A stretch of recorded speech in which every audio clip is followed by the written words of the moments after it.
Benefield, the force used was reasonable. So to that end, as the court is aware, we established a prima facie case that the force used was justified. The state stipulated to that, and Your Honor signed an order so designating it. At that point, the burden shifts to the state to establish that the force used was not justified. That's what the statute says, and that's what the case law holds. The standard that the state has to meet to do that is clear and convincing evidence. So that leads us to what I think is a very appropriate consideration, Judge White, which is what are the parameters of a motion such as a stand your ground motion? I would suggest to the court that was pretty well defined in the second DCA case of Bowie versus State. I'll give the court the cite at 292 Southern 3rd, 471, and specifically page 483, second DCA case 2020. The court there pretty much stated that the inquiry for the court is to entertain any evidence which establishes that the force that was used was not justified, which means, Judge White, that any other inquiries are irrelevant, specifically motive. Motive, a lot of times at a trial, is not required. It's never an essential element, but when it is available, it's a very powerful tool for the state to present to a jury. Abuse allegations, also irrelevant, as is Ms. Benefield's psychological state. Why are they irrelevant? They're still, of course, subject to the rules of evidence, even if the court entertained them, but the question then is, why would they be irrelevant? And it's our position, Judge White, that they're irrelevant simply because they are not material to the stand your ground statute's requirements. As the court knows, the issue is, was Ms. Benefield in a place where she had a right to be? Was she involved in any criminal wrongdoing? And did she have an objectively reasonable fear of great bodily harm or death? So the case law supports exactly that.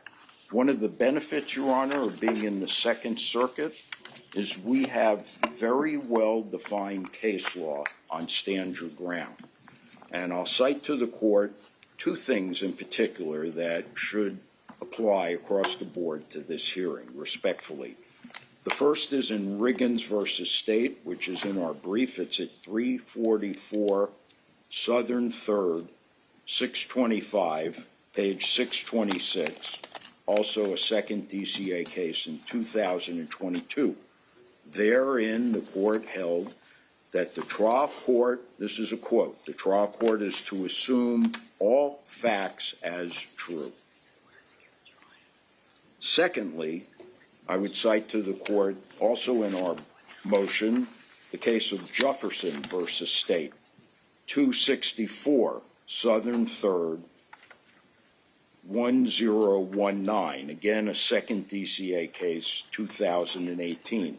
Here's what the Jefferson court had to say in upholding the stand your ground motion and immunity filed by the defense. Quote, "We are mindful that there will be situations where the accused is the only available witness to the events leading to an act that is claimed to be justifiable use of force.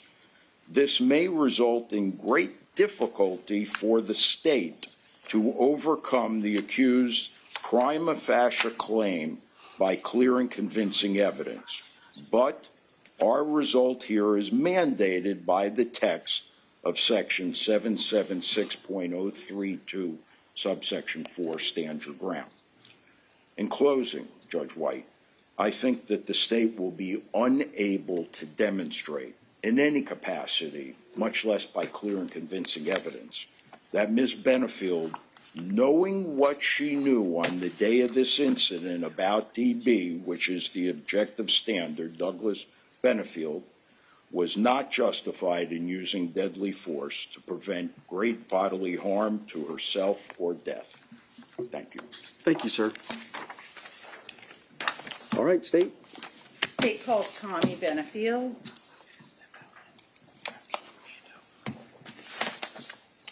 Judge, I suppose now we're into our omnibus motion and then you reject.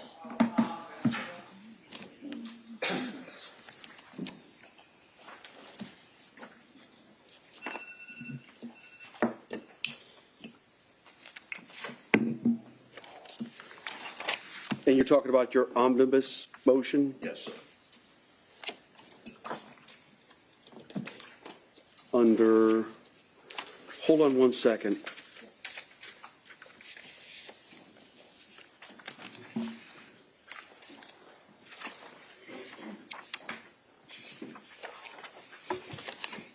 I'm looking through.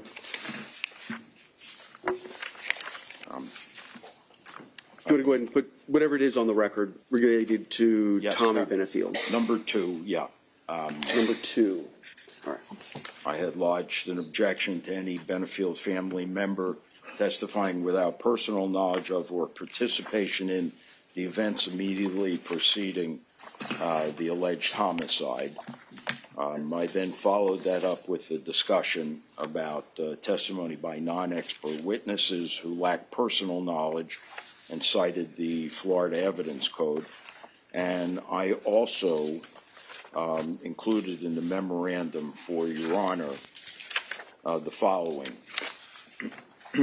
As the court knows, in a homicide case, the accused has the absolute right to open the door or keep it closed as it relates to character evidence. Only the accused can inject character evidence, after which the state is permitted to rebut it. It is the same thing with a witness's testimony under 90-404, Your Honor. Mr. Benefield is limited. The state can establish that Douglas Benefield had a reputation for peacefulness once it's attacked. The rule is very clear.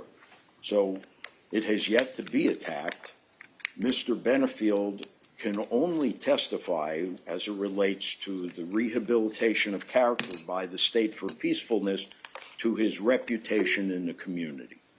Mr. Benefield did not live here in this community. He can only testify to his personal perception of his cousin's reputation for peacefulness, which the Florida Evidence Code does not allow.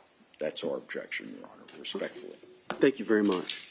State. And Judge, the state does not intend to elicit testimony about reputation. Okay.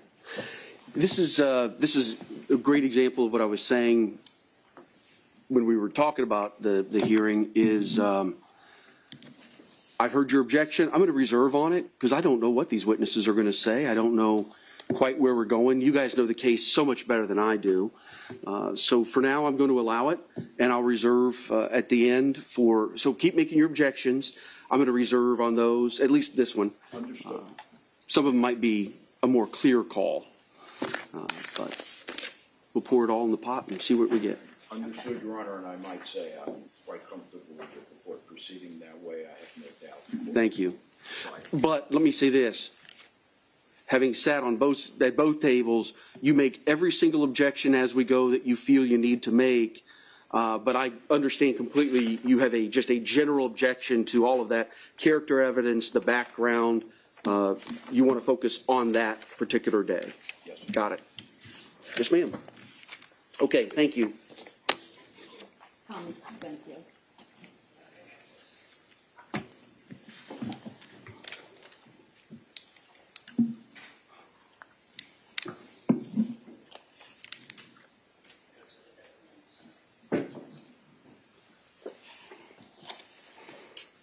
We'll stand right here, sir. Face the clerk. Raise your right hand and be sworn in. Do you solemnly swear or affirm the testimony you're about to give in this case to be the truth, the whole truth, and nothing but the truth? I do. Ms. Witness. Okay. Chair, stay about 12 inches from the microphone, please. Hello, sir. Morning, Judge. My name is Judge White. I'm presiding over this hearing. As the deputy said, just make yourself comfortable in that chair. Get about 12 to 15 inches from the microphone. It adjusts up, down, left, right, wherever you're comfortable. If you just speak in a loud, clear voice, it'll pick everything up. Yes, sir. Good morning. Good morning. Let me just ask, can you see? I can, Your Honor, it's being blocked a little bit, but we're all getting. If you need to readjust yourself or reposition, please feel free to do so. Thank you, Judge. Yes, ma'am. I'm sorry. Please state your name. Tommy Douglas Benefield, Jr., How do you spell your names? TOMMIE DOUGLAS BENEFIELD JR for Jr. And what was your relationship to the deceased Doug Benefield? First cousins. And how close were you? We were close our entire lives, and I was instrumental in him going into the Navy. When I was in the Navy, both naval officers, both flying off aircraft carriers, both did other work for the government, and then all the way through his business career and his dual career in the government and in private, probably talked weekly to monthly, depending upon the times of our lives. Okay. I visited his family multiple times in Charleston. And let me just ask yes, you, ma'am. before he died, where did he live? Well, he was in an apartment down here at the very end. But before he moved to Florida, where did he live? Charleston, South Carolina, 701 Preservation Place. And where do you live now? I split time between Jacksonville, Florida, and Atlanta, Georgia. My wife and I have a spa business in Atlanta, Georgia, and I work 2 weeks a month in Honolulu, Hawaii. Okay. And what is your job? I'm a flight instructor for Hawaiian Airlines, teaching pilots in a particular airplane.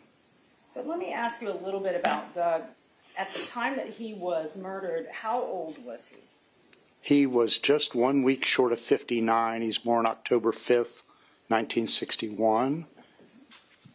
And how tall was Doug? 5'9", 5'10". About how much did he weigh? I'd say 160 to 170.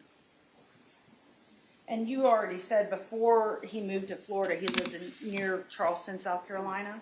In Mount Pleasant, a suburb on the north side of the river. Okay. And just before he moved down here to Florida, who did he live with in the house?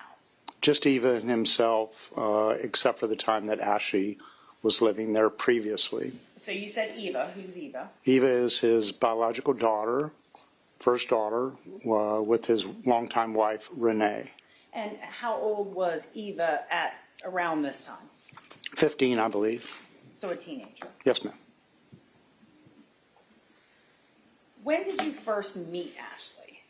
I had an overnight. I was flying for Southwest Airlines, had a change in a schedule. They sent me to Charleston, just me, not the rest of the crew, to take a plane into Charleston. And I texted Doug and said, hey, I'm going to be in Charleston tonight. Let's go to dinner. He texted back, great. April 14th, 2017 was the date. You seem to remember dates well. I have a very good memory, ma'am. Okay. So you remember the exact date was April 14th? Yes, ma'am, and I keep a diary and a flight log so I know exactly when it was. Okay. So did you in fact meet up with Doug? Yes, when I got into Charleston, ahead of the hotel, I texted Doug again, and he said, Ashley's not feeling well. Could you take Uber up to Mount Pleasant to the house? Overruled. Did you know who Ashley was? I had never heard of Ashley at that time. Okay. So he spoke it like you knew who she was? Yes, ma'am. Did you take an Uber to their house? Yes, ma'am. Once you got to the house, did you meet Doug I met Doug and Ashley together. and Ashley? Okay. Was that the first time you'd ever met the defendant? Yes, ma'am. Did you speak with both of them together about their relationship and how they met? I'm assuming you were basically like, who are you? We spent 4 hours together. Okay. We started at the house. I got her short life story, their life story together at that time. So their life story together at that time, did they say how long they had known each other before they got married? Yes, ma'am. It was almost a sense of pride for both of them that they had only known each other 13 days. Okay. And how old was Ashley at the time? At that time, Doug was 54 and she was 24, I believe. So a 30-year difference Yes, ma'am. between them. And I think you already answered this earlier, but did Eva live in the house with the two of them? Yes, she did. Did the defendant ever mention that she had a job? No, ma'am. It was only past history stuff and what she was doing temporarily in the 2016 timeframe. Was she interested in the ballet? Yes, ma'am. She was a former ballet dancer. And by this time, they talked about the American National Ballet they had founded in February. So let me stop you Yes, there. ma'am. So was Doug interested in the ballet? The way a husband is, proud of his wife, supportive, knew nothing about the ballet except its existence, I think, prior to that. And prior to this meeting with Ashley and all this, had he ever expressed any interest in the ballet? No, ma'am. Okay. So you mentioned February. So they started a ballet in February? So there's an old ballet that was defunct called the American National Ballet. When Ashley wanted to start a ballet and make this a special ballet, a diverse, non-judgmental,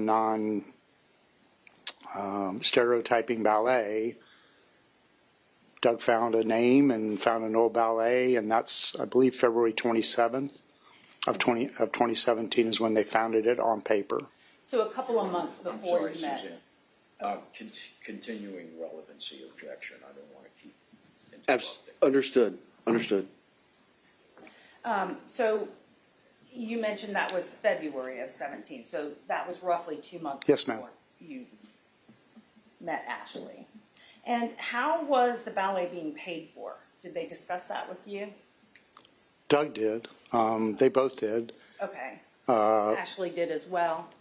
She talked about it. Yes. She understood what Doug was having to do to raise money and to put money personally into it. Doug was very, very good in all his businesses about doing the founding paperwork and establishing an LLC. And he had done the same with the ballet. He had built a website, just typical of Doug, to build it all himself from scratch. And you said he put his money into it. I know he put his money all the way till he ran out. And then did he also have other money? There were investors, including his business partners and other donors through the process. Yes, ma'am. Okay. So it was actually formed in February of 17, but was there a formal launch of the ballet? So the night I spent with them, they talked about the upcoming events. There was an informal launch in May. There was a formal big donor party that I was a part of, brought all my business partners, a lot of veterans that I work with, to a McKee House event in August, I believe 12th of 2017.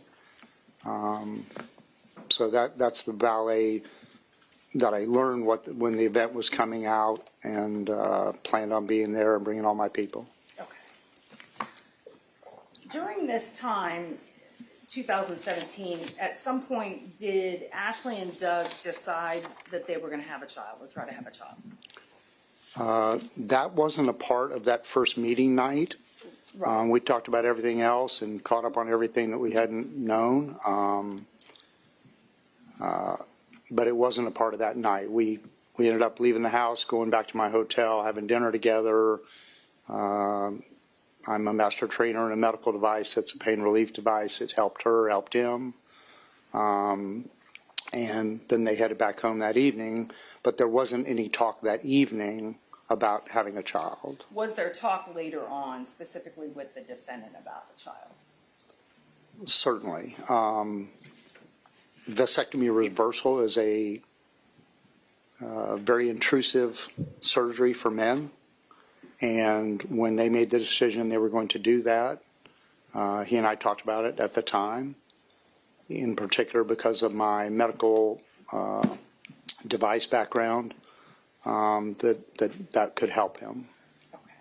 So they decided as a couple that they were going to have this vasectomy reversal to try and have a child? Yes, ma'am. Okay. And did the defendant, in fact, get pregnant that year? He had the vasectomy reversal, and 3 months later she got pregnant. I believe, because we talked about it later, that the conception date was July 10th of 2017. And at some point shortly after that, did she move away from their home in South Carolina?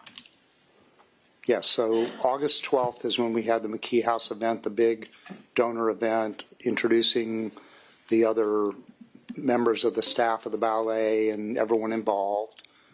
Ashley and her mother Alicia were there. I was there.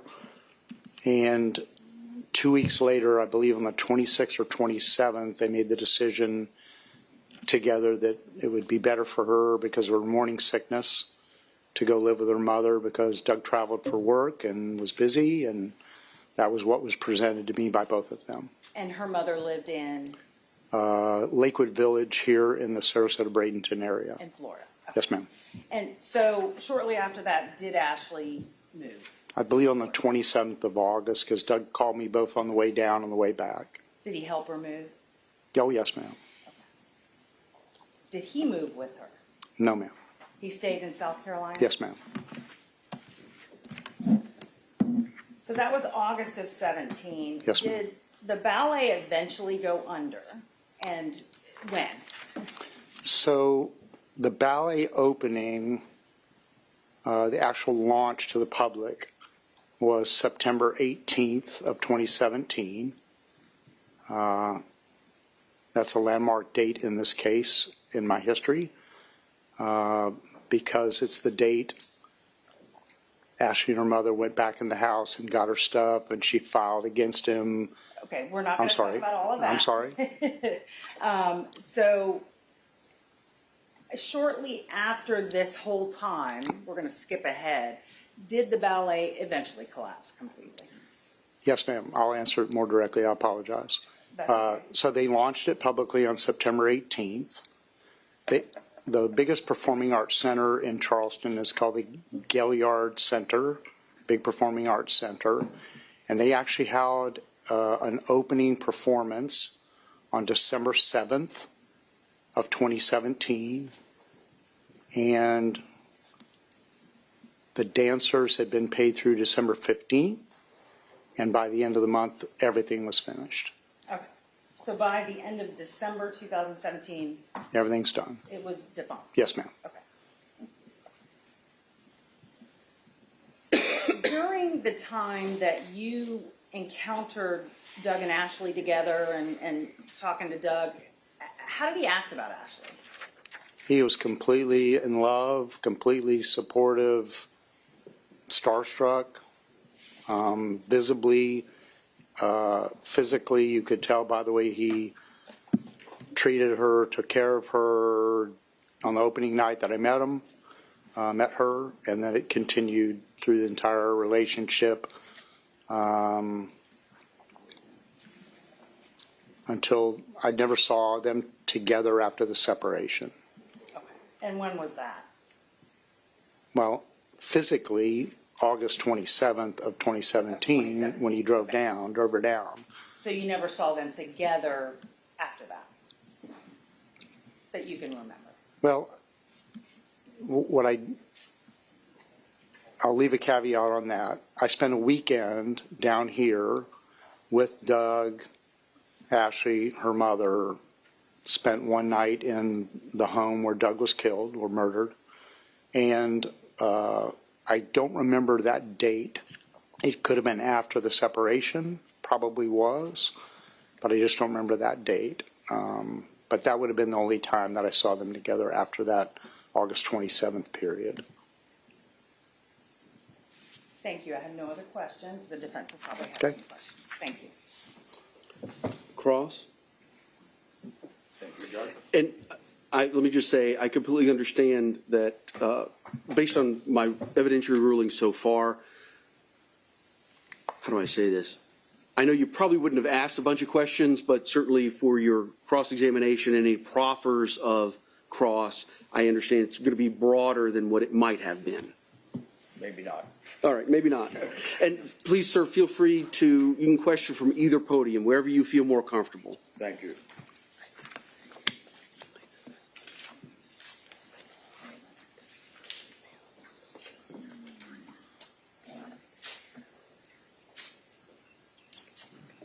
Good morning, Mr. Benefield. I'm Neil Taylor. I'm appearing on behalf of Ashley Benefield. I regret that I meet you under these circumstances. I understand, Mr. Taylor. Thank you. You were a pilot, Yes, sir, still am.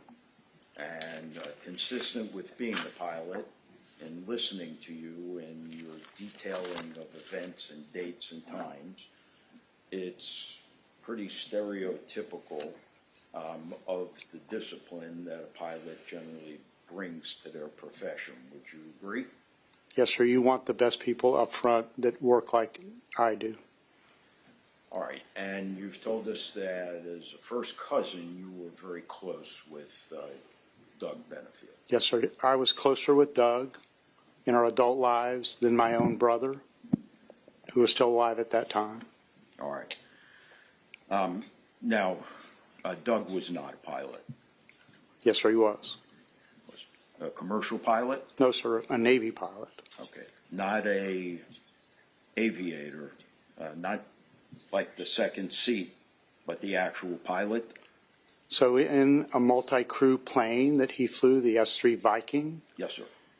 he started out as a naval flight officer out of training, and then he became a second in command, which is like the first officer in the airline world, actually at the controls, and that's how he finished his flying career in that airplane. So he flew the plane, he flew in the front of the plane, and not always in that position. Okay. Now, being as close as you were to him, you were aware, were you not, that he was an accomplished, among other things, martial artist? I never saw that personally. Were you aware of it? I knew that he was a wrestler in high school. Actually, he was on the judo team in high school, was he not? Well, he was a state all-star wrestler, which is I'm very aware of, but I was not aware of the martial arts being a part of it. So as close as you were, he never spoke to you about his accomplishments on the high school judo team No, sir, more about the wrestling. or his training in the military for martial arts. He had the same training. The military doesn't train in martial arts. Did he confide in you the training that he went through once he left the service through the private sector in conjunction with servicemen, both active and retired? Not specifically, because we don't talk about that stuff if we're in really special programs. Okay. Tell us about the physical condition Doug Benefield was in. He was built pretty well, was he not? He was in terrible condition the night I met Ashley. He was in pain from his ejection from an airplane in the Navy that led to back surgery that year in 2017. He was not in good condition at that time. He became in good condition after he bought the device that I am a master trainer in, and it brought him back to health. Yeah. He was in very good condition when he was regularly going to the CrossFit. I'm sorry, I don't mean CrossFit. Some CrossFit, some fitness facility called Iron Tribe, which is a Christian-based workout facility. And I believe the last pictures of him on Facebook are in that gym. He was in very good shape at the end. You saw the pictures? Yes, sir, I've seen the pictures. Okay. And they accurately depict the shape that he was in at the time of his demise? Yes, sir. All right. Now, you've told us that he was, I think the words that you used, Mr. Benefield, was starstruck with my client, Miss Benefield. Yes, sir, I would say that. You're married, Yes, sir. happily so. Very happy. How many years? 8 years. Just over 4. All right. Do you own a weapon, a firearm? Objection relevance. I'll overrule. I own firearms, but I do not have a concealed carry permit like they did. All right, and you're familiar with firearms from your time in the Navy, I trust. Less from the Navy than after. Okay. Have you ever fired a firearm inside your home? Intentionally? Not intentionally or unintentionally. Did your cousin Doug ever tell you that he admitted to firing? Objection, Judge. This is part of what we were not going to get into. So the objection is relevance? The objection is relevance, and that there were certain complaints against, that this defendant made against the victim that were denied by Judge Moreland in a hearing, and this is one of those. Okay.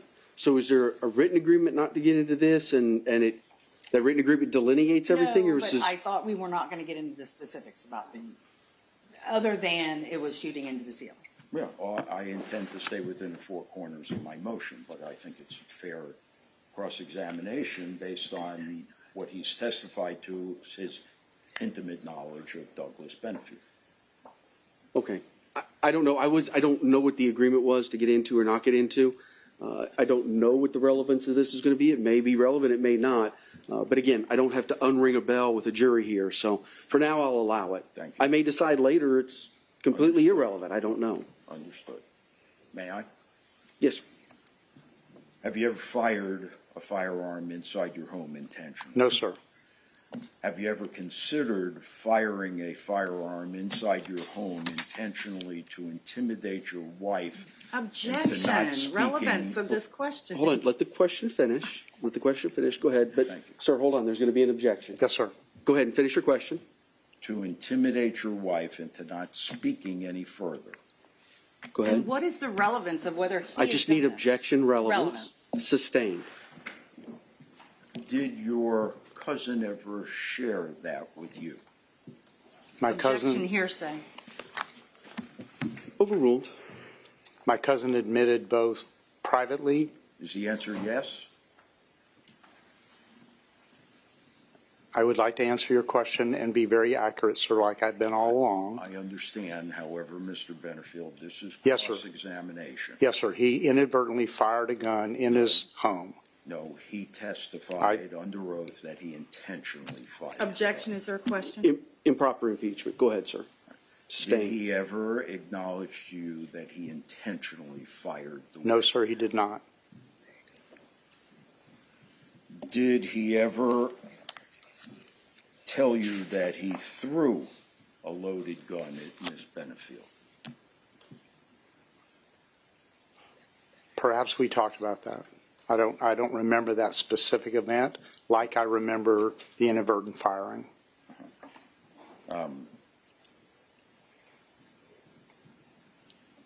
Did he ever acknowledge to you that he punched the dog in the face so hard that it rendered the dog unconscious?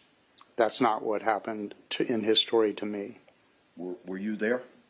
No, sir. You asked me if I talked to him. Did he ever acknowledge to you that he punched the dog in the face so hard that it knocked the dog out? He admitted hurting the dog, but that's not a detail I remember.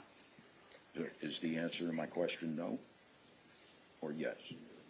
Would you restate the question, please? Did he ever admit to you punching the dog in the face so hard that it knocked the dog unconscious? No, sir. Did he ever tell you that he regularly carried a loaded firearm? Of course. All right. And to be clear, it was a firearm that was also cocked. All that was necessary was to pull the trigger. I don't remember that detail, but I'm sure that he carried it appropriately or he wouldn't have carried it. Okay. You don't know whether he carried it racked or not? No, sir. Did he acknowledge to you that he placed a tracker on Miss Benefield's car? No, sir. Did he acknowledge to you that he was caught at night by a neighbor peering into Objection, Miss... Judge. Counsel is testifying just to find out if this witness has the information. Correct. If she So- wants to call a witness, fine. Your Honor, he's testified. Hold on. The way cross-examination works. Yes, sir. Is that the attorney is allowed to ask his question. Yes, sir. Generally, it's going to be yes or no. If you can agree with it, you agree with it, and then you agree with it in total, Or not. or no. Yes, sir. And if it's a question about do you know, you know or you don't. Yes, sir. And State, I understand what you're saying on the counsel's testifying. That's another issue, obviously, if there was a jury here and so forth. With me, I'm not going to be influenced by the question. The witness can say, yes, that's true, or no, it's not. I know that. I don't know that. So go ahead. Thank you, Judge.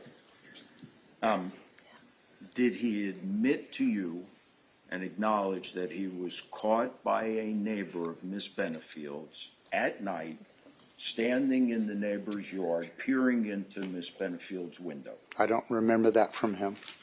Is that something that you think you'd recall? Yes, sir. Is that something that you would expect of the Douglas Benefield that you knew as well as you did? It's a possibility, not a regular habit of his.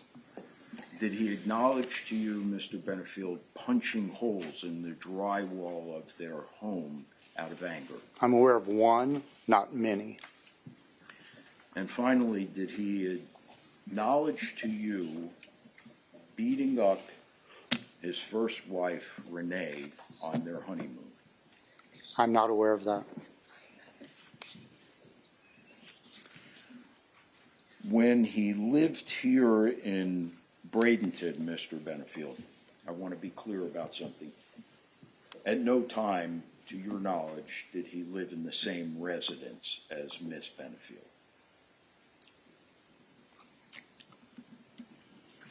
I know that they were on the lease together in the final apartment, but I don't know if they ever were in the apartment together, but they were on the lease together. Okay.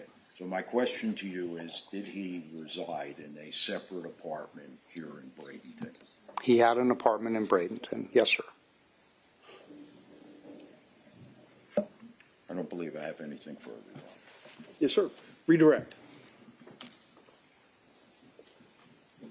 Your Honor, give me one moment. Yes, I was going to say, if you need a moment, go ahead and Yes. do that. Hold on one second.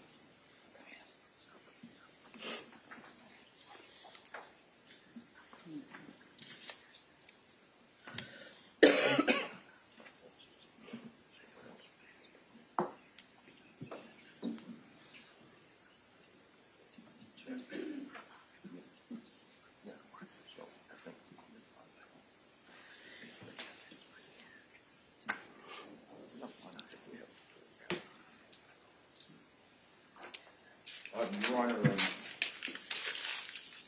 something for the court to consider at a later time. If the court would take a look at 90-806 of the Florida Evidence Code regarding hearsay, it states that once hearsay has been admitted and allowed by the court, the opposing party is entitled to move into evidence any testimony of the witness referred to, the non-testifying party, that exists. So in other words, during the state's examination of Mr. Benefield, wherein hearsay statements were allowed, the defense is entitled under 806 to move into evidence the entire statements of any prior statements made by Mr. Benefield, the deceased. If the court would take a look at that rule, I'll rise it. I'll address it later on. Okay, so the doctrine of completeness? The doctrine of completeness? Yeah.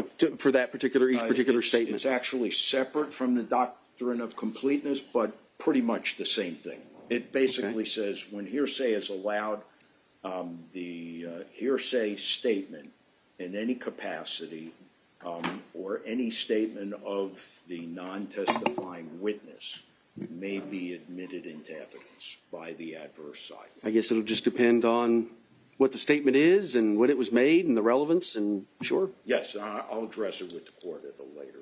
Okay. Yes, ma'am, redirect. Just for the record, Judge, I completely disagree that that's what 9806 says. And in my direct examination of Mr. Benefield, I was very specific to only get Ashley's comments, not Doug Benefield's comments with reference to hearsay. So just, that will be my response to that. So the defense asked you about this punching a dog issue? Yes, sir. Yes, ma'am. And you said that's not the story I got. What was the story you got? The story I got was that Doug was sitting on one of his chairs with an ottoman. He always wore short shorts, bare-legged, sandals, just like the night he was killed. And the dog jumped up in his lap because the dog was I picked up the dog after his killing, so I'm very familiar with Sully.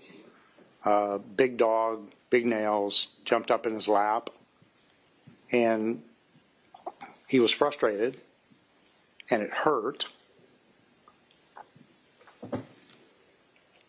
Aggressively pushed is one way, is what he told me. Okay. He admitted that was more than he wanted to do to the dog, but it was due to his frustration at the time. He pushed the dog off of his lap because it was cutting into his legs. So at no time did he say he punched a dog? No, ma'am.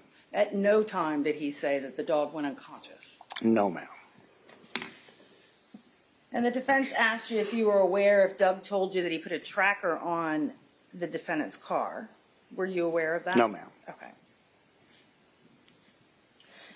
The defense also asked if you knew about Doug punching a hole in the wall. I knew about one punch. And what was the reason for that punch? Frustration.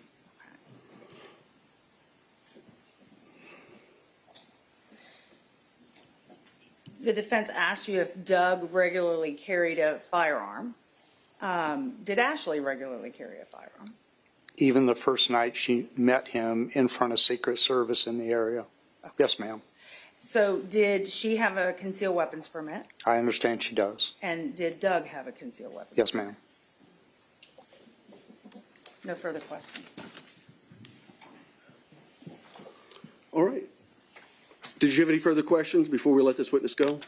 Yes, one.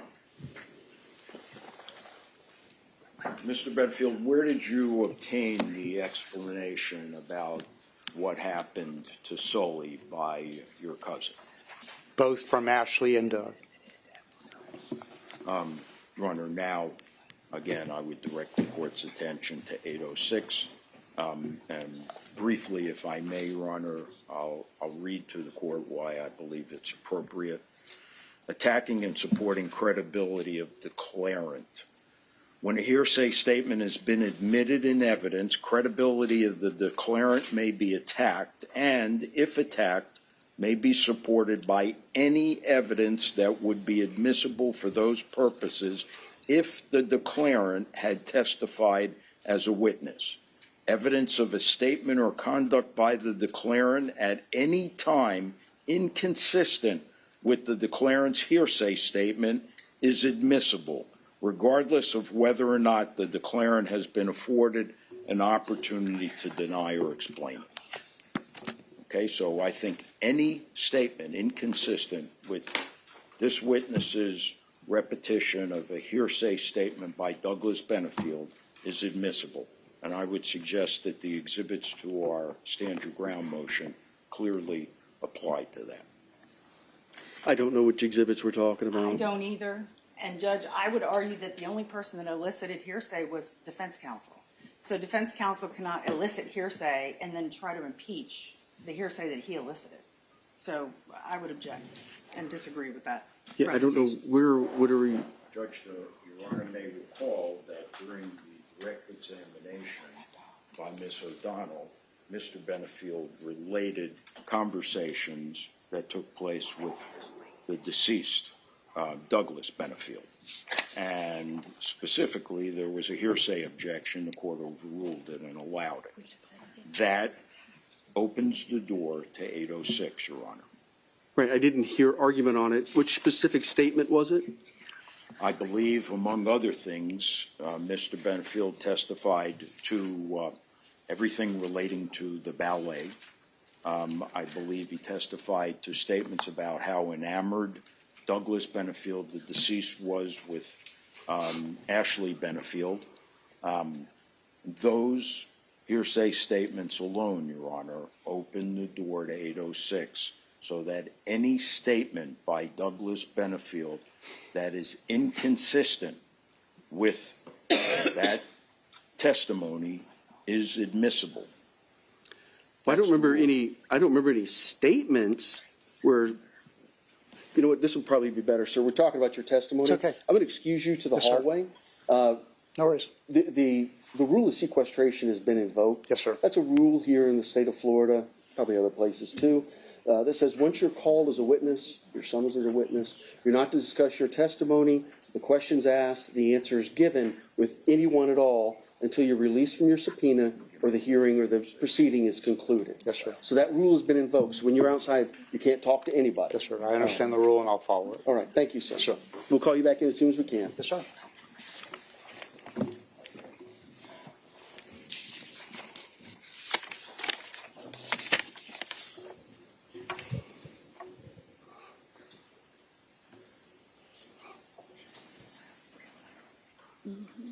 All right, the witness has stepped out.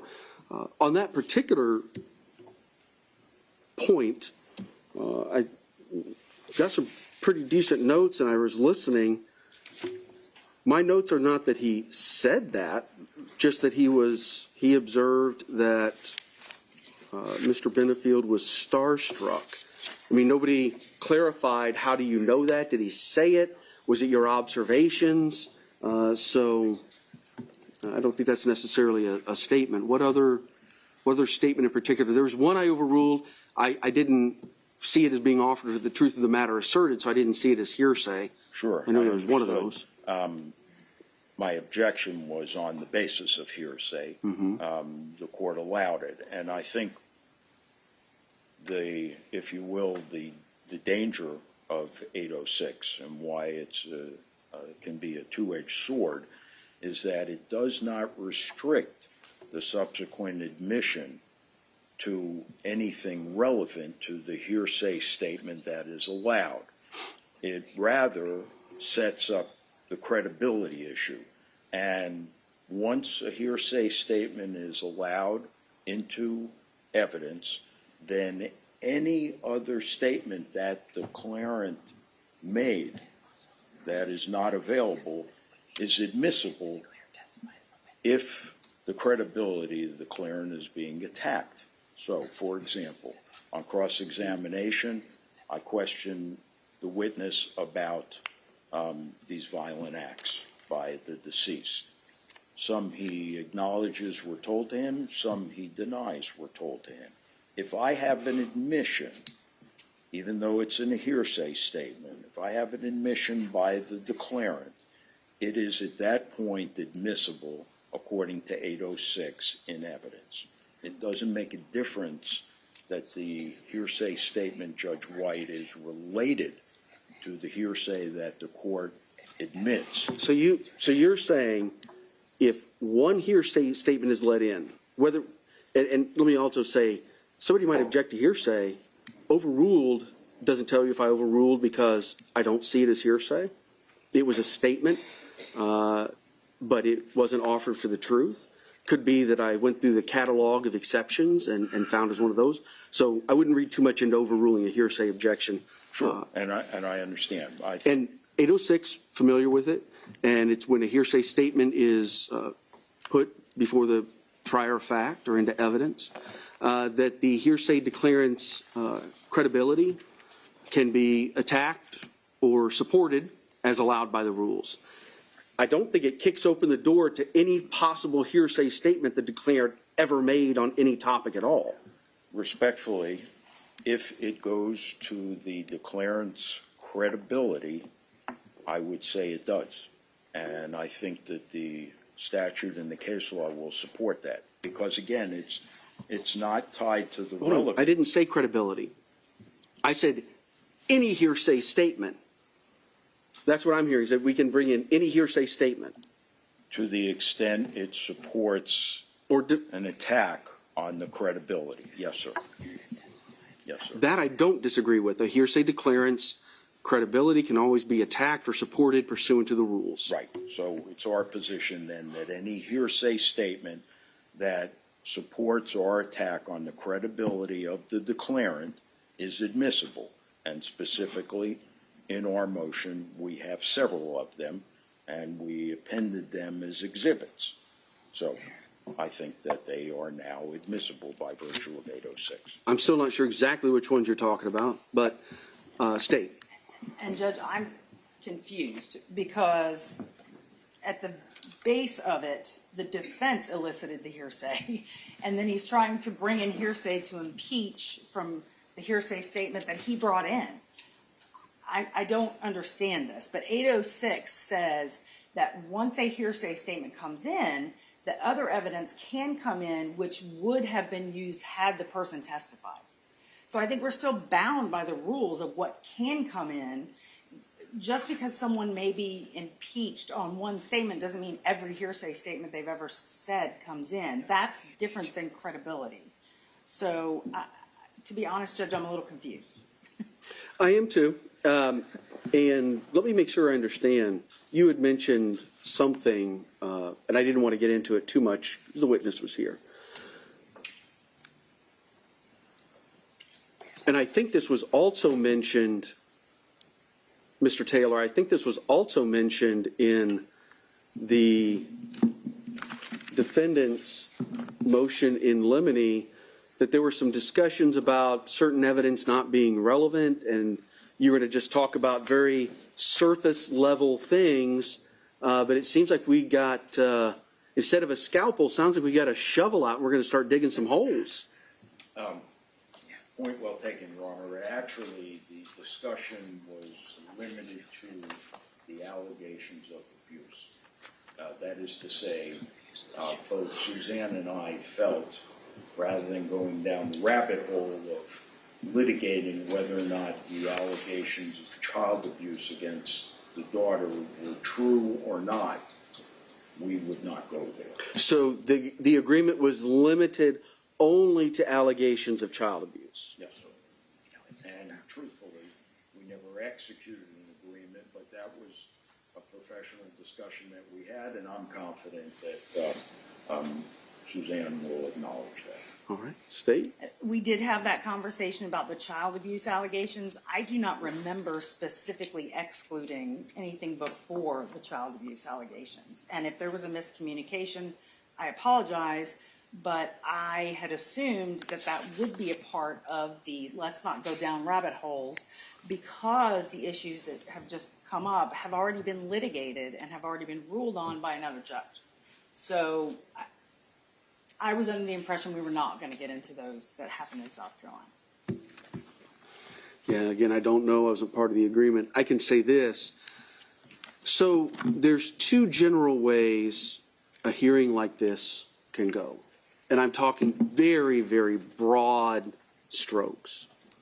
One is how I thought we had agreed to do this was that pretty much we're going to let stuff in and object as we go, and then I'll decide the relevance or if things are relevant or not relevant. And I understand that that means a lot of things come in that might not normally come in, and those things may be relevant or not relevant. So I'm going to listen and hear a lot more testimony and see a lot more evidence than I might not normally, but it's to allow you guys to just put on your cases. The other way is we take a step back from that, and I will grant or overrule objections as we go.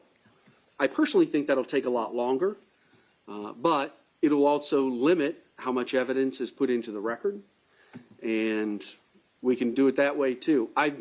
My rulings so far, I would think both of you would agree, have been very generous towards admissibility, because that's what I thought we agreed on. So, but if that approach is then going to be, well, Katie barred the doors, here it all comes. And we're going to spend tons of time.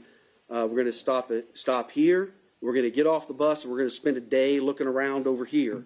Then we're going to get back on the bus. We're going to go a little way down. We're going to get off the bus. We're going to look all around here.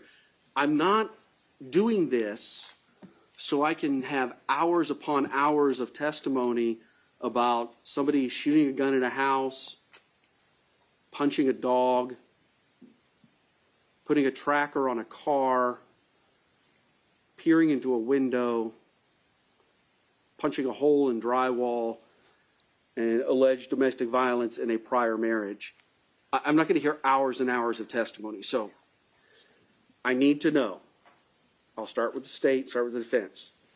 Are we going to do the plan that we originally laid out, which is, hey, put your stuff in, right, and then I'll figure it out as we go? Or am I going to throttle this down and I'm going to start listening to more objections? Not that I haven't been listening, but take more of the approach of, no, we're not letting irrelevant stuff in. We're not going to have hearsay. State. Judge, I would not want to continue with everything that we're doing now. I don't necessarily think that we need to completely curtail it, but I do think that some of it needs to be throttled down. If there's an objection, I think that you should rule on it appropriately. All right, so that's a mix. All right. So I take that to be the former position, which I agree with. I am quite comfortable, there's no jury here. I am quite comfortable with the court parsing the evidence when the time comes for the court to rule and author an appropriate order. And that was why I said I'll address it later.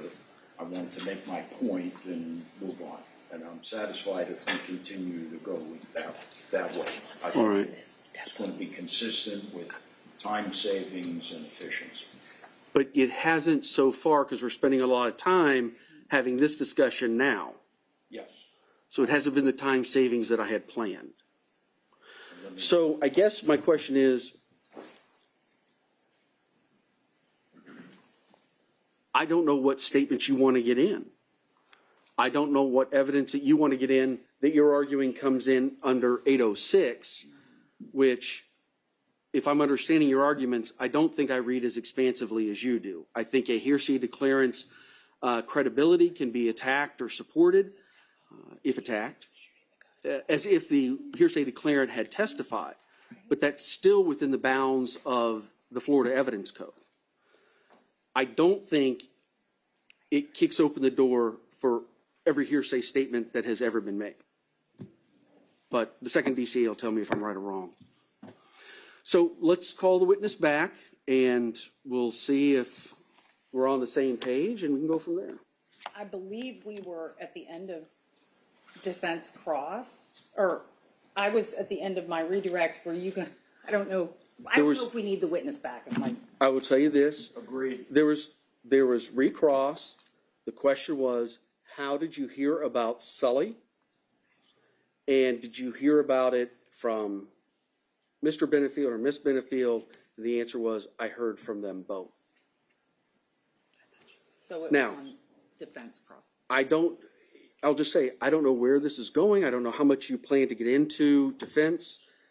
I've read, this is not the entire pile of what you sent me, but this plus everything else you sent, I've read it. I understand, well, the portions of the depositions. I didn't get entire depositions. I've read it. I mean, I understand that what he said about that, the incident with the dog. I understand what she's saying about the dog. I just don't know how far we're going to go down that hole. I hear you, Judge. We're finished with Mr. Benefield. Okay. I don't want to curtail you. If you have any questions, I want you to ask your questions. I understand. I appreciate it. We're on the same page. All right. All right. So Mr. Benefield is done. Yes. Okay. And he can be released. That's my next question. After each witness, I will ask, can the witness be released from their subpoena? So, State? Yes. Yes, sir. All right. So we're going to call the next witness, and can you let Mr. Benefield know that he is released from his subpoena? And who's your next witness? I'm sorry. Your next witness, ma'am. Oh, Stephanie Murphy.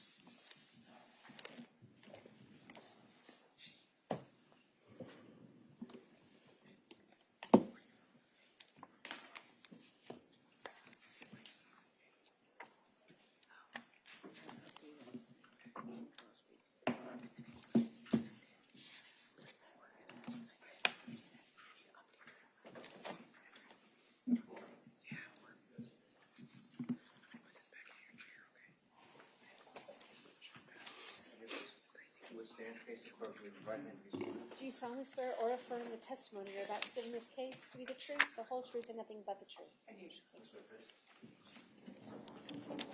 Where did I put my notes?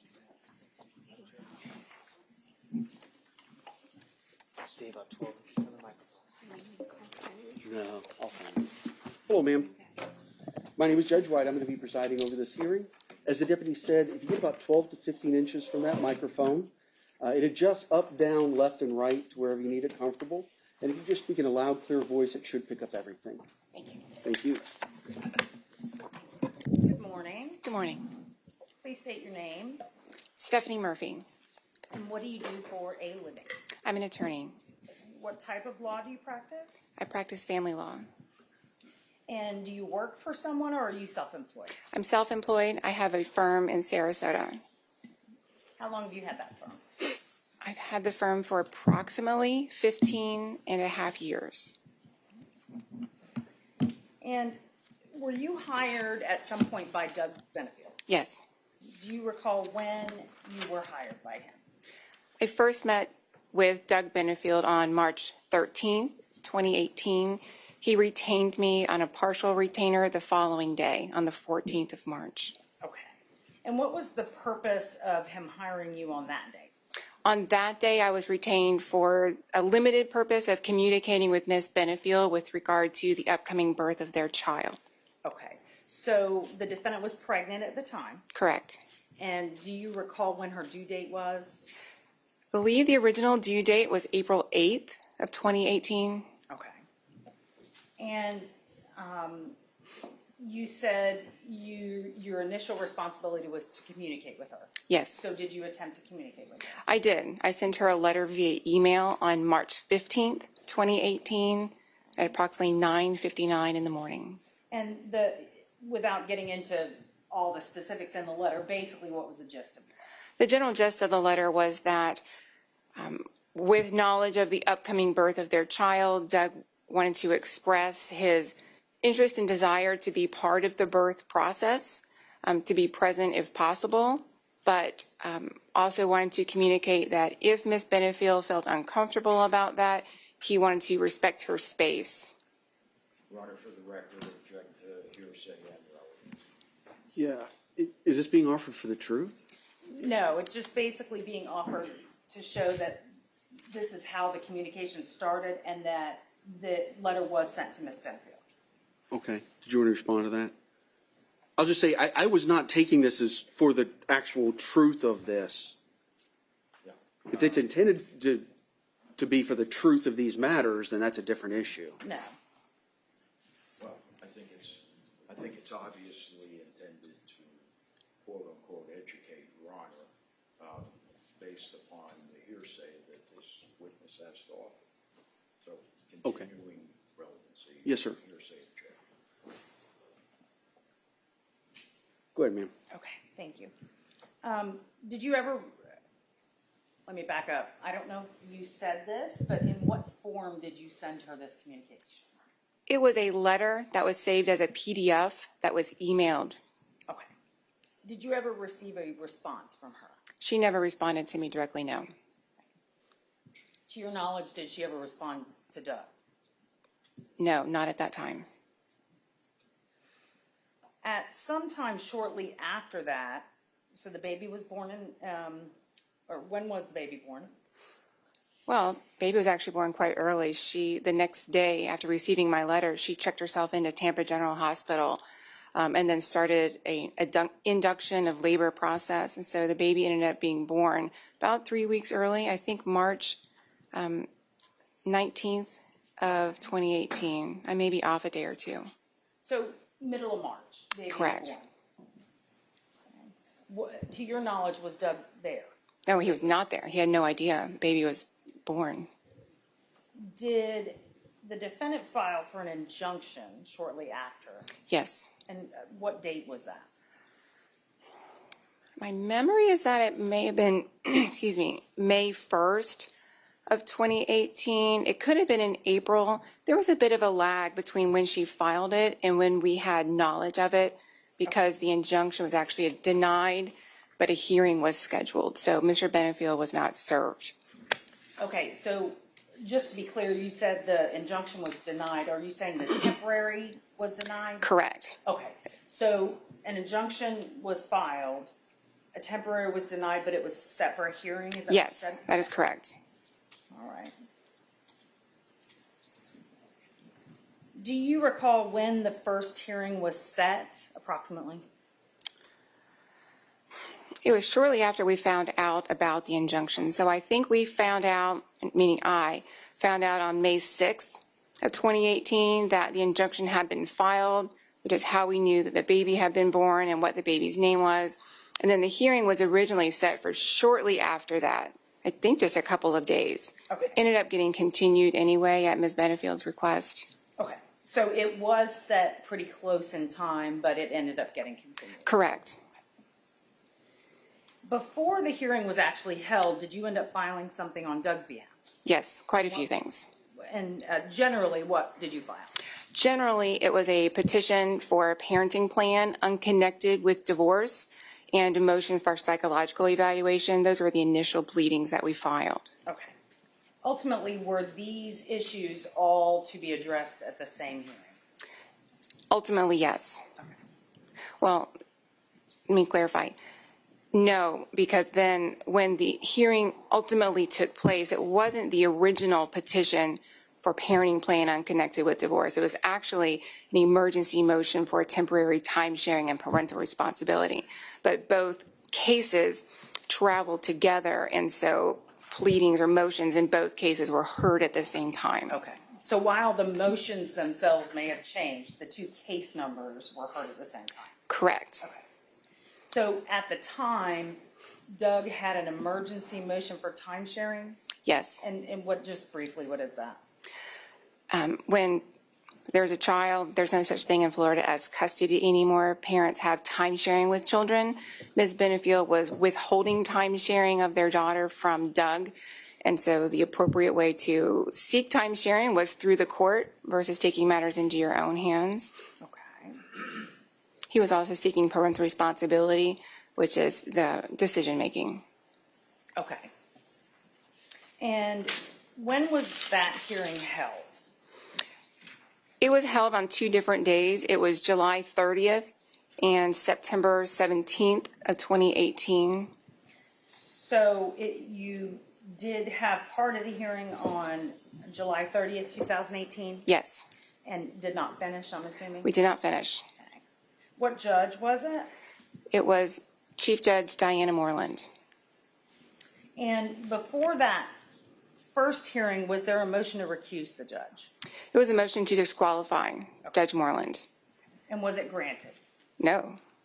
They appealed that decision and filed a motion to stay pending appeal. That was also denied. Okay. So the hearing continued. Correct. Then it continued again for the rest of the hearing in September. Yes. Okay. So I don't want to get into the specific facts of the allegations in the injunction, but if you could just tell us generally what were the topics, the injunction. It was a wide range of topics. The most alarming was she had allegations that she was poisoned by heavy metals and that the baby had also been poisoned in utero. She alleged violence of a dog, Oh, I'm sorry. I thought we were going to talk more about the poisoning. So Okay. Violence with a dog. Correct, Poisoning. right, threats, and that he had discharged a gun in the home. Okay.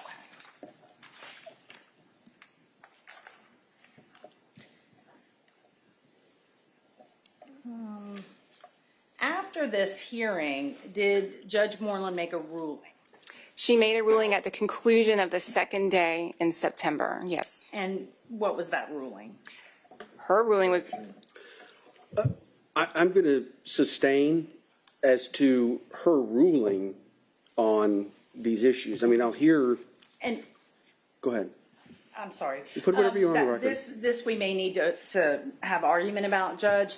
It is my argument, it's the state's argument, that the content and the manner in which, I have the order recorded, the judge made this ruling set the stage for the defendant's behavior later on down the road.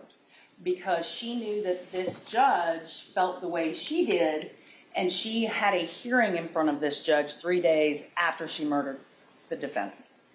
So I think its effect on the listener, and I have some case law we can argue if you'd like, but this manner in which this order was given is highly relevant to the defendant's, the effect on her. All right. So you're not introducing Judge Moreland's ultimate order to influence one way or the other to prove that it was correct. Correct. It's the effect on the defendant. Correct. Whether it be right or wrong, the ruling, I'm introducing it for the effect on the defendant. Yes, sir. I don't have a problem with that. The problem that I have, which I think the court is well aware of, is the characterization of the presentation. Right, absolutely. If it was for the purpose of, hey, judge, this other judge ruled this way, therefore, that's what we want. Correct. But if it's to show the effect, and yes, that one of the cases you had submitted illustrated that very point. So I get that. All right. I want to make sure we're talking about the same thing. I don't have a problem with the state's theory that this decision prompted the subsequent action. What I strenuously object to is the statement by Judge Moreland, the characterization of the quality of the hearing. That, I think, should not be stated in this proceeding. I think it's irrelevant. The decision itself, I don't have a problem with. I can tell the court, well, let me just leave it right there, right now. All right. I don't know what the statement is. I'm going to have to hear it eventually, and then I just won't consider it, but it was, Approach the bench. yes.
let's do this. We got some new headphones, and as it invariably happens when you introduce new hardware into a system, we've got to get it fixed. So why don't we do this? It's kind of a good time for a mid-morning break. So why don't we take about 10-minute break? It's 10 after. We'll see everybody back at 10:20. We'll get this issue solved. Ms. Murphy. Yes. The rule of sequestration has been invoked. We're going to take a 10-minute break, so you will be, I'm sure, milling about the hallway. I know you're familiar with the rule of sequestration and what that means regarding your testimony and who you can talk to. So please make sure you follow that closely. Absolutely. We'll see you back in about 10 minutes. Thanks so much. All right.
Any good? Any good? Any good?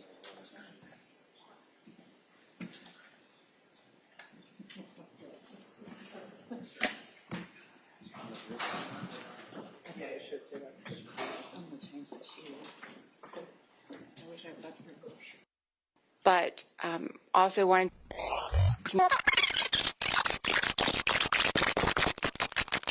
After that, so the baby was born in.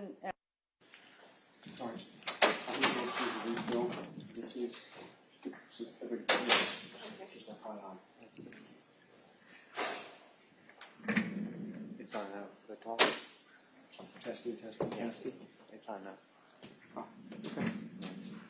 Oh, he's bringing you back this also, so. Well, I want to make sure it's right because all I do is switch it over from IR to AF and it seems to be working, but it's not the same on this one. So let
All right, we are back on the record, and go ahead and approach attorneys.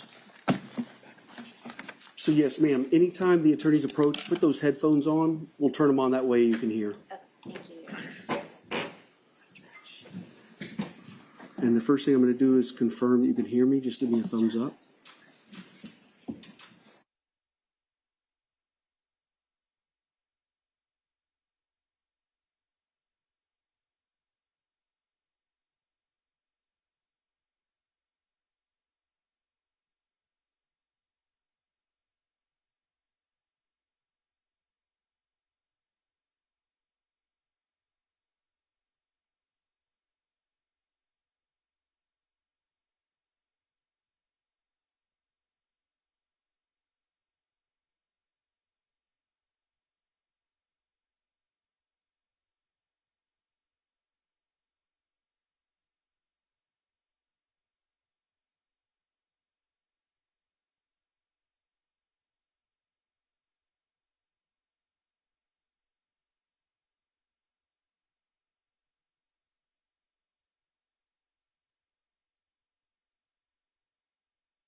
Okay, can you bring Miss Murphy, Attorney Murphy, back in? Thank you. Yeah, I turned it on. We don't count that.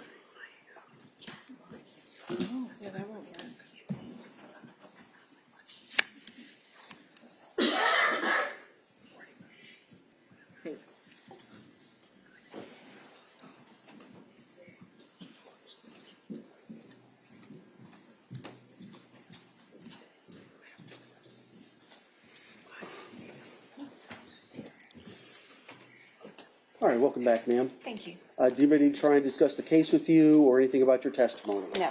All right. So we were talking about the end of the hearing on September 17th, 2020, where Judge Moreland made a oral order. Correct. She made an oral ruling at the conclusion of the hearing. And was the defendant present to hear this ruling? Yes. She was in court then? Yes. All right.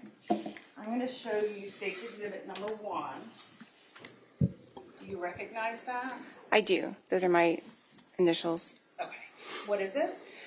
That is the CD of the oral pronouncement at the end of the injunction and emergency time-sharing hearing. Okay. And you said these are your initials. So Correct. when you listened to it, did it accurately reflect your memory of what was said in that hearing? Yes. State would enter an evidence State Exhibit 1. Same objections? Yes, sir. Yes, sir. Overruled for the same reasons. I'm not accepting it for the truth, just the effect on the listener. Okay. And then the state will publish it's about 10 minutes long. I think Mr. Sessions start with that one thing, even though I find it very reticent to ever say, well, someone else investigated this, so there's no problem. But I do appreciate the fact that Mr. Sessions argues that people investigated and found that his client wasn't the perpetrator of any domestic violence, etc.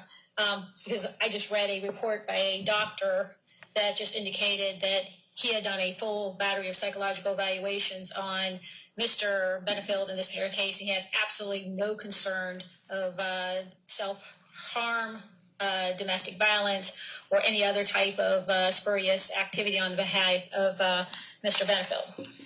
Let me just go ahead and say as follows, that this court will find that as far as credibility is concerned, I would find, and I'm going to say this in the gentlest form I possibly can, that there is absolutely not a single scintilla of credibility that I'm attaching to anything that was testified to, at least in this hearing. of Miss Benefield. Court finds that it starts from basically the absurd of the conversations of what she would have had with a child, searching the room, finding a shadow box, being so upset, but also at the same time the testimony where she said, well, they were absolutely liked me a lot. They confided in me every conversation. I knew all these horrible things were going to happen because the girls felt good talking to me. We then move forward to the actual presentation that she's had in this courtroom since she entered into this courtroom, the turning on of tears when she thinks it's appropriate, and then we move on to the entire insinuation that there is some type of poisoning going on in this particular case. There is not a single scintilla of credible evidence that Miss Benefield has ever been poisoned or suffered from any illness of any poison. Court finds that Dr. Hilliard's testimony was suspect. I don't think that the court finds that he reviewed one record appropriately. And in comparison to Dr. Sawyer, I think his testimony, in a word, was bunk. I do find that Dr. Sawyer's testimony was quite informative, and that his information concerning the answered questions that I had, how there were testing for certain metals on and then testing for certain metals that weren't there. And it's most important to this court was the explanation of the misinterpretation or the use of an improper range, which I think even across examination, there was a misunderstanding that there is a range that these metals are in the human body, not just a single number. So that brings us to the following timeline. I have that in 10/20/2016, there's the respondent goes up there. They're at the respondent's home. Petitioner is up there. He's had back surgery. She moves back into the respondent's home permanently on December 2016.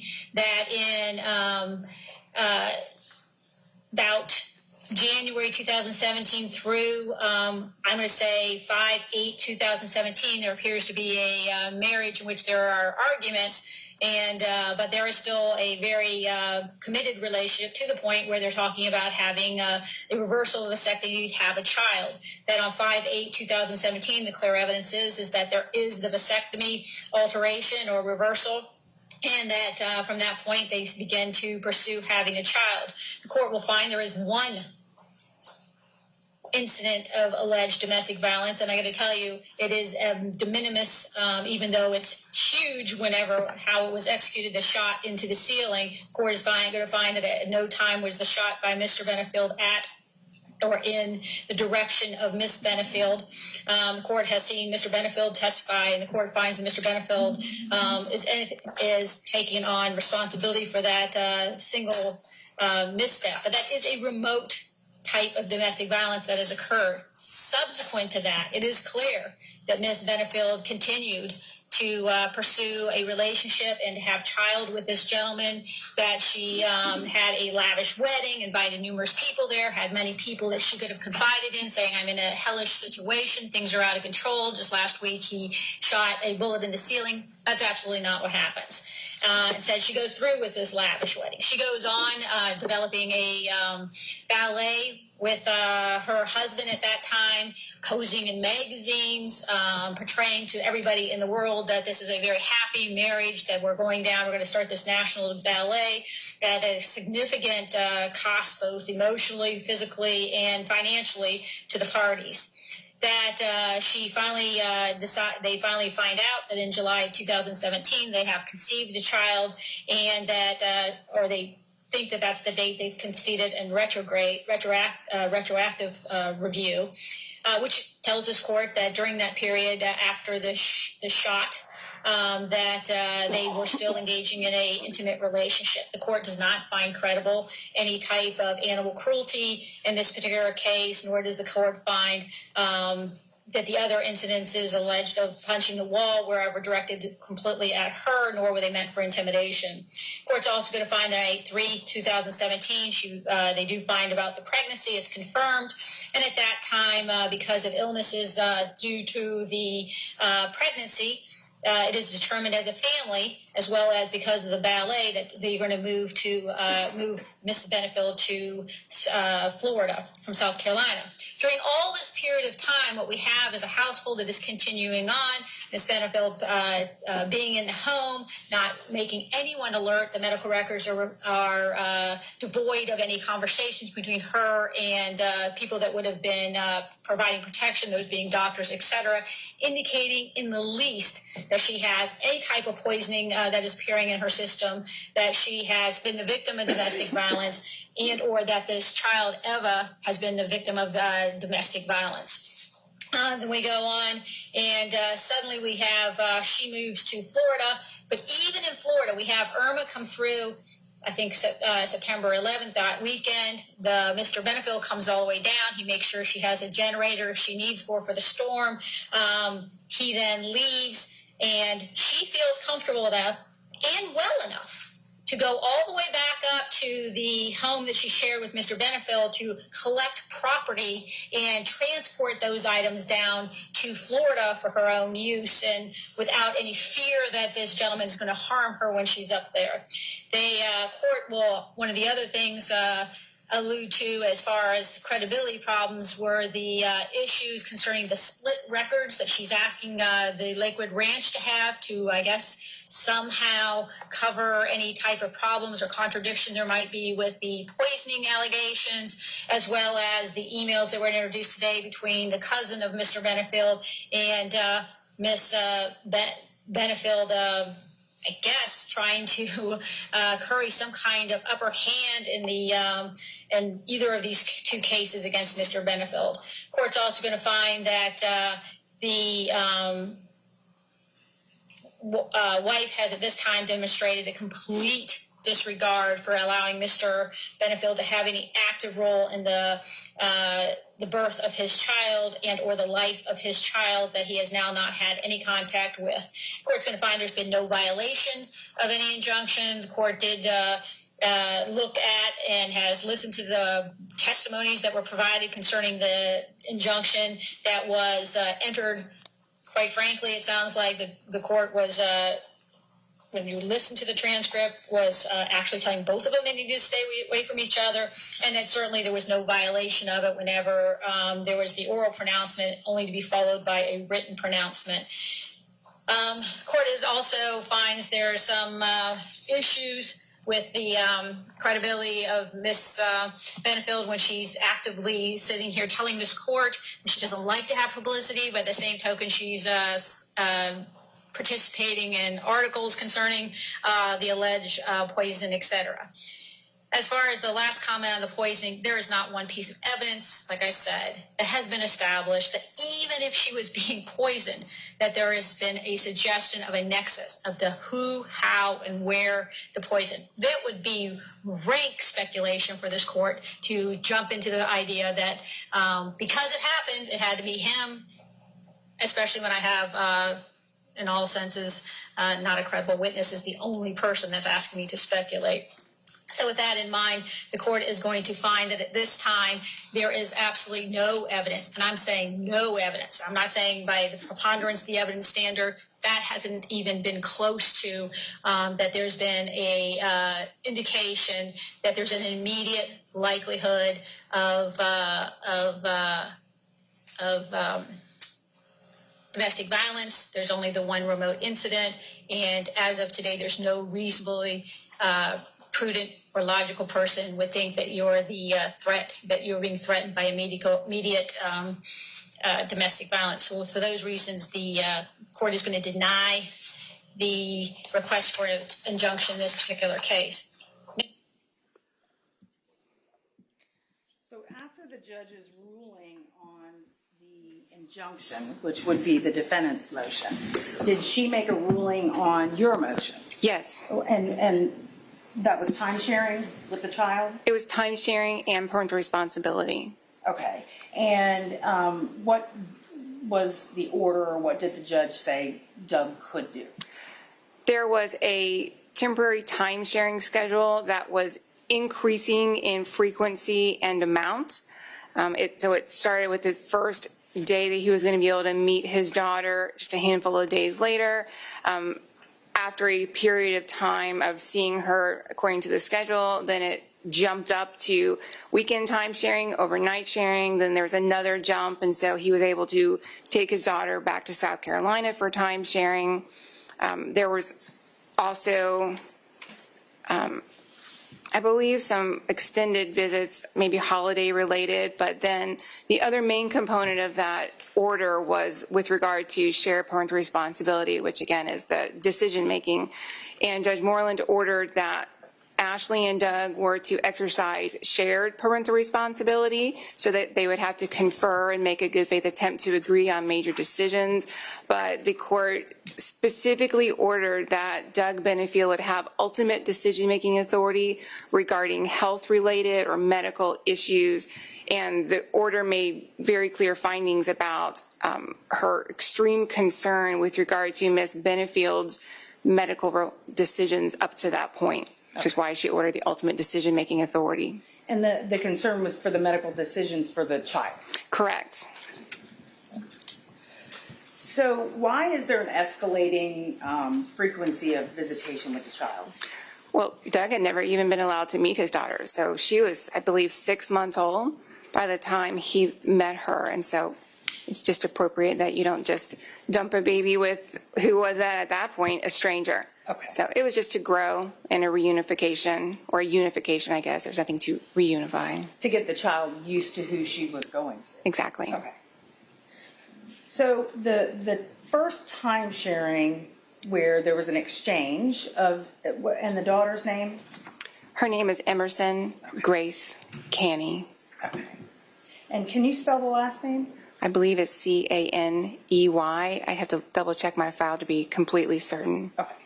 And where were these exchanges of custody to take place? Well, according to the court order, they were to take place at Manatee County Sheriff's Office, and that's where the first exchange took place. Were you present at the first Yes, exchange? I was.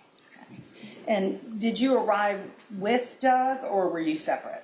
We arrived separately. By the time I arrived, he was already there. We were both there earlier than the scheduled exchange time.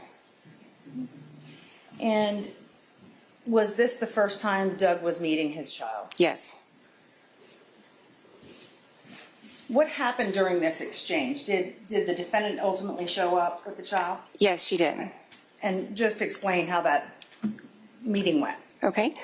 I had been sitting with Mr. Benefield in his truck, and when he saw Ms. Benefield enter the parking lot, he moved the truck closer to the entrance to the building, and she was out in front of the building with the child.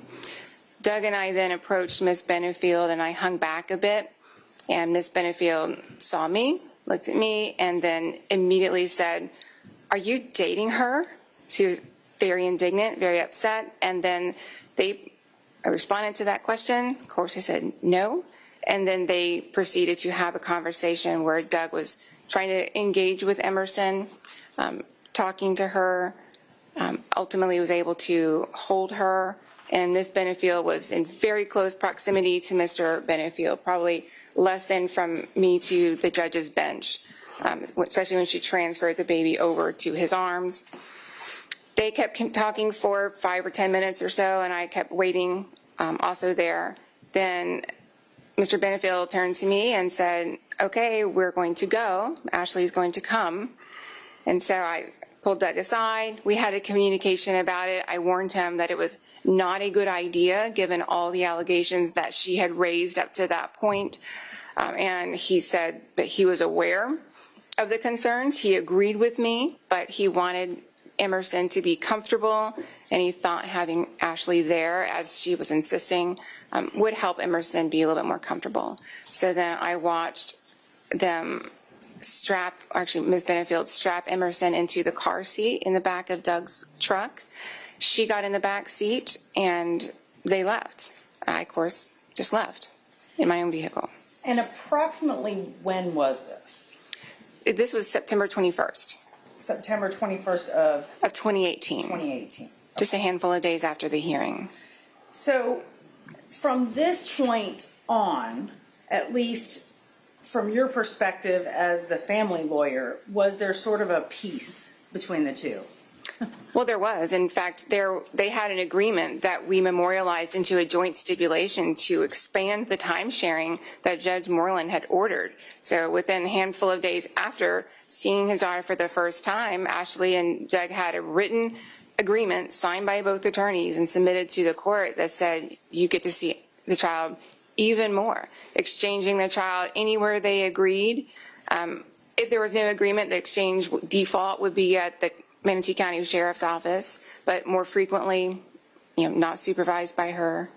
And that then was the norm for quite a while. And how long did that last, approximately? About 11 months, I would say. From September of 2018 until August of 2019, they were together all the time. Doug's time sharing was always with Ashley present, so they were certainly behaving as a family. They were quite active on the social scene. I was going to say, did you ever see them? I did. They were in magazines. I think they were even in SRQ magazine at some kind of ballet gala event together. So at some point, this peace did not last. Yes, it did not last. About when did things start to go downhill? Unbeknownst to Doug, they were about to go downhill in August of 2019. He was scheduled to move in with Miss Benefield and her mother. So he'd kept an apartment or a little condo here in the Sarasota area, but his lease was running out. So they had agreed that he was going to move into their home. They moved all of his things inside to their home, emptied the storage unit of his contents into Miss Benefield's home.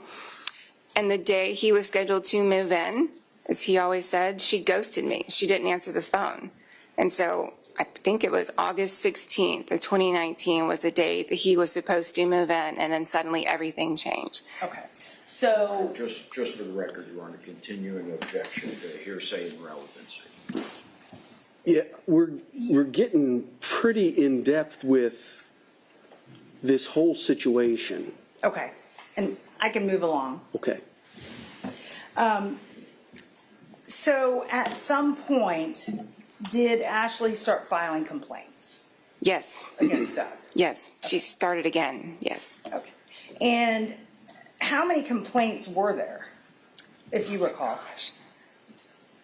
I would say a half dozen. They started, I think, in December of that year, and then they just kept on going for another 4 or 5 months.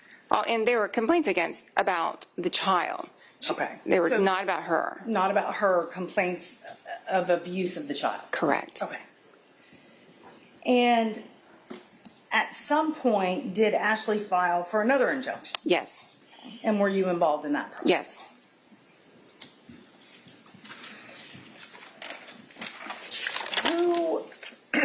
I'm sorry, as a part of that investigation concerning those complaints and that request for an injunction, was a psychological evaluation ordered? It was not ordered by the family court, but there was a psychological evaluation that was put into place through CPS, and I believe it was Detective Moreland. Okay. So at some point, a psychological evaluation of both Doug and Ashley was ordered? Yes. All right. And to your knowledge, Doug participated in that? Oh, yes. Who was that doctor? Dr. Brad Broder. At some point around this time, did Doug file for divorce? He did. In November of 2019, we filed a motion for leave to amend and then a amended petition for dissolution of marriage. Okay. Was that your case number, did it run along with her injunction case number as we talked about before? Yes, they were companion cases. Companion cases? Yes. Okay, thank you. When was it set for a hearing? Again, it was a hearing that was set and then moved a couple times. So I think it was originally set for hearing in May of 2020, moved to August, and then moved to September of 2020. Do you recall the date in September? It was scheduled for September 30th, Okay. 2020. Were you ordered to mediation first? Yes. At Ms. Benefield's request, she filed a motion for mediation. The court entered an order of referral to mediation. Okay. And during the mediation, were you present at the mediation? Yes, we were all present via Zoom, but not in person because during COVID. Okay. But the defendant was there via Zoom? Yes. And Doug was there via Zoom? Yes. And the mediator? Yes. As well as Ms. Benefield's attorney was also present. And who was that? Faith Brown. At the time, she had been let go from her prior attorney. Okay. So what did Ashley say at the mediation about their relationship? Both of them said, Sustained. What did Ashley say? It's the defendant. This is during a mediation? It's- Is there some exception? Mediations are generally private and confidential. I can move on. I thought it was a hearsay. You're saying something else. No, I'm assuming, you tell me what your objection is. Objection, it's. Okay. Yeah, I mean, I don't, unless you have some case law that there's an exception to the general, I'm going to say secrecy, but the privilege, the mediation privilege, I'm not aware of any case law, but you may have some that there's an exception in a criminal prosecution. I do not, Judge. I'll move on. All right. At some point after the mediation, did Ashley agree to drop the injunction? oh, she had agreed to drop the injunction before the mediation, but it wasn't just that she was going to drop it. It was a quid pro quo situation. And what was the quid pro quo? That he dismissed his divorce case and again, another emergency motion for time sharing for the parenting plan, and the joint motion to release the psychological evaluations conducted by Dr. Brad Broder. Okay. And in fact, were those things all dismissed except for the psychological evaluation release? They were not. Okay. The hearing that was set for 9:30, what was to happen at that hearing? There had been a lot of discussion leading up to that, and the plan was that the September 30th hearing would not be held on the injunction because the agreement was that once the psychological evaluations were provided, then the injunction would be dismissed and the family law case would be dismissed. Okay. So the 30th hearing was supposed to be the joint motion for release of psychological evaluations. Okay.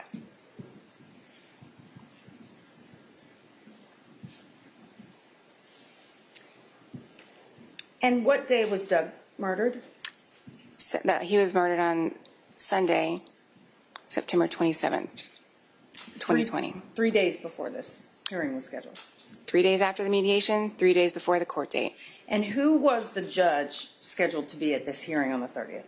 Chief Judge Diana Moreland, So the same judge that had heard the rest. same judge.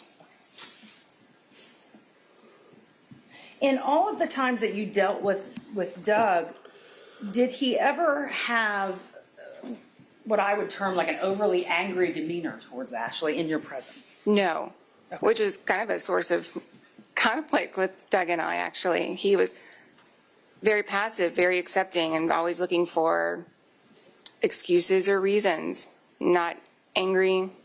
Just surprising. He was also very suspicious of her, but never angry. Okay. And did he always blame her for everything, or?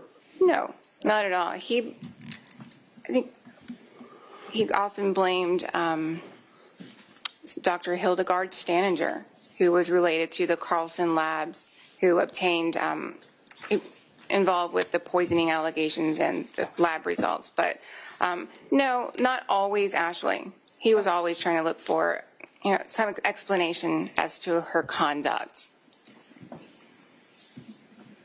Thank you. I have no other questions. Thank you. All right, Cross.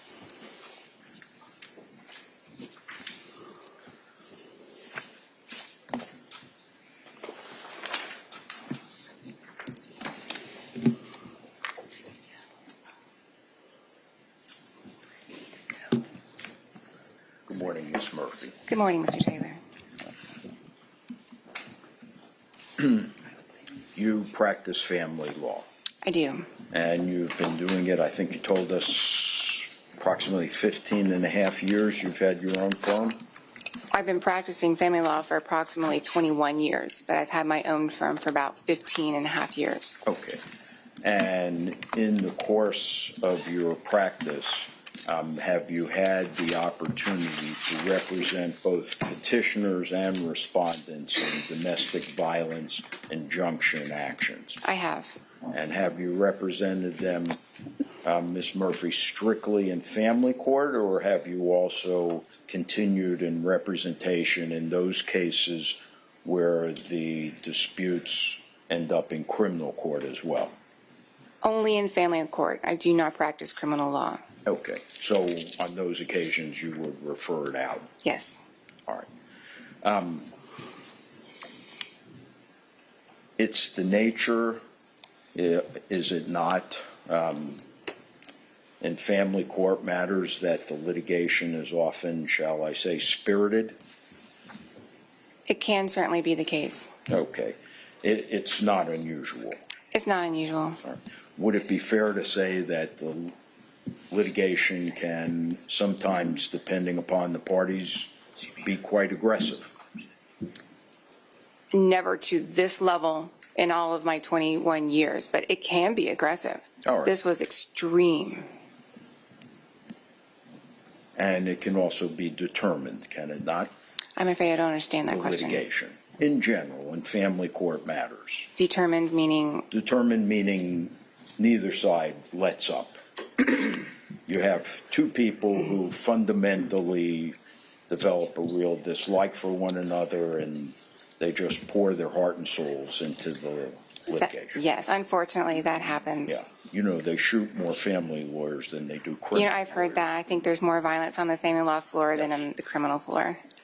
The litigation can often be petty as well, can it not? Sometimes.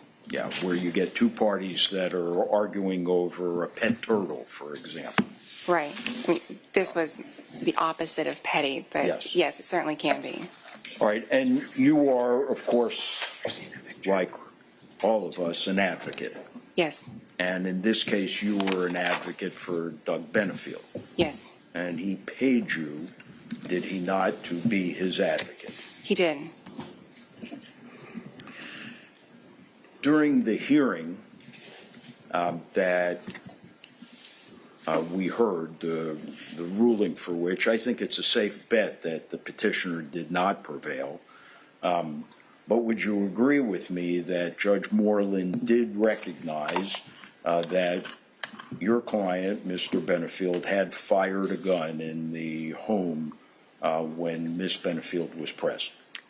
Yes, she said that in her ruling. And she also recognized that he had apparently punched holes in the drywall.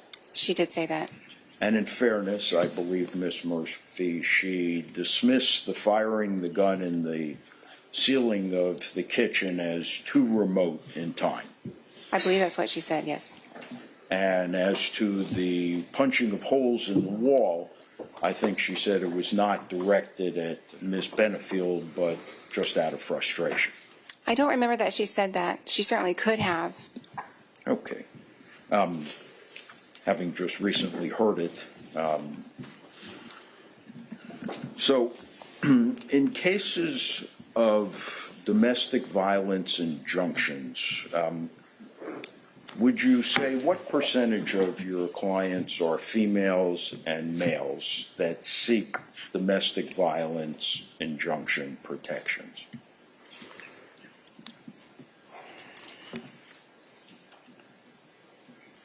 Well, I can't tell you if it would be my clients. I think in the cases in which I'm involved, the majority is the female client is seeking an injunction against the male. Okay. That's not necessarily indicative that the female is always a victim of domestic violence, because men can also be victims of domestic violence. Yes. Now,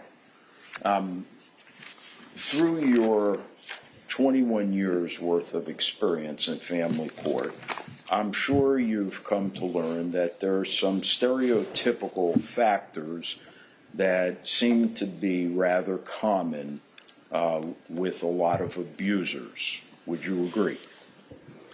I do not necessarily agree with that, no. There are different types of abusers. All right. Would you say that it's reasonably common in those instances where you've represented females seeking domestic violence injunctions against males, that the males are often controlling? That is sometimes the prevailing foundation for why the domestic violence occurs, but not always. Is that a yes? No, it's a no, not really. It's a no, not really, as opposed to sometimes? Sometimes. Okay. I'll take sometimes. Okay. All right. Have you had experience in those instances where you've represented females seeking protection from domestic violence, that the males are sometimes jealous and very possessive? Judge, I'm going to object to this line of questioning as irrelevant. I think it may be. I don't know. The witness can certainly say yes or no, or agree or disagree. That is one of the most rare reasons for the domestic violence in the cases that I've had in which I've represented the women. So jealousy is usually not a factor or a major factor. So you've seen it? I've seen it, yes, but not often. That was my question. Have you experienced in representing some of these females seeking protection for domestic violence against males that they have employed a strategy, which obviously has not been successful, of appeasement over the course of time, and finally it builds to a sufficient crescendo that they end up as a client of yours? I have seen that. Okay. And by appeasement, we mean, do we not getting along, going along for fear that the reprisal will be greater? Yes, that is true for both the female victim, if you want to use that word, as well as the male victim. Mm-hmm.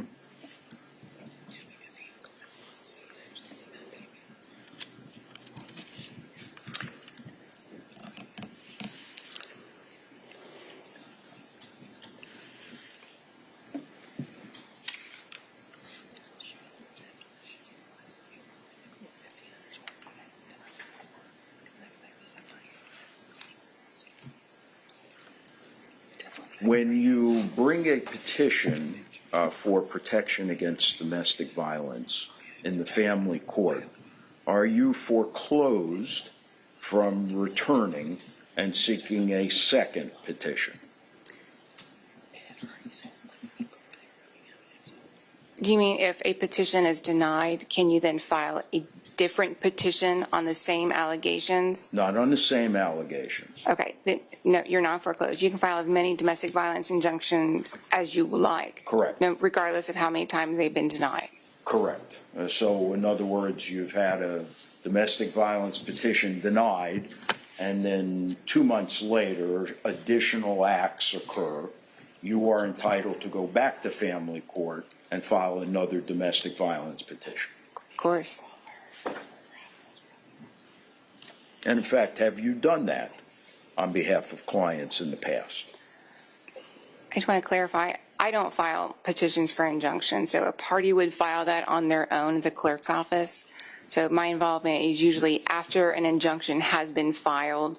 That is when my involvement begins. And have you represented people who have gone to court multiple times? Or do you only go one time? Oh, no, I could go multiple times. I just don't think that I've ever had a situation where I've represented the petitioner who has made multiple injunction petition filings. I've represented several respondents who have been themselves then the victim of spurious litigation and abuse of the injunction process by repeatedly filing injunctions. When Mr. Benefield was living here in Manatee County, he had his own apartment. Is that correct? He wasn't not living here full-time, but yes, he had an apartment at times during this period of time. You're not aware of any point in time where he resided with Miss Benefield in the home where the shooting took place? My understanding is that he did not. I don't believe I have anything further. Give me a moment, Your Honor.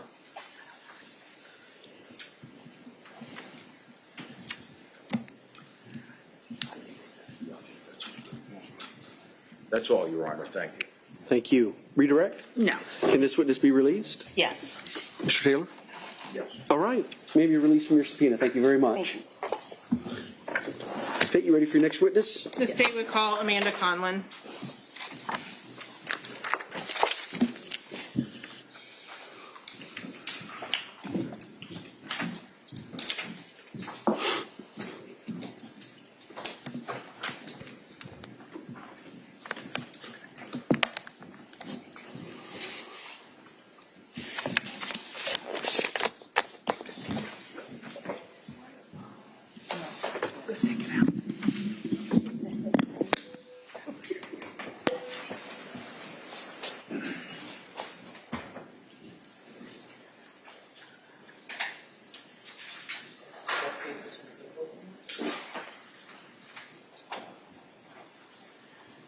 Please stand right here facing clerk, raise your right hand this morning. Do you solemnly swear or affirm the testimony you shall give in this case to be the truth, the whole truth, and nothing but the truth? I do. Thank you.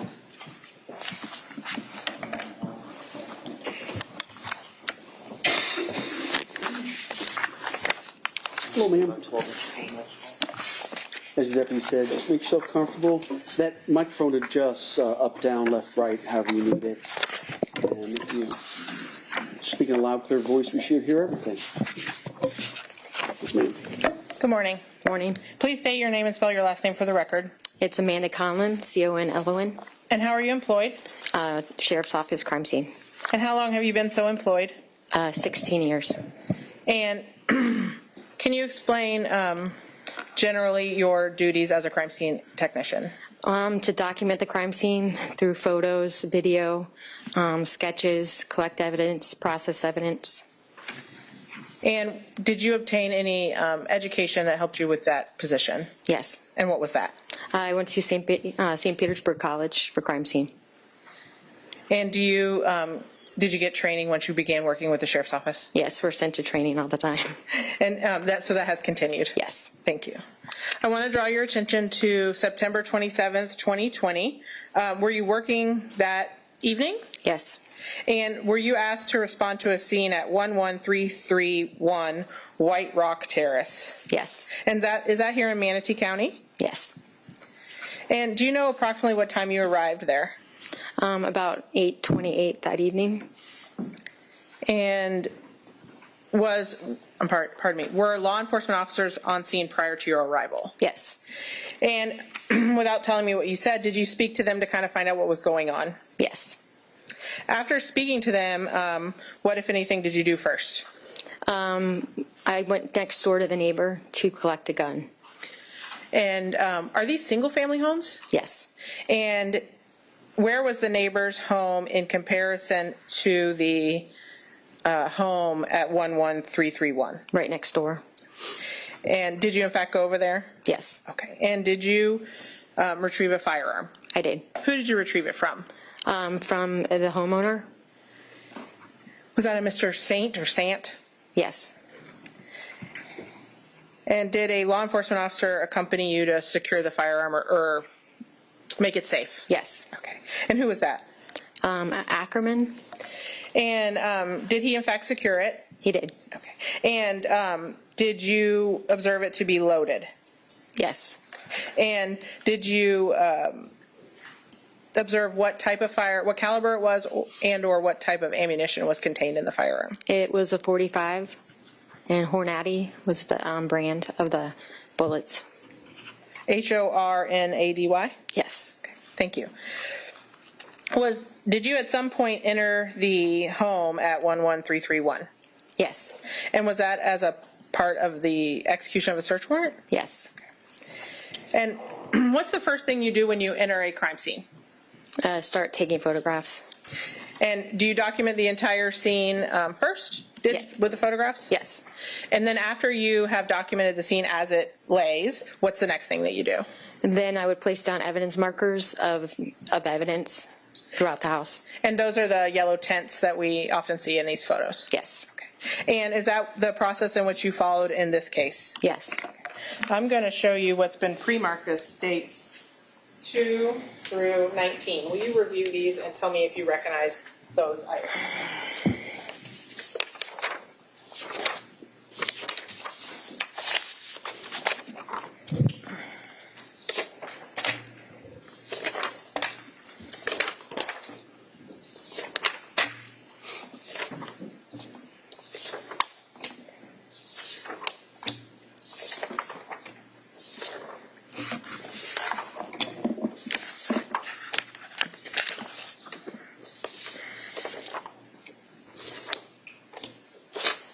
Yes, I recognize them.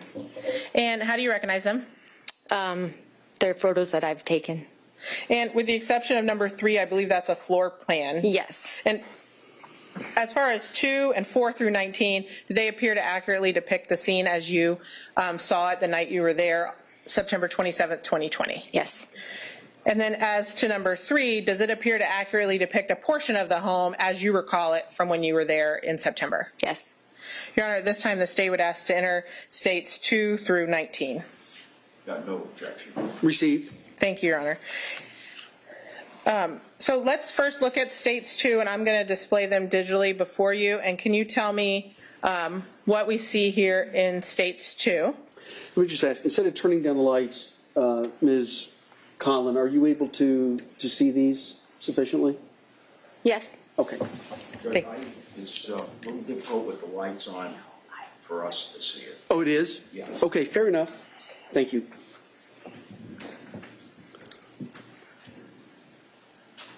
I didn't want anybody nodding off. Thank you. Ms. Conlon, I'm going to give you a pointer. And again, sir, if you need to reposition anywhere around the courtroom, wherever you need to go to see, please feel free.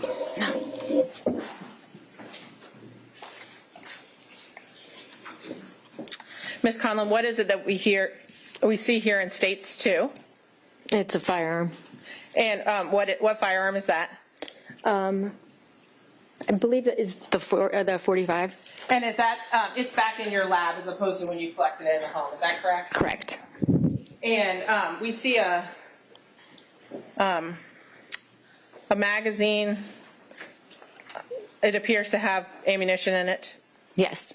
And then the firearm, which has been locked back, and a holster. Is that correct? Yes. And then there's one round laying in this picture. Would that be if it had been in the chamber? Yes.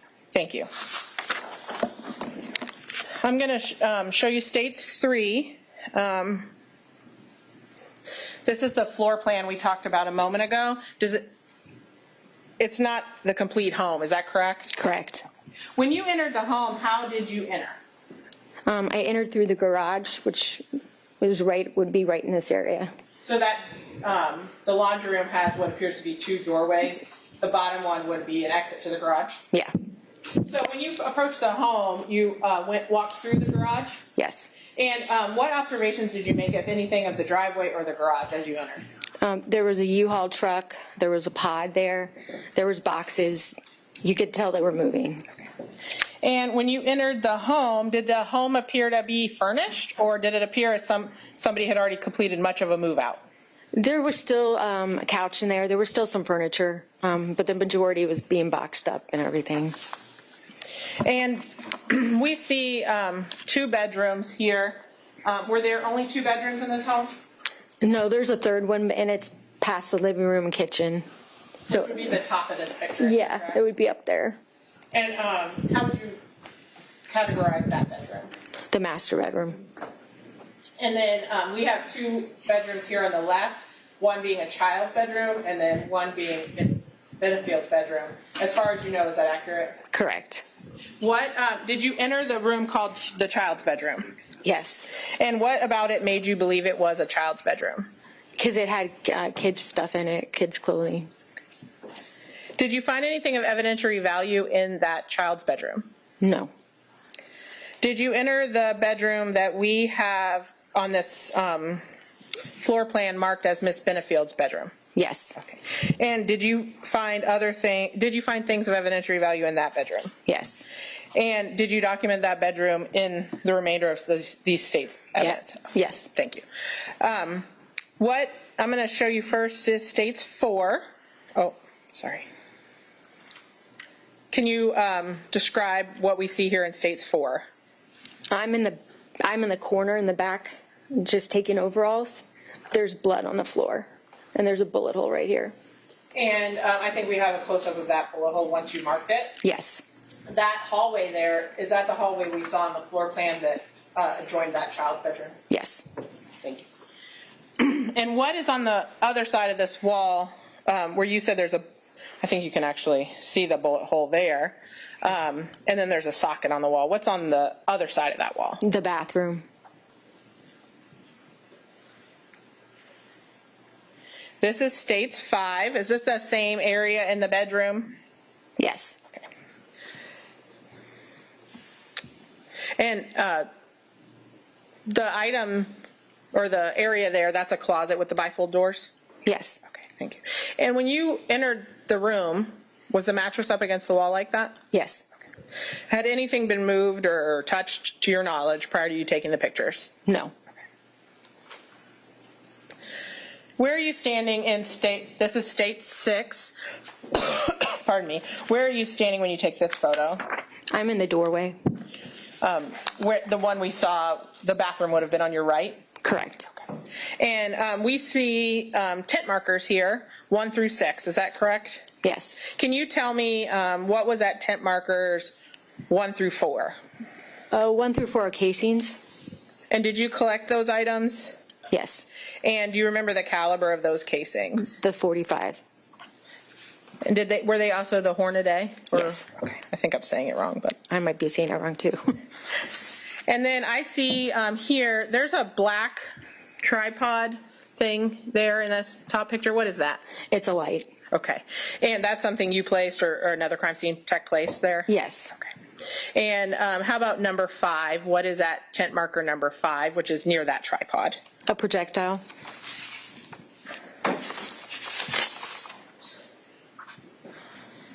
And then number 6, what is number 6 marking? Blood. I'm going to show you states number 7. Is this the projectile you said was at state or at number 5? Yes. Okay. And did you collect that item? Yes.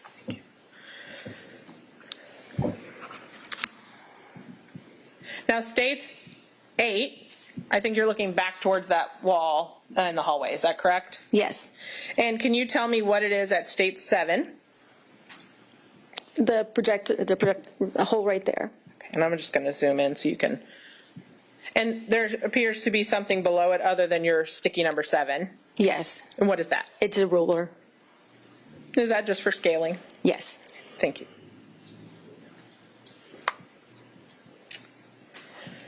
I'm sorry, I got ahead of myself. Did you find any other holes other than state 7? There was a, what did you call it, a bullet hole? Yes. Yes. Did you find any other holes that corresponded with state 7? Yes. Okay, and so can you tell me about those? So they would be in the bathroom, in the cabinet.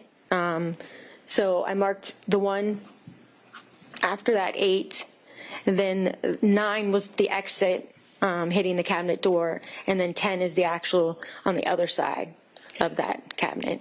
So 8 would have been the back of the cabinet? Correct, The yes. opposite side of 7? Yes. And then it traveled through the cabinet door, which you did as 9 and 10? Correct. And then did it ultimately land or strike somewhere and come to a stop? Yes. And where was that? It's right outside the bathroom door. So I'll show you states 9. Is this the frame of the bathroom door? Yes. And if you could just tell us what we see here. It's going to be the projectile inside that hole. And you marked that 11. Correct. This is states 10. What do we see here in states 10? The trajectory rods, just to show the path of the bullet. So those are something you placed there to make sure that was the same bullet that went through those holes at number 7 and 8, 9, and 10? Correct. And did you ultimately dig the projectile out of tent marker 11? Yes. Okay. And I believe states 11 is a close-up of that hole prior to your digging it up, is that correct? Yes. Okay. And then what do we see here in states 12? That's the bullet that I dug out at 11. Thank you. Did you find any other holes anywhere else in the home? Yes. Okay. And where was that? The living room. And did you document that? Yes. I'm going to show you states 13. Can you kind of orient us in the home? Or if I can switch back to the floor plan if it would help. But. No, that's the front door by 16. So it's like right in the living room area.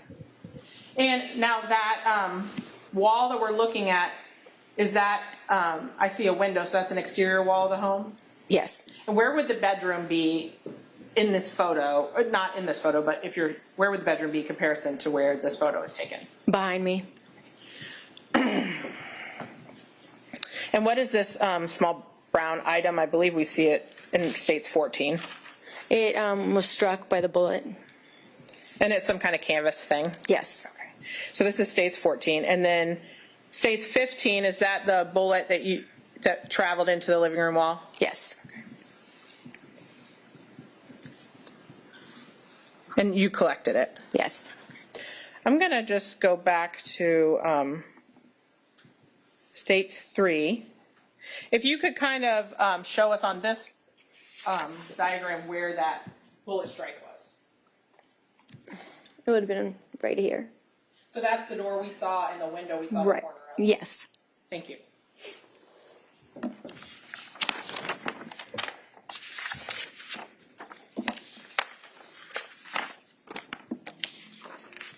Did you find and collect any other firearms in this home? Yes. And how many? 2 others. And where were they located? One was in the bedroom with the blood, in the closet, in a backpack. And so I'm showing you state 16. Is this the closet you're talking about? Yes. And where's the backpack? Right there. And then I believe state 17, is that the firearm in the backpack? Yes. Thank you. You said you found 2? And then one was in the kitchen pantry. And I'm showing you states 18. Is this a portion of that kitchen pantry? Yes. Okay. And where was the firearm? It was below that picture. Yes. And so we see a basket here, and then this is another basket. That's when. And so states 19, that's a firearm. Correct. Okay. And you collected both of them? Yes. Thank you. Were they both loaded? Yes. Did you locate any cell phones in this home? Yes. And did you collect them? Yes.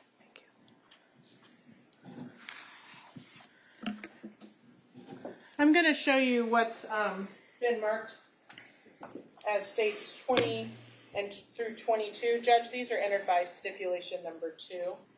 But are these photos you've seen before? Yes. And is it your understanding that they were taken by first responders when the victim was still on scene? Yes. And I didn't ask you, but when you arrived, had the victim already been taken away by EMS, to your understanding? Yes. Okay.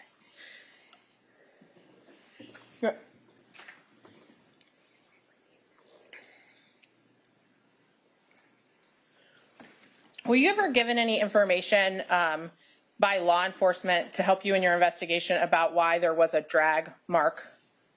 Yes. And what was the information that you were given? They had pulled him out to start working on him. Okay. And is it your understanding these pictures were taken in the bedroom prior to that? Correct. Okay. Your Honor, they were entered by stipulation, but the state would ask to publish. All right. 20 through 22. Ma'am, can I please have 20 to 22? I'm sorry.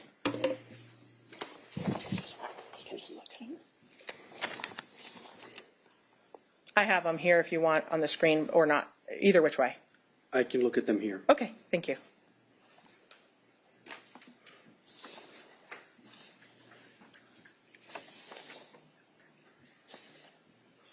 Okay.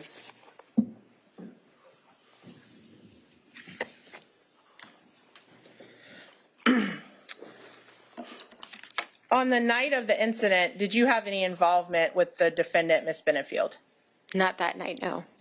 And was it your understanding that another crime scene tech took photos to document her appearance on that night? Yes.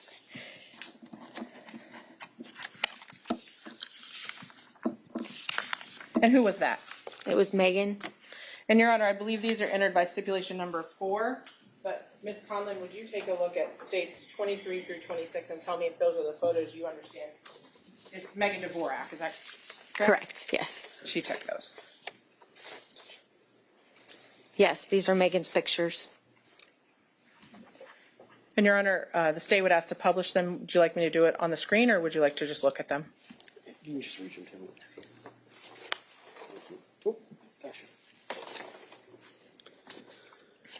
Just to confirm, there you are. 20 to 22 and 23 to 26 are stepped in. Yes. All right. They'll be received. Thank you, Your Honor.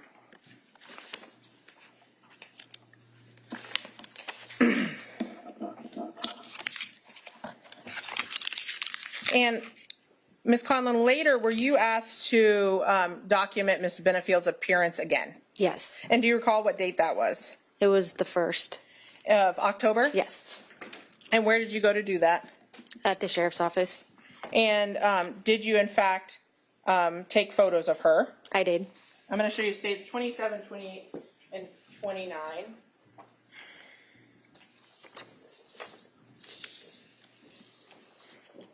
Yes. And are those the photos you took of her on October 1st, 2020? Yes.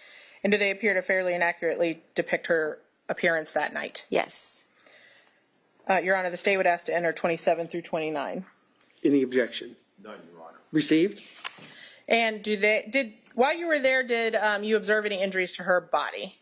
Some scratches, light bruising. And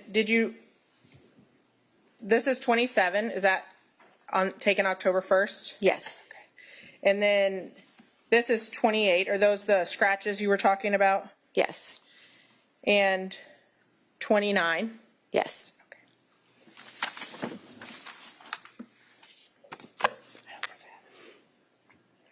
Did Ms. Benefield complain of any injuries to you that night? She never spoke. Thank you. I don't have anything further, Judge. The defense may. And Judge, I just want to correct something before the defense does cross. The picture that came in as State's Exhibit number 2, it was my fault. I switched the pictures on accident. That firearm is the one that was found in the backpack in the closet, not the one that was found in the neighbor's house. But all the testimony about the neighbor's house and the gun being at the neighbor's house is accurate. It's just the picture is a different gun.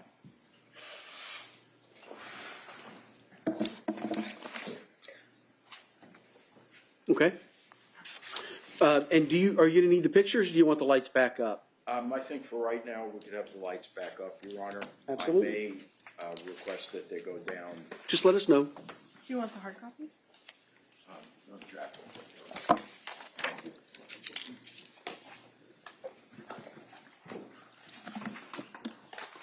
Deputy Conlon, I'm not a deputy, just as a crime scene tech. crime scene tech. How shall I address you, Miss Conlon? Yeah, that's fine. I have a few questions for you. No heavy lifting.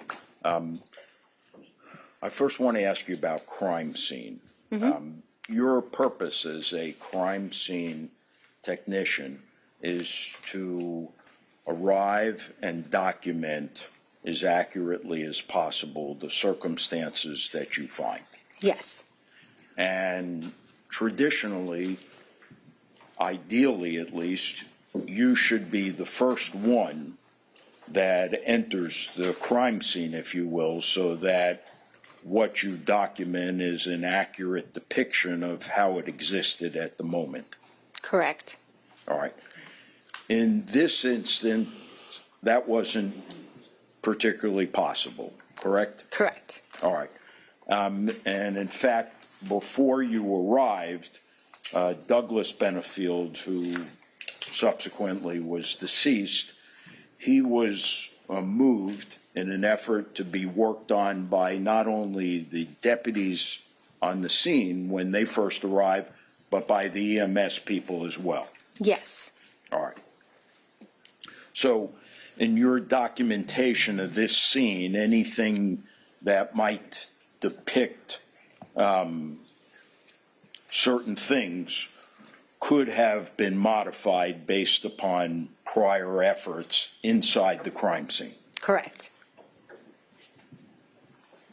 Now, you told us approximately, I realize going from memory is difficult.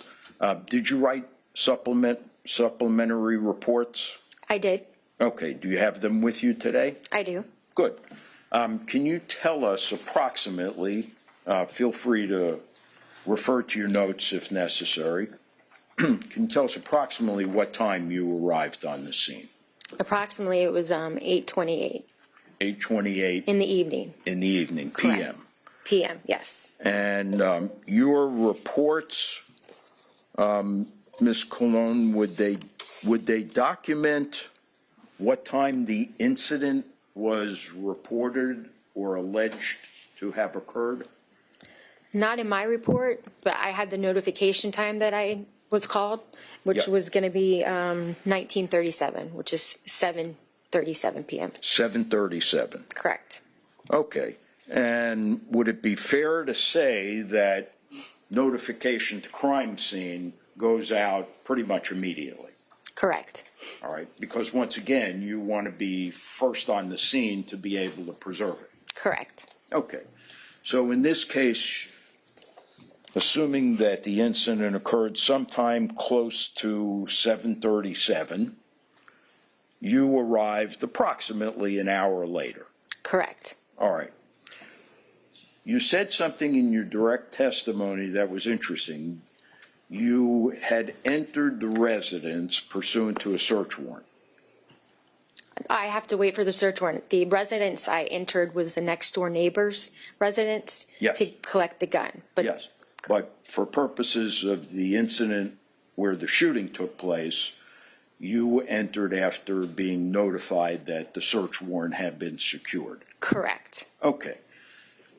So this is what I want to establish.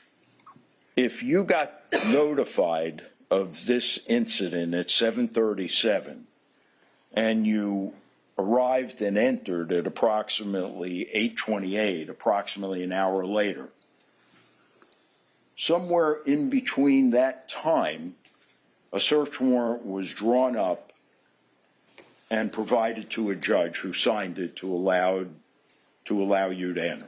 Correct. That's some pretty fast work, no? That's pretty typical for our agency. Okay, so in other words, They're pretty used to writing them pretty quick. okay, so the incident happens, bing bang, you put the search warrant together and you're in. Yes. Okay. Now, just so we're clear and there's no confusion, and I don't mean to imply in any capacity that there was any sleight of hand involved. The actual weapon that was pictured in the slide was the gun that came out of the backpack, Correct. which I think is a Sig Sauer The backpack was a 380, yes, Sig Sauer, I believe. 380. It was a 380 in the backpack, Right, not the 45. not the 45. Okay. And the photographs that were taken of Miss Benefield, some were taken that evening, correct? Correct. And then there was another opportunity to take a second set of photographs a couple of days later on October 1st. Correct. And why would there have been a second set of photographs taken on October 1st? To see if any more bruising would come up, better pictures. Yeah, in other words, a lot of times bruises are not readily apparent immediately, and they develop over the course of a day, 2, 3 days. Correct. Okay. Now, give me just a moment, please.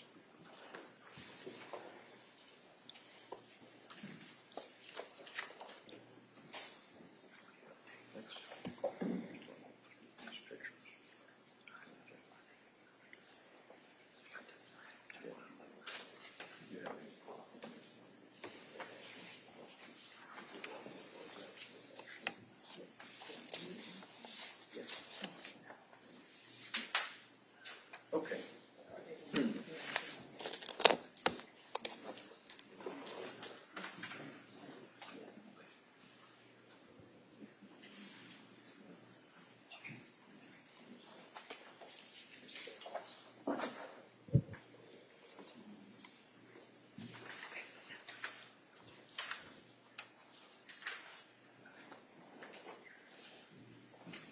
All right, Ms. Conlone, I want to ask you a few questions with the help of my very able-bodied assistant, Mr. O'Keefe. And we're going to put a few of those photographs up. I want to ask you some questions about them.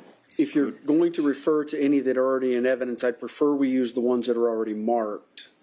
If there's additional ones, then obviously you can lay the predicate or get a stipulation for admissibility.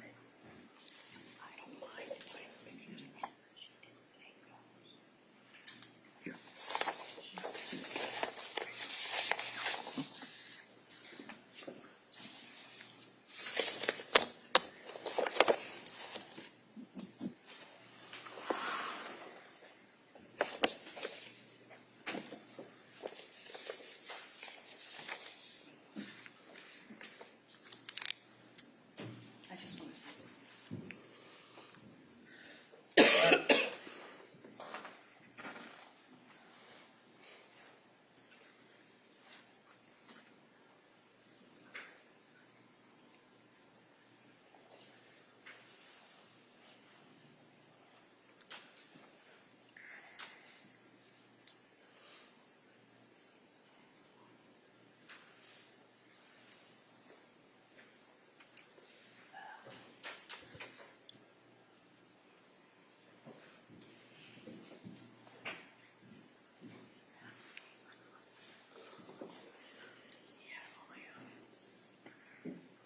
I gave him all of the state's evidence. Mr. Chandler said he would like to look at them.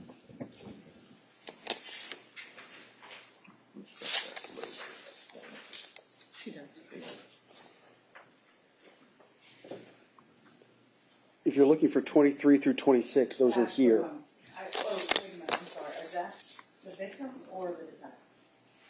These are photos of Miss Benefield. That's what you. And my notes reflect that 23 through 26 are photos from the night of the incident. Yes. Okay. Thank you.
Good. All right, Ms. Condon, let me direct your attention to the exhibit that is now up on the Elmo. I want to ask you, with respect to Ms. Benefield's left side of the face, specifically the left eyelid, does that appear to be the same size as the eyelid on the right, or does it appear to be swollen? Objection. Yeah, I'm going to sustain. I mean, I can see that for myself. I don't need the witness to narrate what the evidence is. Unless there's something specific that you want to draw out about it, but. No, that's fine. The only other question I was going to ask was about the left cheek, Your Honor. Okay, but I also think that she didn't take these. I understand. Okay, go ahead. So I'm going to sustain. Okay. With respect, Ms. Colon, to Ms. Benefield's left cheek, do you see that as swollen as compared to the right cheek? Sustained. All right. Next.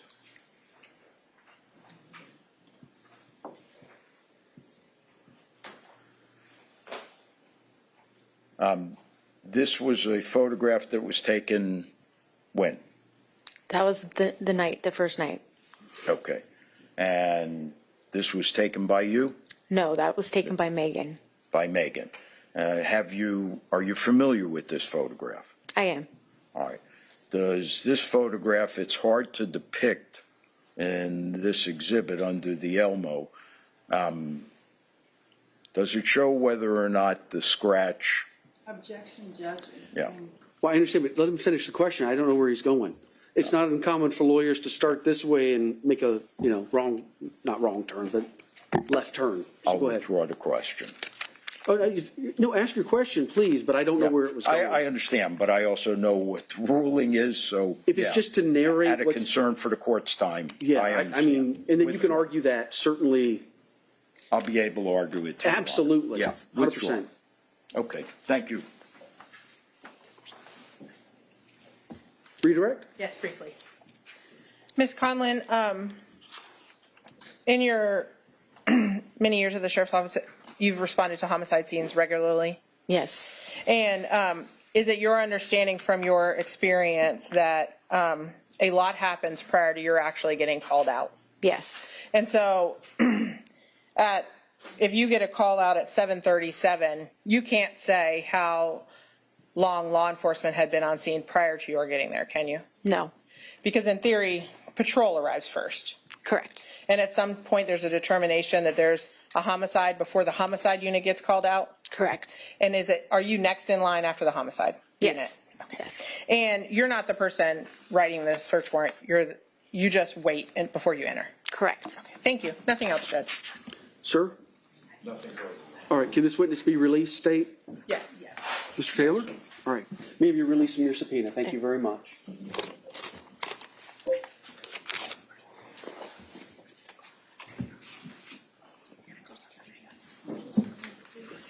Oh, yes. Yeah, but, Your Honor, we have her under subpoena for tomorrow also. Oh, well, hold on then. All right, ma'am, apparently you're still under subpoena. Okay. All right, so remain available. Thank you.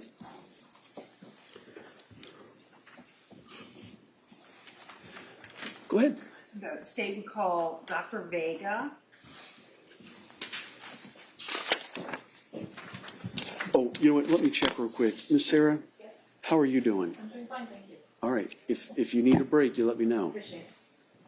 And Judge, it is my intention to put the pictures up on the screen. I've spoken to the family and they agree that would be amenable. Because I don't think you can, the witness needs to point out things while you're looking at pictures. I can see right here. I'm not going to get in the way of you presenting your case, but I'm fine if you want to put them on the overhead, and I'm fine if the witness is sitting right here, and Mr.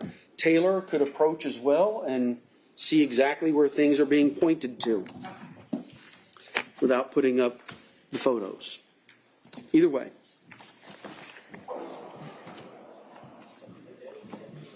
Just to remind Your Honor, we have the Daubert motion pending as to this witness. Correct. Do you solemnly swear or affirm the testimony you're about to give in this case to be the truth, the whole truth, and nothing but the truth? Yes, I do. Well, Dr. Vega's sitting down. The way I read the motion was specific to one particular injury. Correct. So let's do this. When we get to that point, and please feel free to disagree if you want. I think when we get to that point, object, so it's preserved, you have your contemporaneous, let the testimony finish, then you can cross on that, and then whether if I let it in, it's all there. And if I agree with you that the foundation hasn't been laid, or it's otherwise not admissible, then it's still proffered and it's in the record. Would that be okay? Yes, sir. Okay. Hello, sir. Make yourself comfortable in the chair, 12 to 15 inches from the microphone. Loud, clear voice will pick up everything, and it does adjust up, down, left, right. Thank you. Thank you, Your Honor. Good morning. Good morning. Please state your name. My name is Russell Scott Vega. The last name is spelled V-E-G-A. And where do you work? I'm the Chief Medical Examiner for the 12th District of Florida, and that includes Manatee County, where we are now. And what is the 12th Circuit? It includes 3 counties, Manatee, as well as Sarasota to our south and DeSoto County to our east. And you said Chief Medical Examiner. So what does that mean? That means in the medical examiner's office, I supervise the other medical examiners. I set policy. I basically manage the office. You're the boss. Yeah. Okay. And what is your education to do the job that you have? I started in undergraduate, majoring in physics and biochemistry at Florida State University. Then I went to medical school after that, University of South Florida in Tampa. After medical school, I did 2 years of training in general surgery, and then 4 years of training in anatomic and clinical pathology, and then a year of subspecialty training in forensic pathology. Hold on one second, I'm sorry. Your Honor, out of respect to the court's time and to Dr. Vega, whose credentials I'm familiar with, we're happy to recognize him as next. All right. Are we willing to stipulate or accept that stipulation? Yes, I do have a few more questions about specific things that he's done, though. Okay. Okay. And how long have you been the Chief Medical Examiner, if I didn't ask you already? It will be 20 years, October 1st. Okay. As part of your duties as a Chief Medical Examiner, do you still perform autopsies and do the work that your other medical examiners would do? Yes. Okay. How often would you say you perform autopsies? I'm on the schedule every month, so not necessarily on a weekly basis, but certainly on a monthly basis. Okay. And over your career, how many autopsies would you say you've done approximately? Yeah, I don't have an exact count, but probably in the 3,500 to 4,000 range. Okay. How many of those approximately would you say are gunshot wounds or contain some aspect of a gunshot wound? It's in the hundreds, but I wouldn't be able to tell you more than that. Is wound interpretation part of your duties as a medical examiner? Yes. Okay. And what exactly is wound interpretation other than exactly what it sounds like? It's being able to examine a body and identify injuries present on or in that body and be able to, in that identification, determine what the nature of the injury is, possibly what kind of implement, tool, or weapon was associated with inflicting that injury, and other things about the nature of the injury, such as when it occurred, or things associated with the circumstances under which the injury was sustained. Okay. Did you do the autopsy of Doug Benefield? Yes, I did. And when was that? That autopsy was on September 28th of 2020. Okay. And generally on Mr. Benefield, how many wounds did you find? I found 2 clear gunshot wounds, one possible gunshot wound, and then two other separate smaller injuries, one to the head and one to the back of the thigh. Okay. Were pictures taken during this autopsy? Yes. Okay. I'm going to show you State's Exhibit 30 through 38. You can just take a look at these.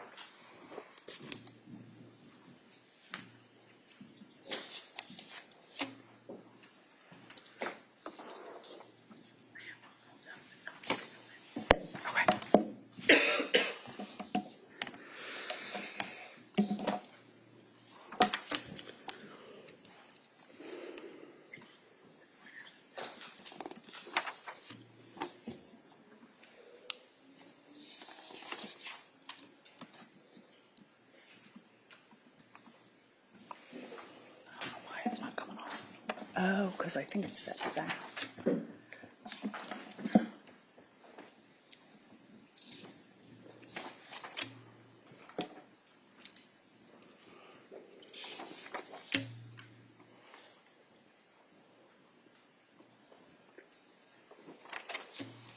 Do you recognize those?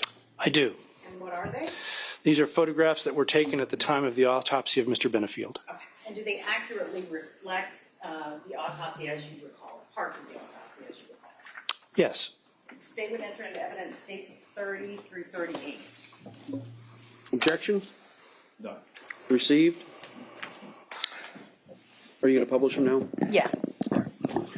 Folks, the state is about to publish photographs that were taken during an autopsy.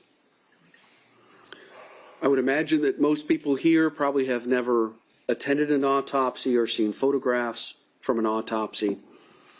I didn't see them, but I don't think they're the full autopsy. No. I would assume they're external Yes. photographs. Yes. However, for those of you who may have an emotional connection with this case, sometimes these can be very difficult to look at. So if you think that you might have some difficulties, I'm not worried. Sometimes I'm worried about a jury and an emotional response. I'm not worried about that. But just to avoid any distractions, if anybody thinks that they might have a reaction, please feel free to step out for a few minutes, and then you can step right back in. All right, go ahead. Thank you. I'm going to show you State's Exhibit 30 just so we understand who we're talking about. Is this the patient, Doug Benefield? Yes, this is a photograph of the decedent. The decedent. Mr. Benefield, from the essentially mid-chest up. Okay. And I'm going to show you the next exhibit, States 31. Can you tell me what we're looking at here? Yes, so this is the decedent's right arm and the right side of his chest, and this shows two injuries, really one superficial injury to the right arm, and I can use the laser pointer if you like. Okay. Judge, this is the wound that's the subject of the motion. Understand, I'm going to reserve on the objection, and once I hear it, then I'll make a final ruling. But yes, noted. So we see two injuries here, one on the chest here, and one on the right arm. The chest really is a more complex injury. There are really three components here. There is what was circular gunshot perforation here. There is an incision that was made by doctors who were treating him in life-saving measures that was made from the edge of the gunshot wound downward here.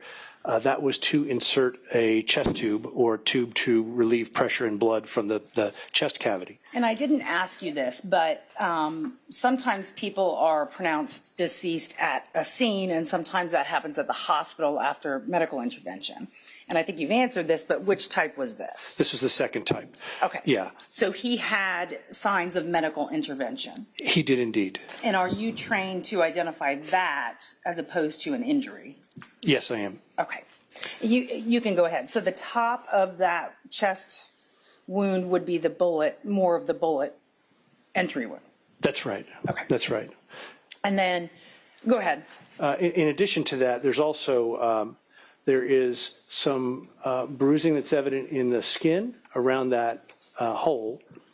And then separate from that is the arm wound here. Okay. So let's talk specifically about the chest wound first. Yes. So this wound, I don't know if you said it first or if I said it first, was an entrance wound. How do you determine the difference between an entrance wound and an exit wound of a firearm? Well, there are characteristics of the hole in the skin itself that can be helpful in that regard, but the easiest way to be able to tell the difference between an entrance and an exit is if you have one hole and the projectile still in the body, and you have a track between those 2 points. Okay. That's what we have here. So that helped me be very confident that this was an entrance wound. That's the entrance wound. If you have 2 holes and no projectile, usually it's pretty clear, but it can be a little bit harder. Okay. But in this case with the chest wound, was not difficult. That's correct. Okay. So this is State's Exhibit 32. It's a closer up image of the chest wound. Can you just point out where the bullet injury would be? Yes, that's right here. Okay. And then State's Exhibit 33 is the back of Mr. Benefield, and there's a lot of discoloring the top of the shoulders and the lower back. What is that? Yes, so you're correct. This is his back, and just for clarification, this is the neck and the back of the head, the left ear, and there's this pink-purple discoloration here, but especially up here on the, let's just say the shoulder regions. That's lividity. Lividity is the pooling of blood that occurs in the body after death. That part of what we see is not injury or in any way related to what happened to him prior to his death. It's simply essentially what we would call an artifact or a post-mortem finding. Okay, so this is the darkness that we're seeing here is just sort of a natural process. This here and this here. Okay. That's correct. And what about this picture is not a natural process? Within this area that's not discolored, and the reason for that is that there was pressure on the skin here that prevented the blood from pooling after death, so that's why it's more pale. But in the at least contained within that zone is this smaller, darker purple area, and that is not lividity or a postmortem finding. That's associated with injury. Okay. Did you inspect that area to find out what it was? Yes. Okay, and what was it? I could palpate, I could feel a lump under that area of the back, and upon further examination by cutting the skin and examining underneath, there was a projectile there. Okay, so I'm going to show you States 34. What are we looking at here? This is a photograph that was taken after I had done the incision and essentially uncovered the projectile that was in the subcutaneous tissue, the tissue under the skin. Okay. And that's the projectile right there. And during the autopsy, were you able to connect the path of the initial hole to this projectile? Yes. Okay. And if you could just explain what it went from which side to which side?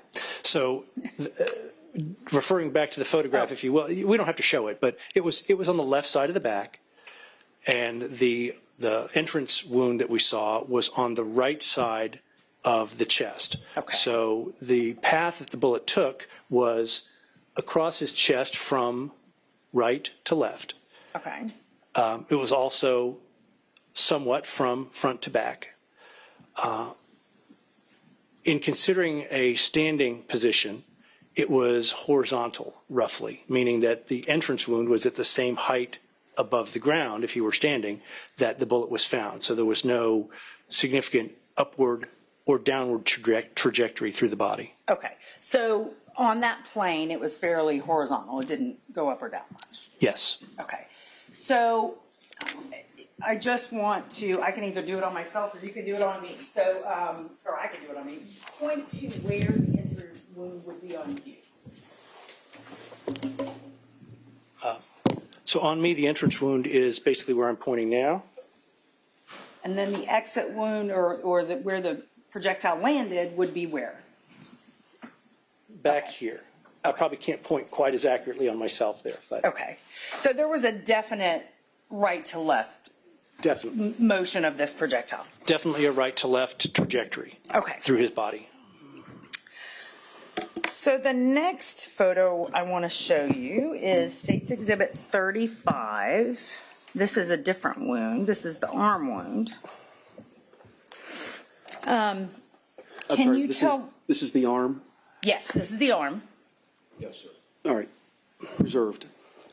And what can you tell me about what we're looking at here on the arm? So the arm wound is a superficial wound. It's essentially a scrape of the skin. So the surrounding skin is normal, right? And then this area, the superficial part of the skin, what we might call the epidermis, and maybe a little bit of the skin underneath that, of the dermis underneath that, has been scraped away, and it leaves this red, irregularly shaped wound here. Okay. And you said relatively superficial. So what does that mean? That means that outside of the skin being scraped away, there's no deeper injury, there's no additional damage, there's no underlying injury to the bone or the soft tissues, there's no bruising. It's just this scraping of the skin, and that's it. And being that it's superficial, does that limit your ability to determine where it came from or what it's from? In this case, I would answer that yes. In general, sometimes the pattern or the nature of the appearance on the skin can give you a very clear idea of how that injury occurred. But in this case, it's a relatively irregular and what I would say not characteristic of any particular mechanism of injury. Okay. If you had to make an educated decision about what you think this is, what is your opinion about that? I think more likely than not, it is a... I understand. I'm sorry, just, we have to get objections on the record. I'm sorry. Go ahead. Certainly. Reserved. More likely than not, it is a what I would call a grazing gunshot wound. Grazing gunshot wounds are wounds that just barely scrape across the skin in their path rather than going into the body. And so they leave a scrape pattern on the skin where they do that. Grazing gunshot wounds sometimes, frequently, have a much more characteristic appearance, and this one did not really have those characteristics. But given that we have two clear gunshot wounds in the body, and this additional injury could be, by its appearance, a grazing gunshot wound, I think it more likely than not that it is. Okay. And you said it's not typical of a graze wound. What do you mean by that? A typical grazing gunshot wound looks like a furrow or a trough across the skin. It's long, narrow, and typically it has characteristic shapes at either long end and has skin tag tears along the long edges, if you will. And this really didn't have any of those characteristics. Okay. So that made it difficult to determine exactly what it was. Yes. Okay. Then I want to move to the leg wound. This is State's Exhibit 36. If you could orient us, what are we looking at here? So this photograph is taken with the leg turned, and you're looking at the back surface of the leg. And when I say leg, I'm referring to the calf, so the part of the lower extremity which is below the knee. So this is essentially where the knee is here. Facing away from the camera is where the knee would be. Correct, and behind the gloved hand. So this is the back of the calf, and the body here is turned over. So it makes the orientation a little bit more, I'm sorry, the leg is turned over, so it makes the orientation a little bit harder to see. Okay. But this is the back of the right leg, and the injury itself is, the hole here that's between the two parts of the ruler. I'm going to zoom in on this. So if you could tell us, can you tell, first of all, is this a gunshot wound? Yes. And is this an entrance wound or an exit wound? This is an entrance wound. And how you tell it's an entrance wound? An entrance wound typically has a round or oval shape based on whether or not the projectile is going into the skin from a perpendicular, straight-on orientation or at somewhat of an angle. The angle creates the oval shape typically, and this is an oval shape here. It has some scraping or abrasion at the edges of the wound here, and those characteristics are typical for an entrance wound. Okay.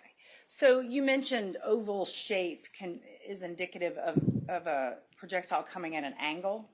Yes. Okay. So that would be as opposed to maybe from side to side of the calf, it is at some sort of an angle. Well, it could be side to side as a comparison, but the main thing is to think of it as not being at a perpendicular angle to the skin. So that angle, you could have an oval which is horizontally oriented because the angle is like that to the skin. Yes. Or you could have an oval which is vertically oriented, like this one is, because the angle is up and down related to the skin. So with reference to this entrance wound, assuming someone were standing, so that would be the normal anatomical positioning? Yes. Maybe? Okay. Yes. So the angle of this entrance wound would be coming from which direction? Coming from where? From below the level of where the hole is. So it would be coming from essentially the floor. Okay. So if someone were standing and someone were laying on the floor, they could shoot up and maybe get this angle. Yes. We're not saying that's what happened. It could happen. Yes. Okay. So I'm going to show you the next, which is States, I have to close it. States Exhibit 37. What are we looking at there? So this is the right leg seen from a different perspective. We were looking before at the right leg twisted from the left side of the body. Now we're looking at the right leg untwisted from the right side of the body. Okay, so when you say twisted, as we're looking at that leg now, when you took the picture before, twisted this way, you mean? Yes. Okay. Let me. You could show. It was rotated like this. Perfect. So that you could see the back of the leg. Thank you. So now the leg is flipped back, and what are we looking at here? So this is the right knee here. This is the right leg, right foot, and this is the exit hole for the gunshot that started with the entrance that we just saw previously, and that's just below, but basically on the side of the right knee. And I have one more picture, a little closer up of this. So let me back up a minute. Where would the entrance wound approximately be on this picture? So the entrance wound is back here at more or less this level, where we can't see it because it's on the underside of the leg, and even if this rail were not here and you could see the entire leg, you probably wouldn't see it because it's on the back of the leg, not the side. Okay. And then the last picture that's a little closer up, I just want to ask you, how can you tell that's an exit wound? As opposed to the previous entrance wound that we saw, which was an oval hole, this looks more like a tear in the skin, and that is characteristic of exit wounds. This tear is irregular and V-shaped. Exit wounds tend to have non-predictable, irregularly shaped tears in the skin, and this is pretty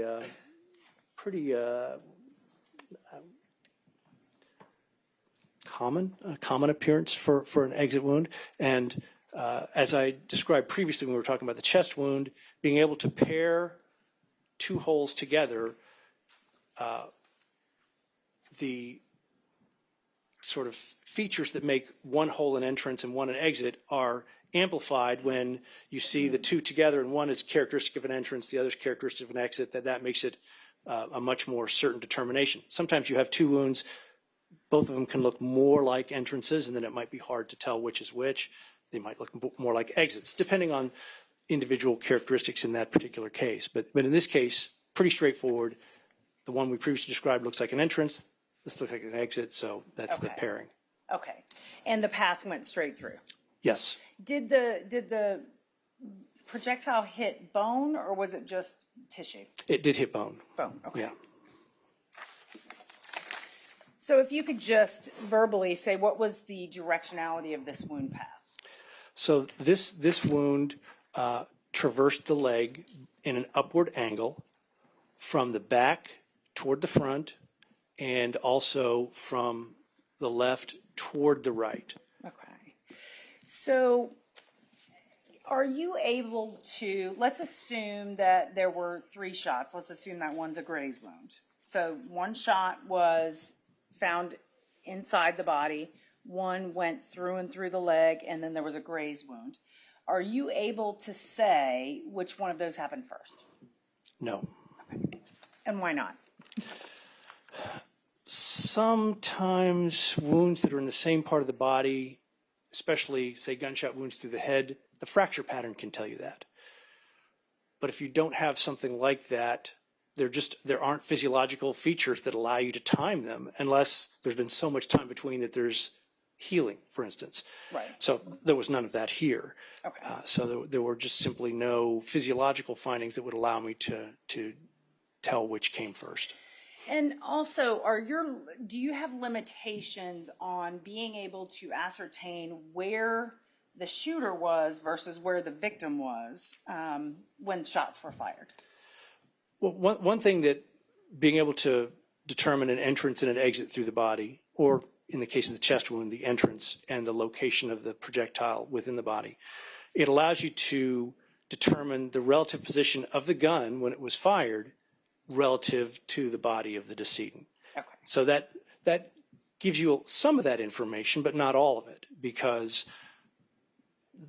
a gun can be held in different ways. It can be held toward the body or away from the body. It can be held at different heights and locations relative to the shooter. So some information, yes, but not. It doesn't allow you to tell you entirely where they were relative to one another. If it can tell you where the gun is in relation to where the body is, it doesn't necessarily tell you where the shooter's body was positioned, only that the gun must have been at this angle. Is that what you're saying? Yes. Okay. So it's kind of confusing. So let me give you an example. We'll talk about the leg wound. It was right leg, correct? Correct. And it's going from here out here. Correct. Okay. Yes. At an upward angle. Yes. So if I were to be standing here, someone would have to be laying on the floor to shoot up my leg, right? At that angle. More or less, yes. Okay. How about if I were falling this way and someone shot? Could that angle be duplicated? Yes, especially if you fell backward and really externally rotated your leg out to present the back of the calf to a gun that might be firing well to your left. Okay. And is there a scenario that could work where the calf or the knee is bent in this direction and the shot comes from behind? Yes. Okay.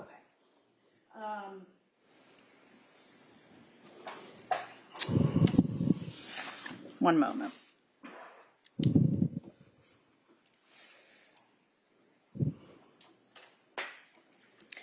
Did you do any toxicology on Doug Benefield, on the body? I took samples and submitted them to the lab for toxicology analysis, yes. And were there any drugs or alcohol in his system at death?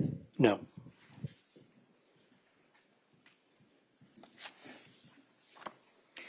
I wanted to ask you a question about the chest wound. What organs did it hit, or what important things did it hit?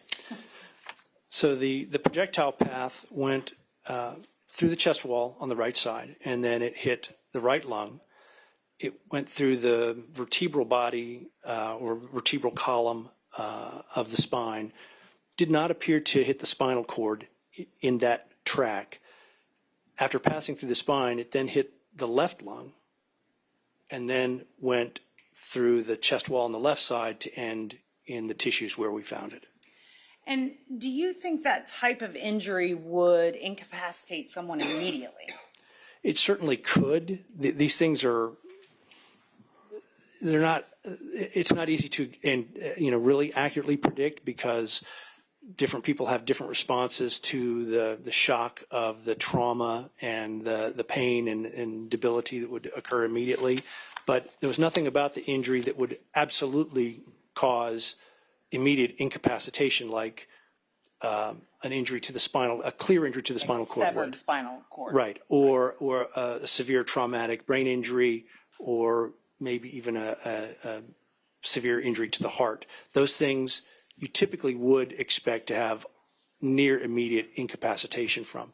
This didn't have that, so potentially could there have been some activity, some ability to take some purposeful movements or motions or things. I think it's possible.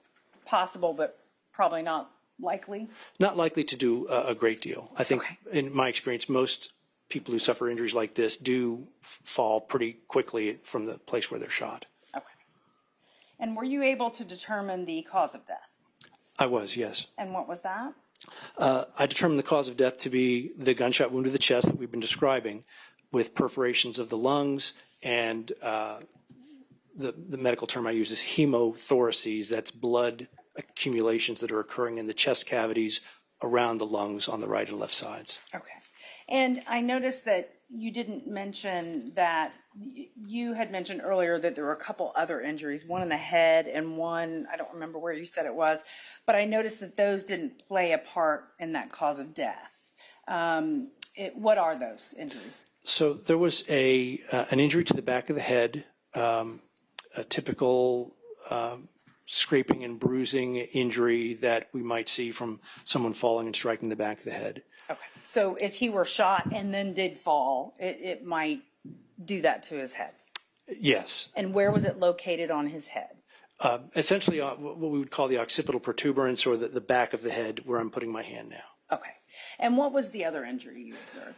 The other injury was a very minor injury to the back of the thigh, really barely noticeable. I don't really have an opinion as to what caused that injury, but it wouldn't have been anything that was debilitating or causing any problem, and certainly wasn't associated with the cause of death. Okay. And is it possible that that injury was inflicted, or he had that injury at a different time? I mean, it's possible. I didn't see clear evidence of healing in that injury, but it could have occurred outside of the circumstances of the shooting. Okay. So the cause of death was that chest gunshot wound. What was the manner of death? Manner of death, I determined to be homicide. Okay. Thank you. I have no other questions. Mr. Taylor.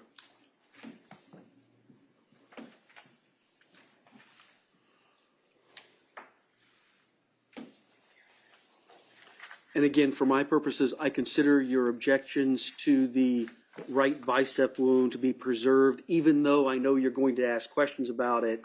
I consider it preserved. Yes, sir. Thank you.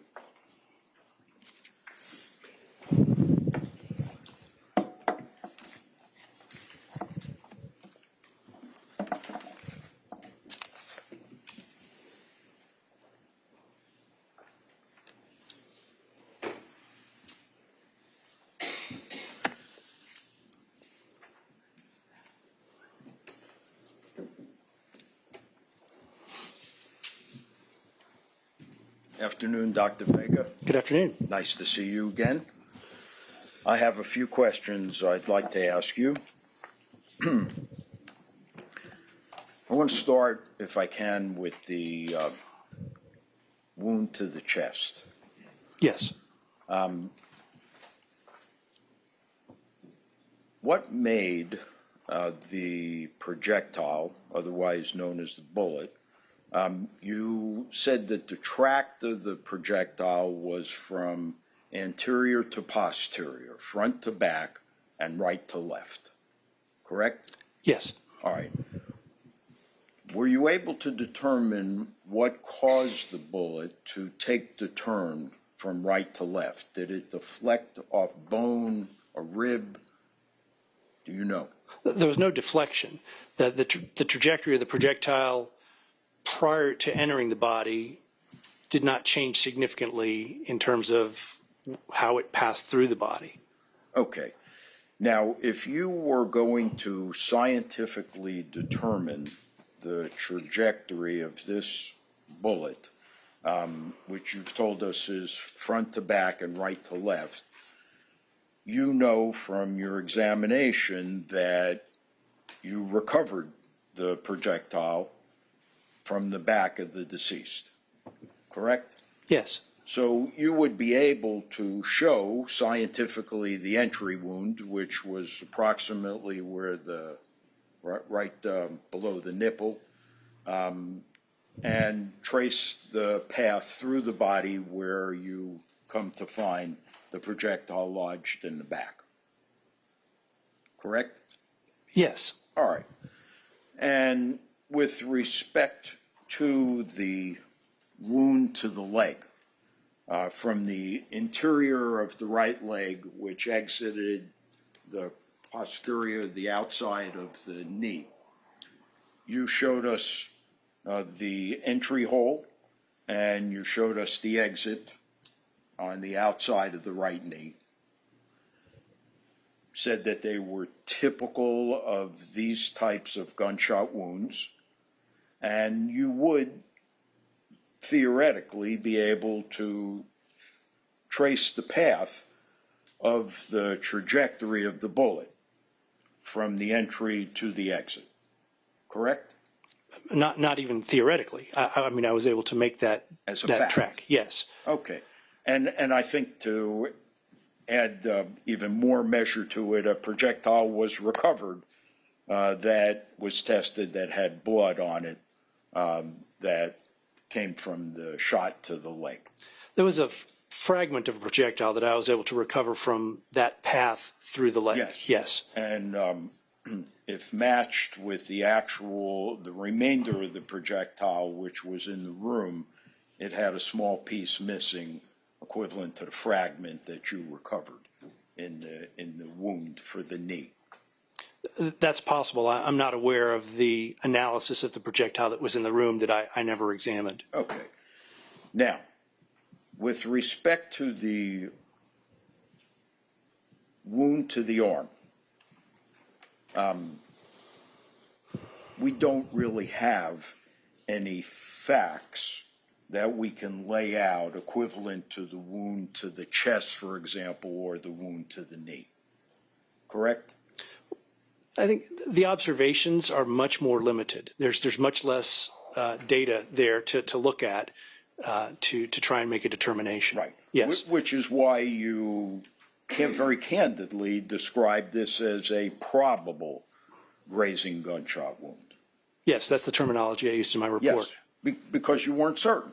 That's correct. All right. And as you sit here today, you're not certain. That's correct. All right. So what allows you to conclude that it may be a grazing gunshot wound is your experience? Yes. Okay.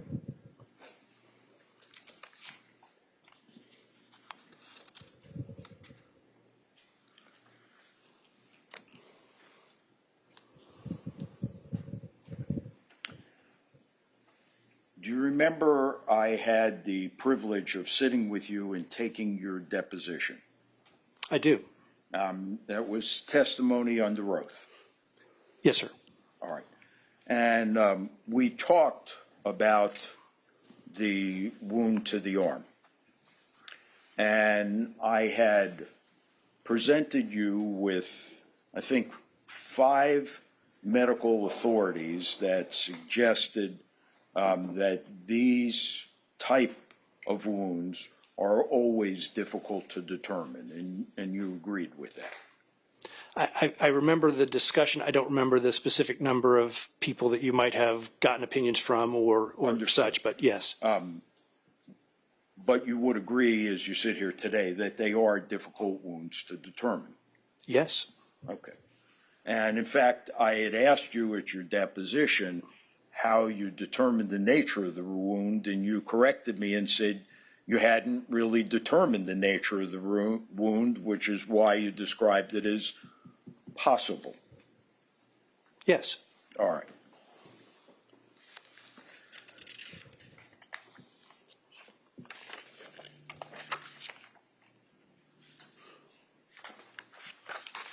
I want to ask you a couple of questions, if I may, Dr. Vega, about homicides. Not all homicides are crimes, correct? Correct. We have what's known as justifiable homicide, where, for example, a homeowner shoots an intruder at night in their home. Example of a justifiable homicide, correct? Certainly could be. All right. And we have excusable homicides, where a law enforcement officer, in arriving on a scene, encounters the perpetrator who has a weapon, and the law enforcement officer shoots and kills the perpetrator. That's excusable homicide. It sounds like it could be, yes. All right. Do the absence of defensive wounds, Dr. Vega, necessarily exclude aggressive behavior? No. Okay. So somebody could be the aggressor and still not have defensive wounds? I think that's possible. All right. It also does not exclude the aggressor being the one that initiates a confrontation, does it? The absence of defensive wounds? No. You told us, again, very candidly, that you cannot, at least in these circumstances, determine the order of the shots with any reliability. That's correct.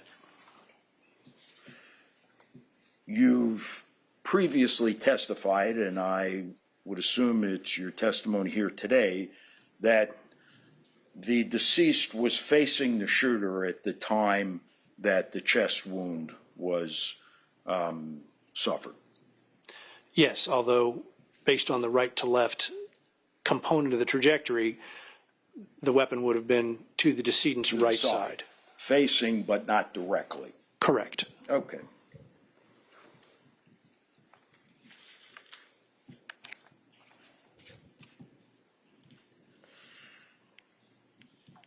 Your autopsy report, you have it with you? I do. Okay. You might remember this off the top of your head in preparation for today's testimony. The examination was completed on September 28th, 2020, correct? The autopsy was performed on that date. Yes.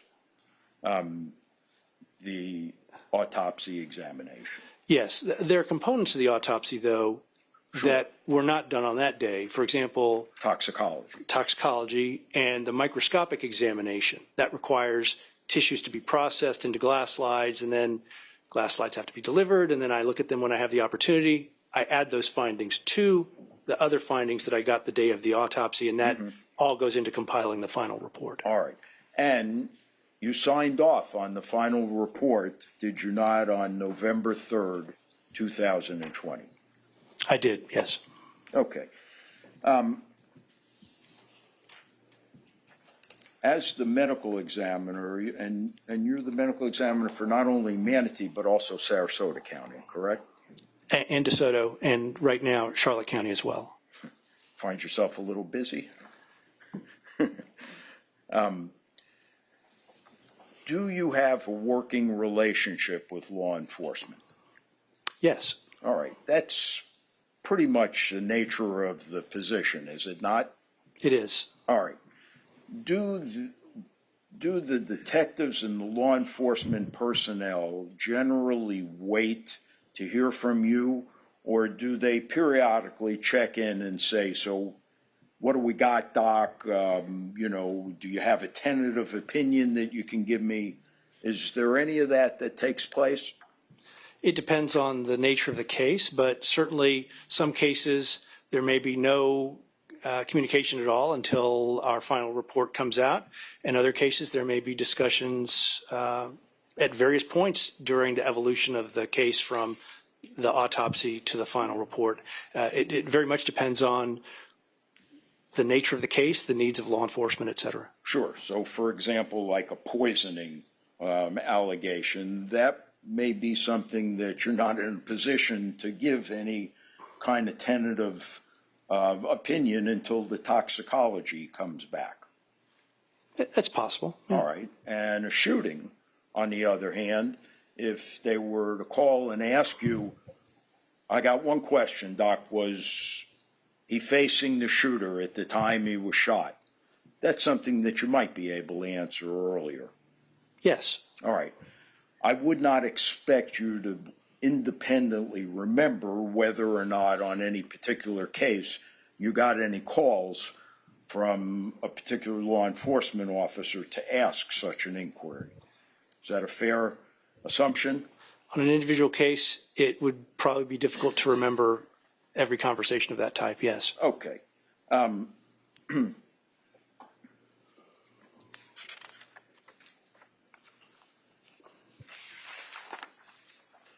And the scalp wound that you told us about is the type of wound that you said is consistent with somebody falling and striking a hard surface. Yes. Like a tile floor. Yes. Okay.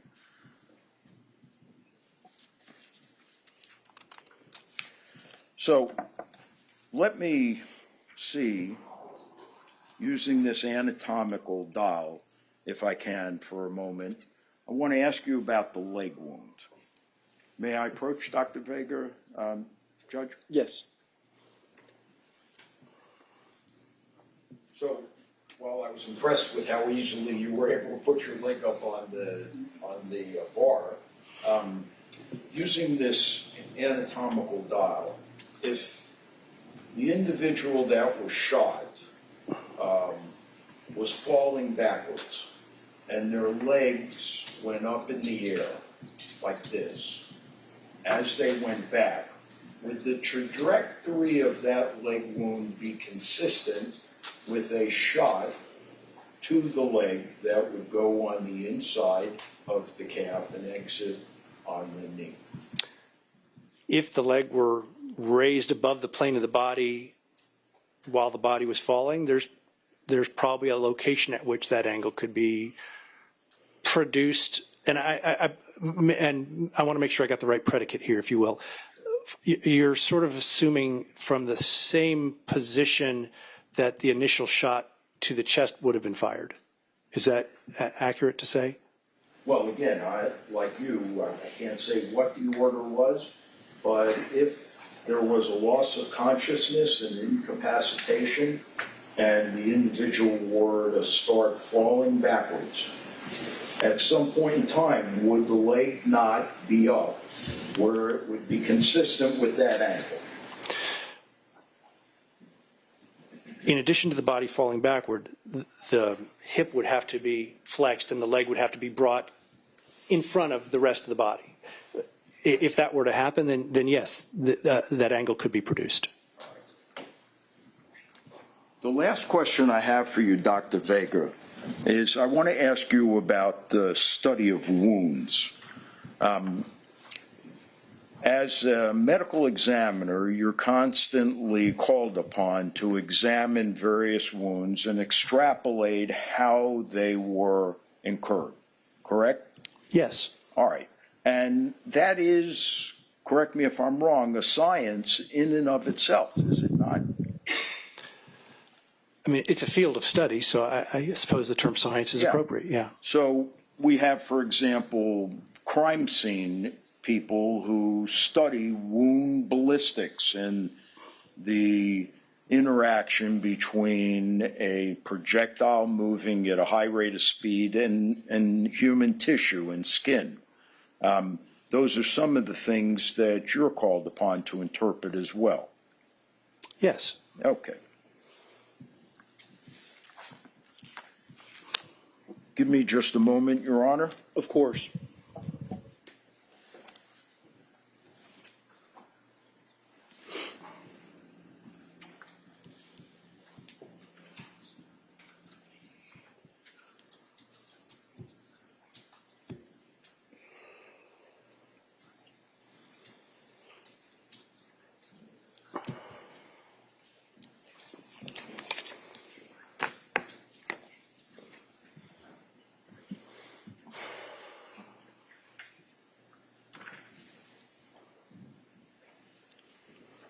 Last question, Dr. Vega.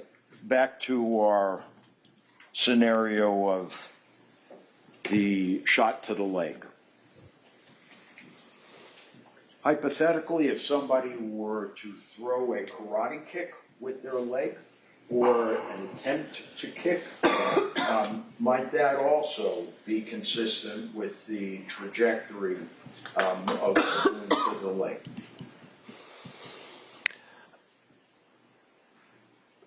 It would have to be a unique kind of kick to, from the front in a standing position, be able to expose the back of the leg.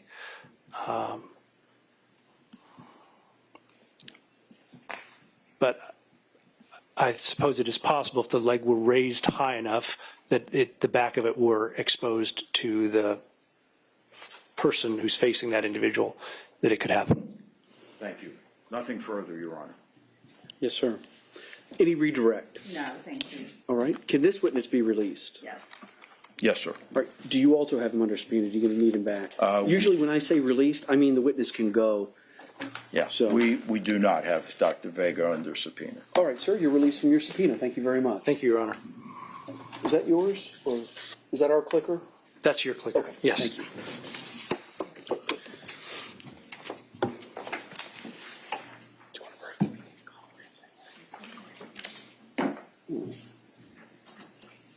You okay? All right.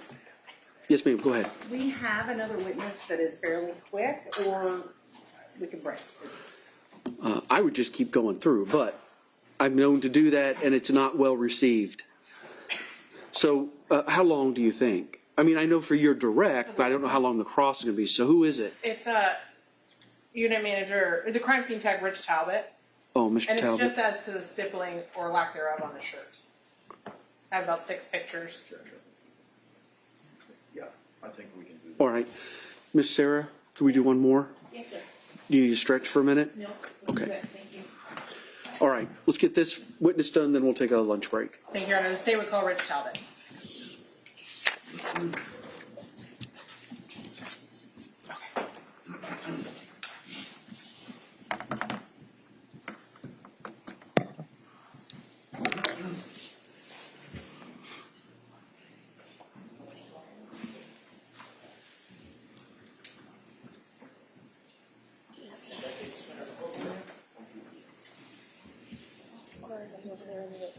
Let's just stand right here, face the court, raise your right hand, please, one. Do you solemnly swear or affirm that the testimony you shall give in this case to be the truth, the whole truth, and nothing but the truth?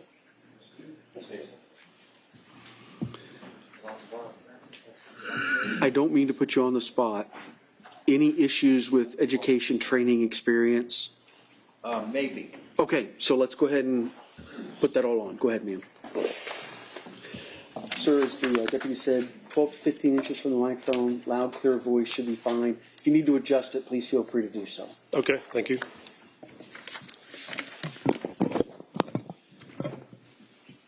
Good afternoon. Hello. Please state your full name and spell your last name for the record. Rich Talbot, Talbot. And by whom are you employed? Manatee County Sheriff's Office. How long have you been so employed? For about 23 and a half years. And what are your duties with the Sheriff's Office? I'm in charge of the crime scene unit, so I run the day-to-day operations of the unit. And that can entail anything from assigning and reviewing cases to responding out to a crime scene. I'm responsible for supervisory type issues. And then sometimes I also do crime scene processing as well if they need it. So sometimes you function as a crime scene tech? Yes. Okay. And how long, your whole 23 and a half years, has that been as a crime scene tech or therein the manager? Yes, I spent 2.5 years as a regular technician and I was promoted to supervisor. And during the whole 20 plus years after becoming supervisor, you've continued to work as a crime scene tech? Yes. And can you tell me a little bit about your education to become a crime scene tech? Yes, I have a degree in criminology, a bachelor's degree in criminology, and once I got hired here at the Sheriff's Office, they have sent me to, I have about 300 to 400 to almost maybe 500 hours of job-specific related training courses. And has that continued throughout your time at the Sheriff's Office, even more recently when you've been functioning as a manager? Yes, a lot of the time was in the first probably 10 to 15 years that I was here, and then but our training goes more towards the newer technicians now, and now it's more supervisory type classes that I attend. Yes, sir. And has your training included using an infrared camera? Yes, I attended a training class for that. And what is an infrared camera? An infrared camera allows you to actually create a contrast between the surface that you're looking at, the item, may it be clothing or skin, and it creates a contrast and it takes some of the colors out of the item you're looking at, and the substance that may be on the clothing or on the skin, it enhances that. And that's a type of camera the Sheriff's Office possesses? Yes, we do have one. And you have used it regularly over the years for testing? Yes. And do you have to use an alternate light source? That's a mouthful for me, I'm sorry. To take the photos, or is it something that the camera does itself? No, the camera actually, there's filters put on the end of the camera lens, and we hold a small infrared flashlight that actually you shine on the surface of the object that you're looking at, and then the camera takes the picture. I see. So we'll come back to that, but I want to take you back to September 27th of 2020. Were you working that day or on call at least? On call. Okay. And did you respond to a scene at 11331 White Rock Terrace? Yes, I did. And was that as a supervisor? Yes. But while there, did you assist crime scene tech Amanda Conlin in some of her scene processing? Yes, I did. And did that include the trajectory rods? Yes. And so on that date, were you present the entire time Ms. Conlin was there processing the scene and learning along with her? Yes, I was. Thank you. Did you at some point a couple days later return to the scene to do some additional work? Yes, we did. And what was that for? That was to go out and complete a scanning of the crime scene utilizing a ferro-terrestrial laser scanner. And was that completed by yourself or another crime scene tech while you were there? The main person completing that was CST Rudolph. On about a week later, I guess, on the 6th of October, were you asked to actually process some items in the lab? Yes, I was. And what were you asked, or what did you assign yourself to process? Essentially, there was a shirt that the victim in this case was wearing at the time of the incident, and I was asked to examine that shirt for any gunpowder residue or anything like that, stippling. And what is stippling? And let me ask you this. Through your time as a crime scene tech and the unit manager, have you dealt with a lot of gunshot cases? Yes, we have. And have you received training and experience in things such as soot and stippling? Yes, the training and experience is a lot of different cases that have involved that. Yes, sir. Okay, so what is stippling? Stippling is small particles that are that come out of the end of the barrel of the gun, from the ammunition, and depending on the range of the gunshot, the firearm from the surface of whatever it's striking, it's basically small particles that will show a pattern or of burn marks or little particles that are land on that surface. Because correct me if I'm wrong, when a gun is fired, I call it a bullet, but the projectile leaves the end of the barrel. That's correct. And with it, gunpowder, which has made it go bang, might also exit. Yes. And is it your understanding from your training and experience that at certain distances that gunpowder could land on a victim or clothing on the victim and leave some residue? Yes. It's a bit leading, so. Okay. And so what is soot? Soot is just a like a burn mark or something like that the powder is leaving on the skin or the clothing or stuff like that. And would that be the same where the powder, just expand a little bit on the powder from? The firearm. Thank you. Or from the ammunition. Thank you, sir. And did you in fact process the victim's shirt in this case? I did.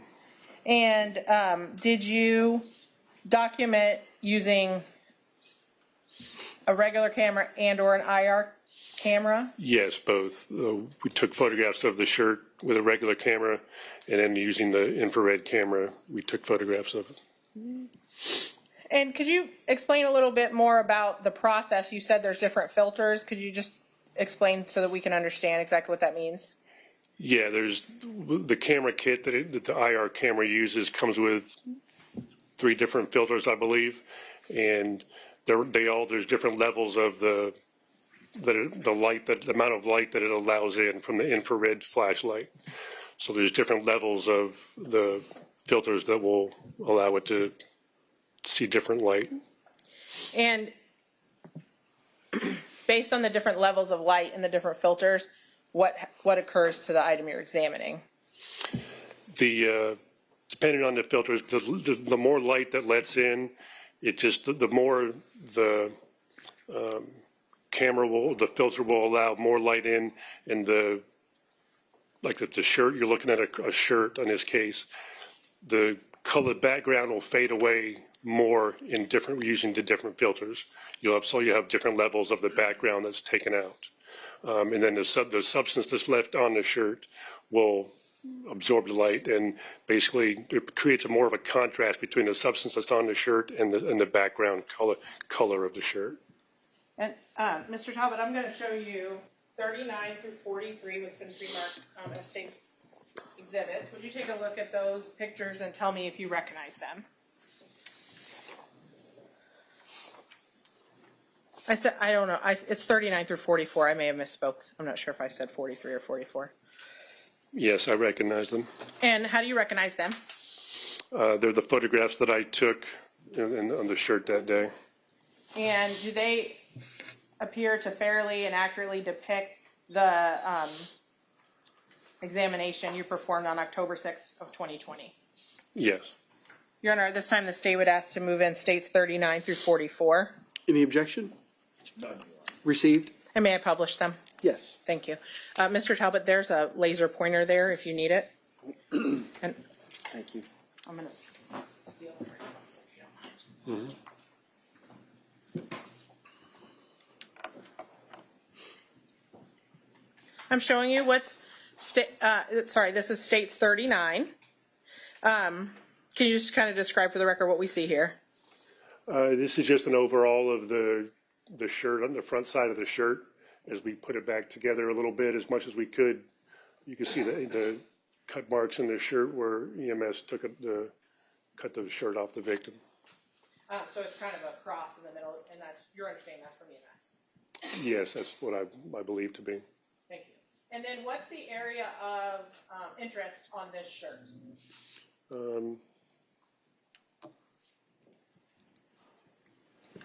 This right here is the gunshot hole in the front of the shirt. And I placed a white card in behind that to be able to see the hole. And I'm going to show you States 40. There was only one. How many holes did you find in this shirt? Just one. Okay. And so this is the same one we just saw in States 39? That's correct. Okay. And you said you placed a white card behind it? Yes. Okay. And so these two pictures that we've just seen, are those through a regular camera at regular light or not? Yes, I believe they were. Okay. And then after taking photos at regular light with a regular camera, what do you then do? I then start using the infrared camera and just take some more of the same series of photographs, but not without the overall in it. And during the course of that taking, are you changing those filters you told us about? Yes, I changed the filters as I went through, going through each level of the filter to see what is going to show the best contrast. And I believe States 41 through 44 is a sampling of those photos. Is that correct? That's correct. Okay, thank you. I'm going to show you States 41. Ultimately, when you're using this infrared camera, if there were stippling and soot, what would you expect to see? I would expect to see the background colors of the shirt to lighten quite a bit, like where you see this dark right there and it's gray. It lightens up significantly. And if there was stippling present, you would see darker particles or powder burns around the bullet hole. And in States 41, do you see any of those darker particles or bullet or burn marks? No, I did not. I'm going to show you States 42. It looks somewhat different than 41. And what accounts for that? It's just a different filter, and the background on the darker area is lighter color now, and the gray shirt is lighter color, even more to it, where it's almost towards a whitish color. And did you see anything under this filter that indicated to you there was stippling or soot? No, I did not. And I'll show you States 43. Again, it looks a little different. Yeah, and it is just another filter we used, and again, there was no other areas of stippling that we thought could be there. And then finally, States 44. Again, a little different. Is this a different filter again?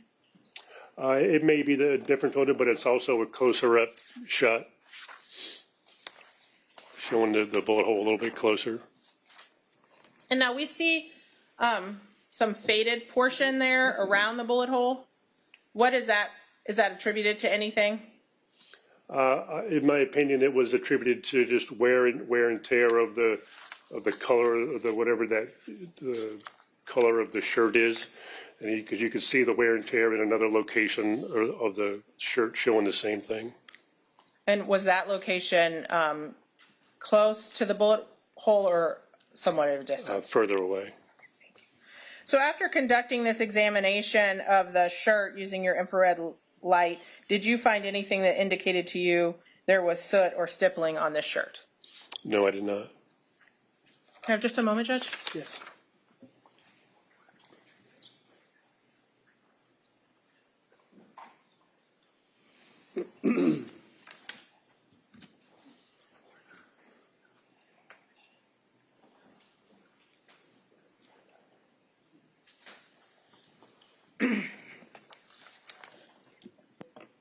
Through your time as a crime scene tech and subsequently the manager, have you been trained on or come to know through your experience generally how far soot or stippling exit, or how far away the gun would be?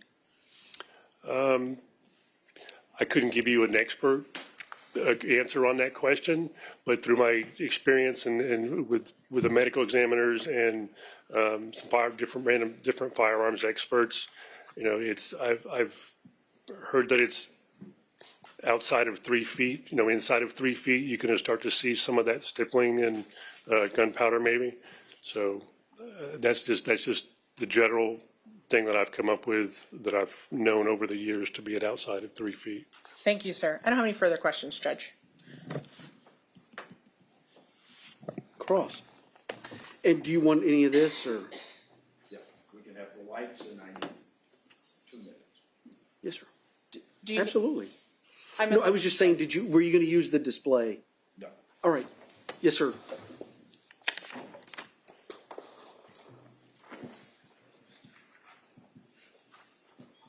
Afternoon, is it Deputy or Mr. Talbot? Mr., if you wish, that's fine. Civilian? Yes. All right. So, Mr. Talbot, you've told us that you examined the shirt, it had no signs of stippling. That's correct. And stippling being the gunpowder residue that comes out the barrel of a gun when it's fired. Yes, the small particles that will come out of the gunpowder. Right. A lot of times it leaves like tattooing when it's in close range. That's correct. All right. And you've told us that stippling generally travels, I believe your words were outside of 3 feet. Yeah, the distance, if you're expecting it to show up on the skin or the shirt or something like that, they would expect it to be somewhere around 3 feet. You'd expect us to see it there. Okay. So would it be fair to say that what you're telling us by your testimony is that making believe that you are the shooter and I am an assailant, and I have previously on this occasion assaulted you, and now I am coming at you again to assault you, you're telling us that you shot me, and when you shot me, I was 4 feet or more away from you. Potentially. Yeah. That you chose not to let me get closer than that to assault you a second time. Potentially, yes. That's all.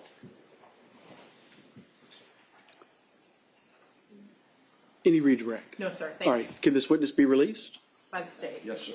All right, sir. You're released from your subpoena. Thank you very much. Thank you. All right. Let's take a break. And it's just a little bit before 1. I think we can be back by 2. It's a little bit after the lunch rush, so hopefully everybody can get in and get out. Does that sound all right? Yes, sir. Sound okay?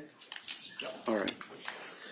The only thing I'll say is, folks, obviously, when you step out of these doors, I don't have any jurisdiction out there, but I'm going to ask that both sides just kind of go your own way, have your lunch, be back by 2 o'clock. We don't need any difficulties. Can we leave our stuff, Your Honor? Yes, the doors will be locked, absolutely. Sarah, thank you so much. You're always a trooper. I appreciate it. She's a trooper.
All right, we are back on the record. It's about 1:59.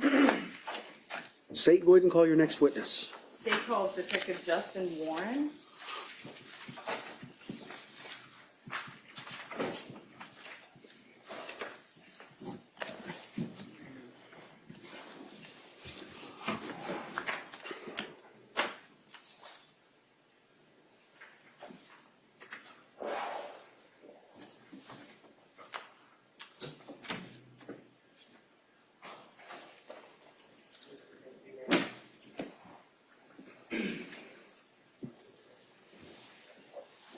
Stand right here, please. Face the clerk, raise your right hand this morning. Do you solemnly swear or affirm the testimony you shall give in this case to be the truth, the whole truth, and nothing but the truth? I do.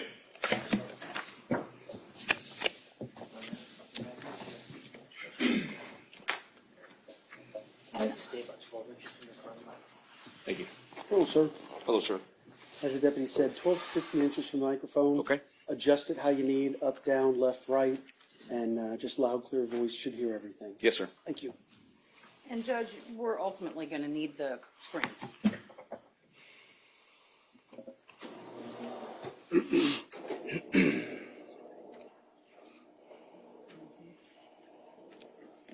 Good afternoon. Good afternoon. Please state your name. Detective Justin Warren, How do you spell Justin and Warren? Justin Warren. Where do you work? I'm employed by the Manatee County Sheriff's Office. How long have you worked there? Started March 25th of 2003, so just over 20 years. What is your current position? I'm currently assigned to the Manatee Homicide Investigative Unit. What is that? So basically, it's a unit comprised of detectives from the Sheriff's Office as well as other local municipalities. And whenever a homicide occurs within the jurisdictional boundaries of Manatee County, several of our units or detectives will go out to assist. And generally speaking, when there is a homicide, do all of the members go out? It depends. Sometimes for people on vacation, other times not everybody will come out. It depends on what the supervisor deems necessary. But the majority of the time, do you have more than one detective there? Yeah, oh, yes, ma'am. Okay. And do you have what's considered a lead detective in cases that you do? We do. Okay. And what does the lead detective do? The lead is essentially the person who will basically hand out assignments. Those other detectives that will be out at the scene, or they might be knocking on doors, talking to witnesses, they essentially report back to the lead and the sergeant. Okay. So as the lead, even though you may be designated the lead, that doesn't mean you're doing all of the interviews. No, that's correct. Okay. Were you the lead detective on the case that we're here about today, Yes. Ashley Benefield? Sorry, yes, ma'am. Yes. On the date of the shooting, were you notified? I was. And around approximately what time? I think it was probably around 7:20 or so. Okay. So you were called at around 7:20. Do you know, was there a 911 call? Yes, ma'am, there was. And what time was the 911 call? I think that was approximately 18:56 hours, so 6:56 or so p.m. So you're there roughly 35 minutes? Or, Yeah. or you come to the sheriff's office roughly 35 minutes afterwards? Yes, ma'am. I started responding there. Okay. Yeah. So I was starting to say that you went to the scene, but you didn't go to the scene first, correct? That's correct. Where did you go? I went to the sheriff's office so that we could begin authoring a search warrant for the residence. Okay. At that time, did the defendant, Ashley Benefield, come to the station? She was brought to the station, yes, ma'am. Okay. Was she brought to the station by other members of Manatee County Sheriff's Office? Yes, ma'am. There was a patrol deputy brought her in a marked patrol unit. Was she under arrest at that time? Not by me, no, ma'am. Okay. When you saw her, were there any other people with her? When she arrived, it was just the deputy and her. But I was soon, actually, before I even met with her, I was actually approached by a female by the name of Faith Brown. Okay. And did she have other people that joined her throughout the evening? Eventually, 2 others arrived. Yes, ma'am. Okay. And do you recall who they were? Leland Taylor and a Miss Kimberly Kuhn. Okay. And they're all 3 attorneys? They are. Okay. At the time, did you have a crime scene technician take photographs of her? We did. We had a crime scene technician respond to the office. We actually obtained a search warrant in order to get those photographs and DNA and whatnot. But yes, we did. And why? We asked, and initially it was told by her attorneys that they would rather us get a search warrant, so we did. Okay. And why did you want pictures? So initially, when I saw her, I didn't notice any kind of injuries at all. I didn't notice anything about her clothing that stood out, whether it was ripped or torn or stained or stretched out, things that you would typically see during a physical altercation. At the time that you saw Ashley Benefield, were you aware that there was a self-defense claim? I had been aware of what had been said on the 911 call, yes, ma'am. Okay. And what was said on the 911 call, and we have a stipulation to this effect, but basically she, Ashley went to a neighbor and said her husband attacked her. Correct. And yes, ma'am. So you were aware of the self-defense claim at the time? Yes. When you observed her physically, what was she wearing? Yes. Oh, I'm sorry. Can I request that the stipulation be read? Which one is it? It's number one, I think? Number one? Yes. Okay.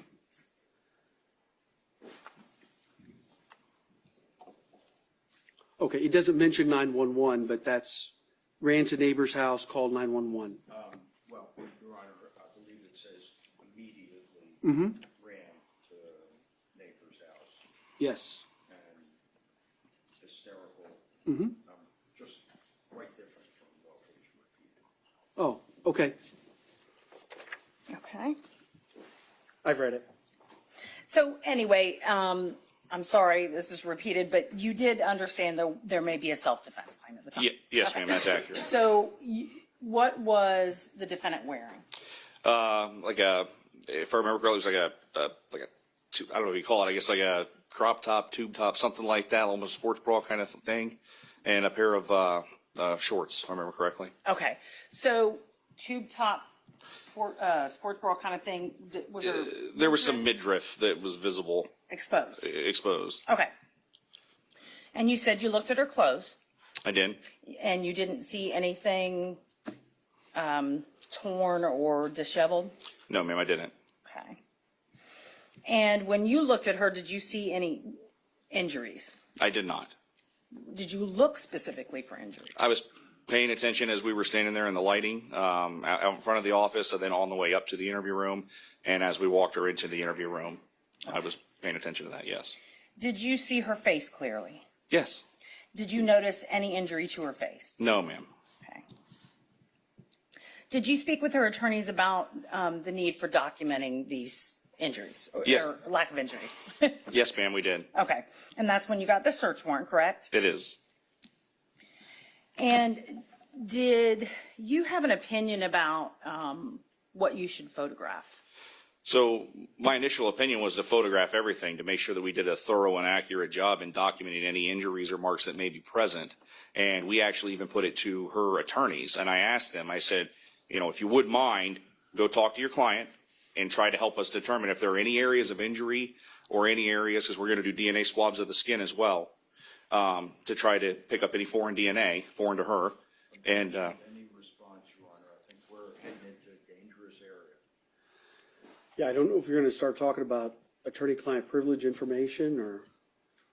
No. Okay. No, I just wanted to get across that this witness asked the attorneys, where should I photograph, and then what the response was. And that's Okay. why. All right, I'll overrule. Okay. So you asked, should I pay attention right. to any areas? Yes. And go talk to your client and let me know. Yes. And they came back and said what? Arms, legs, neck, and hands, I do believe was the final. Arms, legs, neck, hand. Did they ever mention, or did anybody ever mention to you eye or face? No, ma'am. Did anyone ever mention to you midsection? No, ma'am.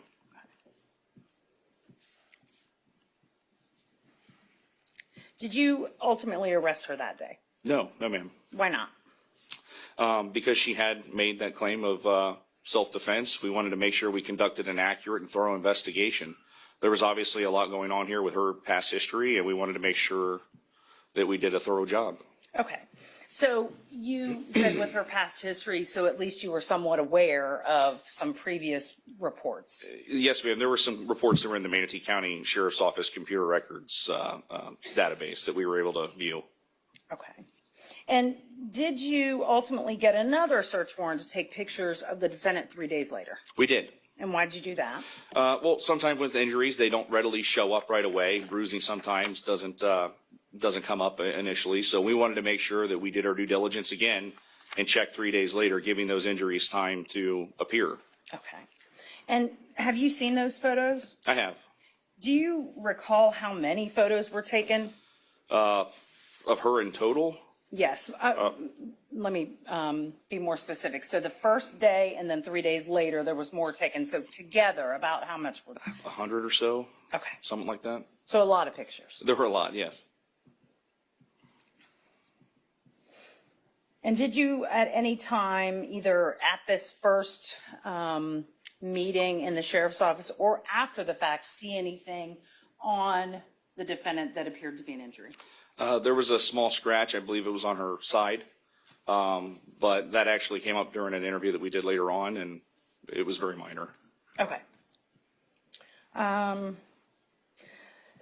As part of the investigation, was Doug Benefield's phone taken into evidence? It was. And was that phone searched or downloaded to gather the information? It was. It was taken to our technical services unit, and they did an analysis on the phone. So you don't do that? No, ma'am. Okay.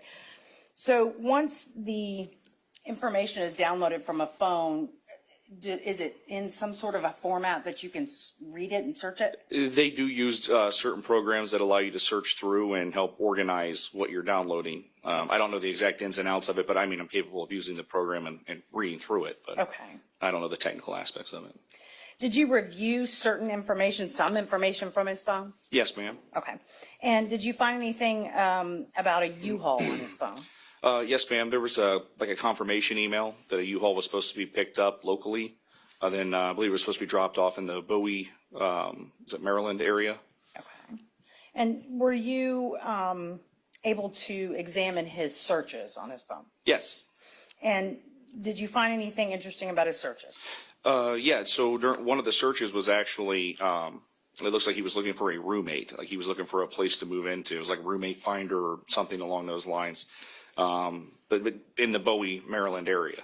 And why did that seem of importance to you? Well, some of the information that we'd received was that everybody believed he was moving in with them, and obviously this kind of contradicted that. Okay. Moving in with them, meaning Ashley and her mother and their child. Okay, in Maryland. Correct. I am going to talk to you about State Exhibit 45, and I know there may be objections to this. These are the text messages.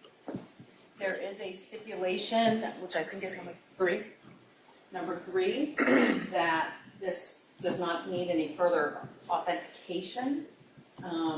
But I don't know if the defense has a further objection. That's correct, Your Honor. We stipulated that it's authenticated.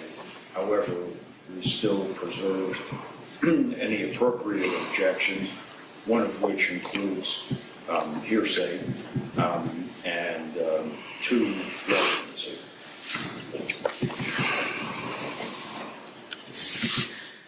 And Judge, generally my response is that these are text message exchanges between the defendant and the victim for the 7 days right up to an hour before he's murdered. While there may not be anything, explosive on these text messages, that is the reason I'm putting it in, is that there wasn't any fighting going on, there wasn't any. Question, Your Honor? No, Yeah, I think she's just responding to the objection. Yes. It is to show the nature of their relationship leading up to the incident. It's expected, and because of what is written in the stand your ground motion, the state feels it's necessary to show the tenor of their relationship and how the relationship was at the time in question. All right. So. I guess my first question is, I haven't seen the text. I don't know what's in the text. I wasn't provided a transcript or a printout of the text, so I don't even know what the subject matter is. I don't know how many there are. A few. Yeah, we were going to go through it, and the detective was going to help me read these. Right. I don't know how to make a ruling when I haven't even seen them yet. Maybe they're hearsay, maybe they're not. Well, we've got defendant statements at least for one side of it. So is the other side of the conversation being offered for the truth of those statements, which would then be hearsay, or is it just to show the natural flow of the conversation, the effect on the I don't know. Yeah, I do think, Your Honor, it has to be relevant to some fact in issue. And then you got relevance, so. Yeah, and it is not. And I don't know how to make this decision without seeing them. Okay. And I do have some further argument depending on what the actual objection is and what the response is. So what I'm thinking is going to happen is that we're going to keep going pursuant to, or I'm sorry, subject to your objections, but I got to see them to even have an idea how to rule. I understand. So, Judge, we can continue. I left my quarter upstairs. We can continue on as the court suggested earlier. I'm confident the court will rule. All right. Thank you, sir. So this is subject to any objections. Okay.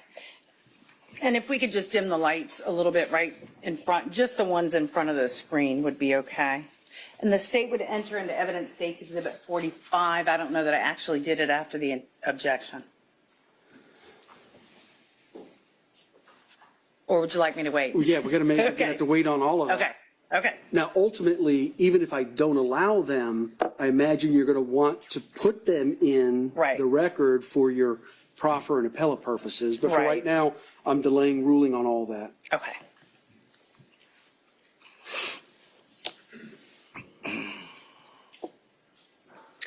Now, you have a pointer right in front of you. Yes, ma'am. Yeah, if you wouldn't mind.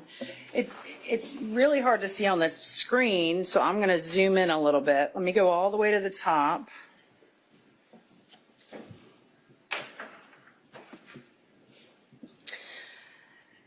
What are we looking at here? If you could just tell us what information is in this. So this appears to be a timeline of text messages. Down here it's telling what type, because there are different types of messages, instant messages, and depending if you have an iPhone, it might be an iMessage or an SMS. Over here shows the direction of the call or text message, whether it's an outgoing or it's an incoming. This would be the date that it was sent, and sent, and this would be the sent or received, I should say. Then this would also be the date and time. Then obviously direction from and to, and then the owner's information of each phone. So are you aware of the reports that came into the sheriff's office? We heard testimony earlier about it from Stephanie Murphy, that there were at least 5 abuse complaints against Doug Benefield, saying that he was abusing the dog. There were several, yes, ma'am. Okay. And were all of those complaints before this date of 9/20/20? Yes, ma'am, I do believe so. Okay. So I would like for you to just, I'm going to make it a little bit bigger. If I'm just going to have you go through some of these so we can get sort of the tenor of what's going on here. So the ones in light blue are from who? Okay, so the ones in light blue are from Doug Benefield. And to? And they would be to Miss Ashley Benefield. And the orange? And the orange are from Ashley to Doug. Okay. Yeah, it might be better, Neil, if you look up here. You might be able to, the video is horrible. Okay. So the first instant message is 9/20/20 at what time in the morning? 9/20/20 at 8:20 a.m. Okay. And Now, it looks like there may be not a message necessarily, but an attachment. Correct. Okay, so now you've seen this before. So do some of these attachments work and some do not? Some, yes, ma'am. Some of them do, some of them don't. Okay, do you know why that is?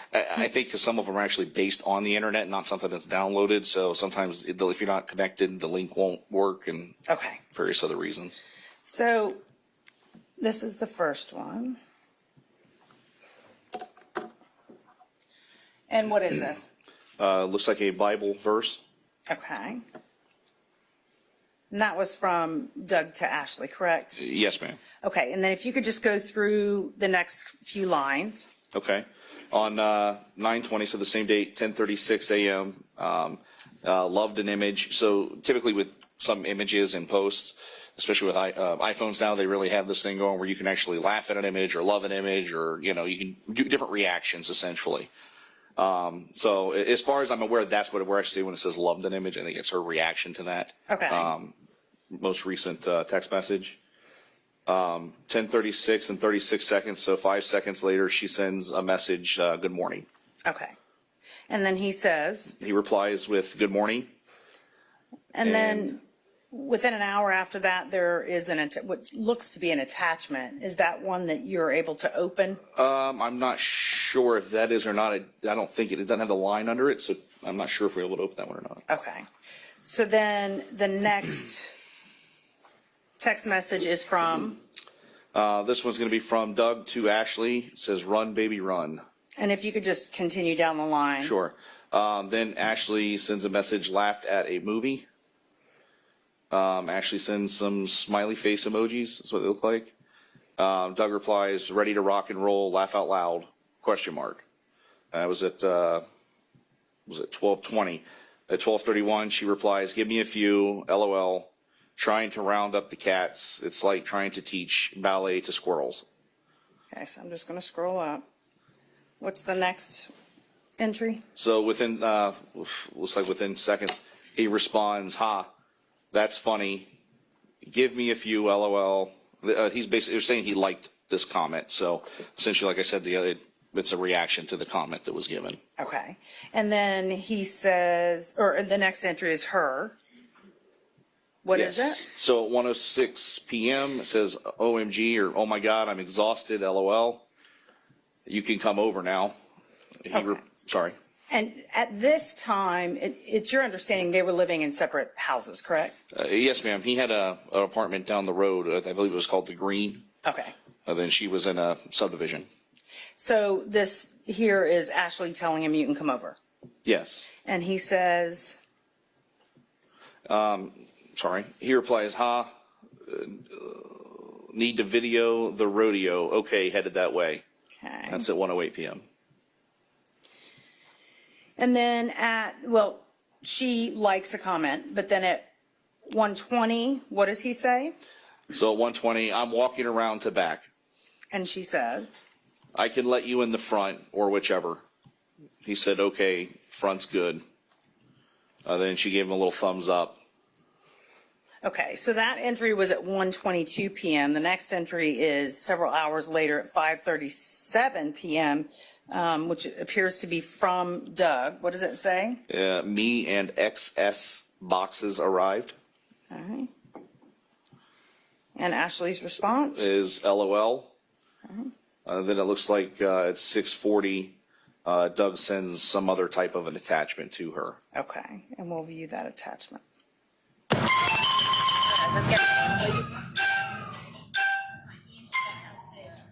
How do you know what it's doing? I think it's giving you clues that I gotta guess. Is it like with words? I'd say not safe. Get real?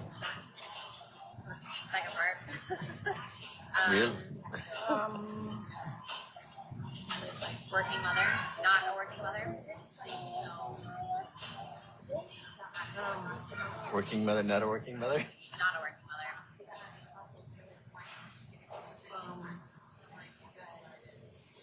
I live in a Slum.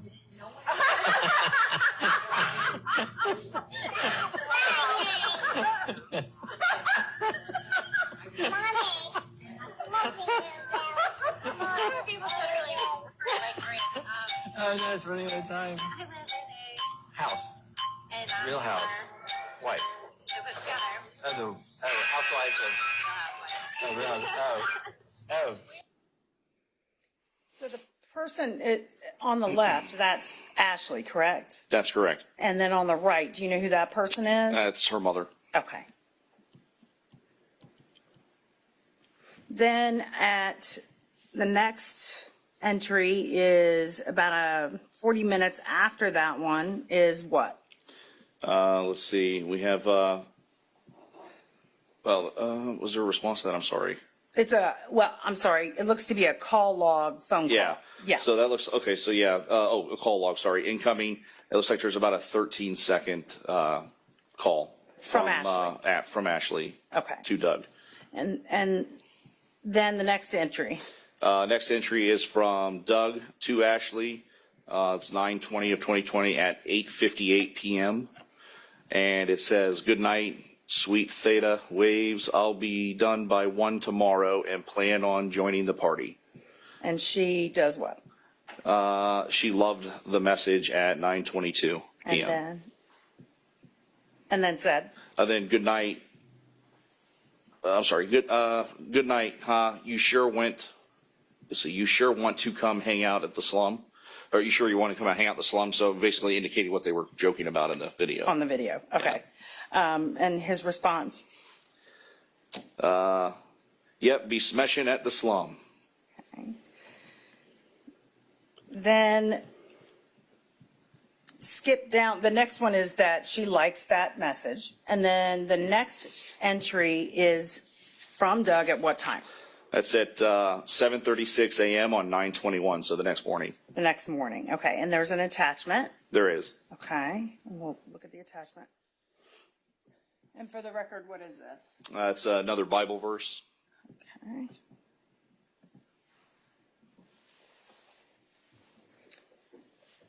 And what's the next entry?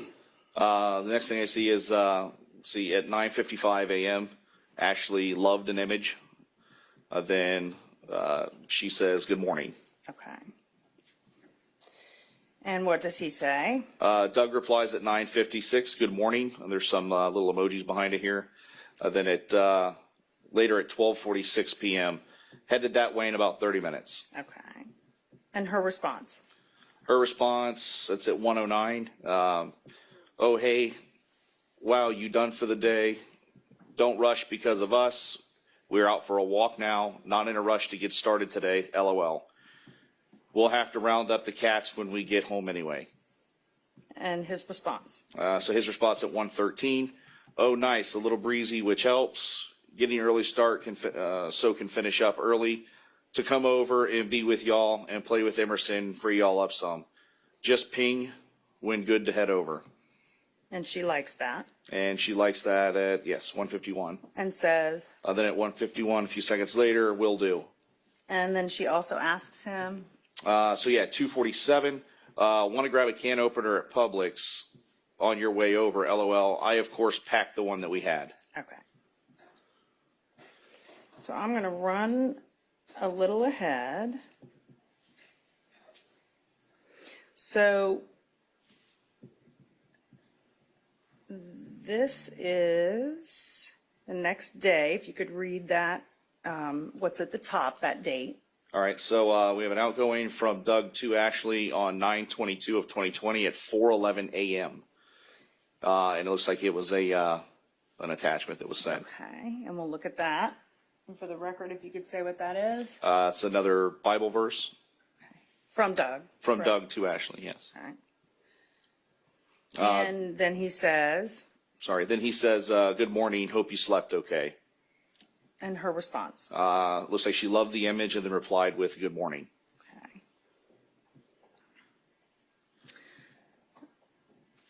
I'm going to scroll up.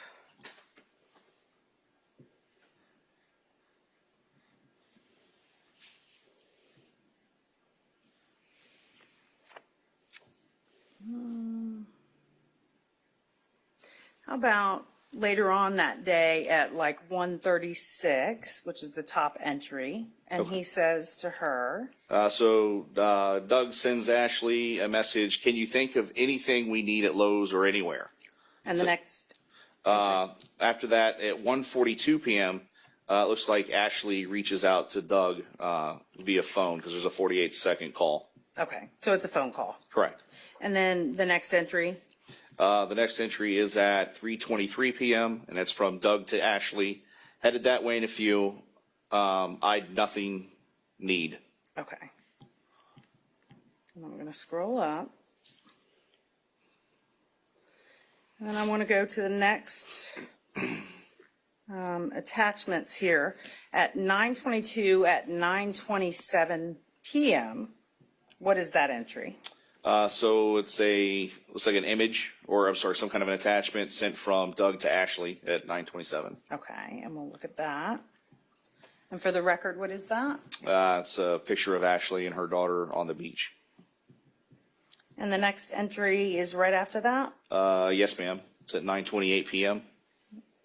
And it also has an attachment? It does. Okay, and I'll open the attachment. What are we looking at, just for the record? Again, it appears to be Ashley and her daughter at the beach. Okay, so Doug sent these to her. Correct. I want to go to the next yellow square there. What, is that the same evening? Yes, so 9:22 at 9:30 p.m. Another attachment is sent. And this is what? This appears to be their daughter at the beach, and I believe that actually, I can't see who that is there in the background very well. Okay. But it appears to be the same location. Okay. So then I'm going to scroll down until we get to the next day, 9/23 of 20 at 6:47 a.m. What is that entry? So that is a message from Doug to Ashley, and it appears to be another attachment sent at 6:47 a.m. Okay. And the attachment, again? Is another Bible verse.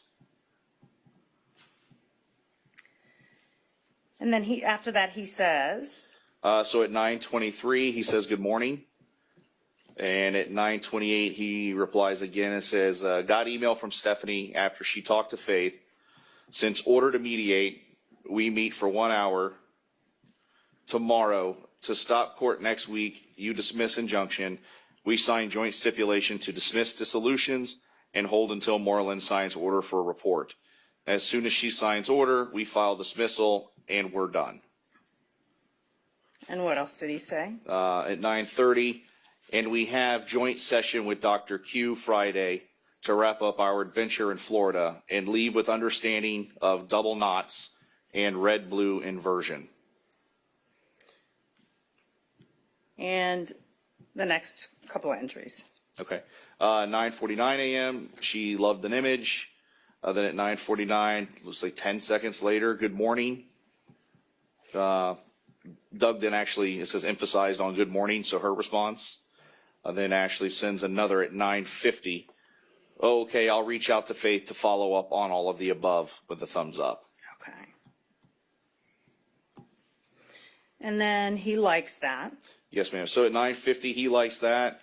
At 9:51, and we're all done. Or I'm sorry, and we're done. Okay. At 9:52, Doug sends another message, and all in first 10 days of Jewish New Year, LOL. Okay. So And then she likes that comment. We're going to scroll down to the 9:23 or 9:23 at 10:13 a.m. from Doug. What does that say? 9:23, 10:13 a.m. Doug to Ashley. So perfect outside. Okay. And she loves a previous comment, but what is the next comment underneath of that? So her comment at 10:14 a.m. says, "Oh yay, we should do Selby today." Okay. And his response? His response is at 10:14, "Oh yes." Then he responds, "Yum." Okay. Then I'll scroll through some of this. The message at the top from 11:39 a.m. Who's that from? So that's from Doug to Ashley. And the text is, Stephanie just sent Faith joint dismissal of everything except injunction, which Faith has to do. Just a one-pager. And next? Then he sends another text, what time thinking Selby? And then she liked the first comment, and then what was her response to Selby? So her response at 11:44 was maybe 1:30ish. I'll text you when we are heading that way. And then he says, let me scroll up here. There. So at 11:44, he replies, okay, I can come pick you up too. 12:12, he again sends a message, more time with my baby, a happy face. Then at 12:14, mediation tomorrow by Zoom at 10:30, and be quick. Okay.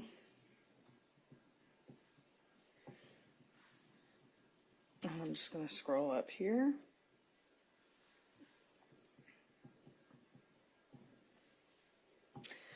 So the next entry I want you to read is from 5:53:38 on the same day. Okay. And what does he say? So it's an outgoing message from Doug to Ashley, 5:53. Do you want to get together tonight or in morning before mediation and unify the instructions for Faith and Stephanie?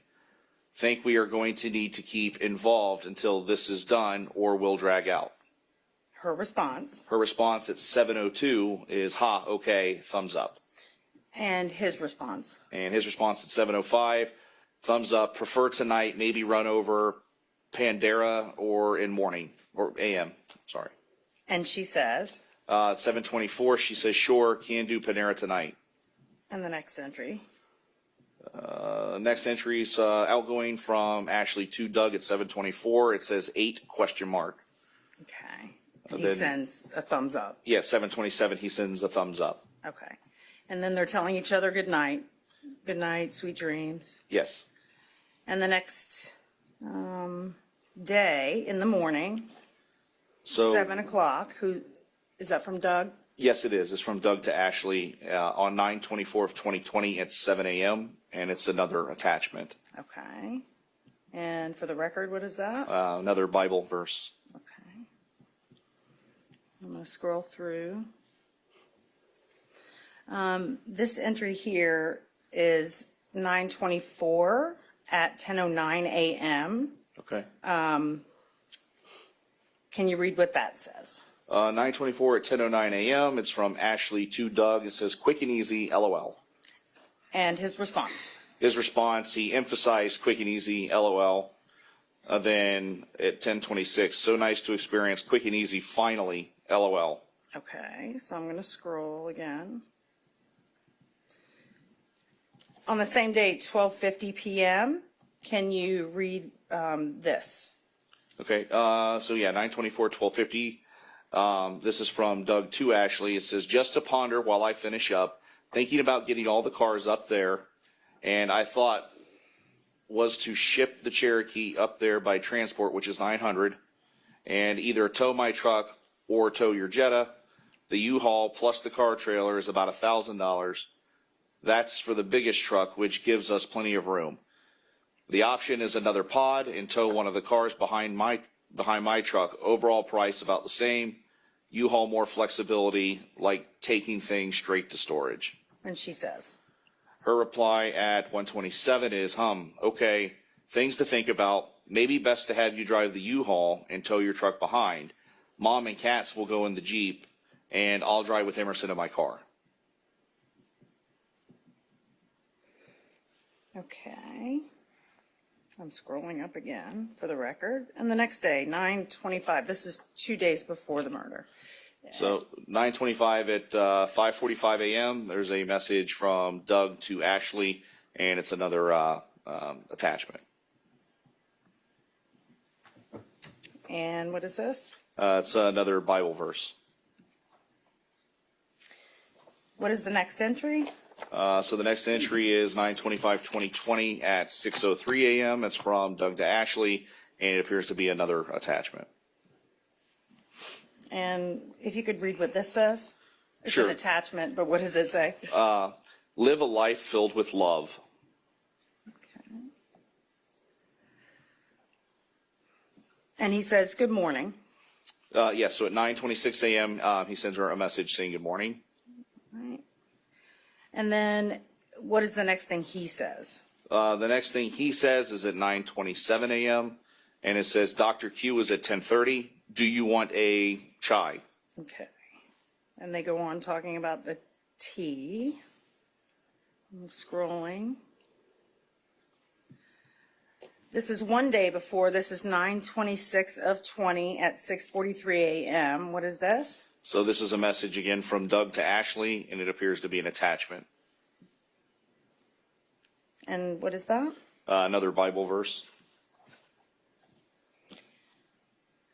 And he says? And he then sends her a message, good morning, at 9:40 a.m. And she responds? 9:54, she loved the image. Then at 9:54 and 17 seconds, good morning. Okay, and then I'll scroll a little bit. So this is 9:26:20 at 12:27 in the afternoon from Ashley. What does she say? So Ashley sends a message to Doug, want to come pick me up and we can go get the truck.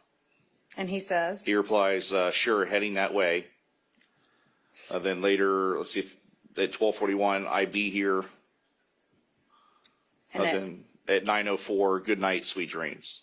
Okay. And she likes the image or loves the image? And Yes. says good night.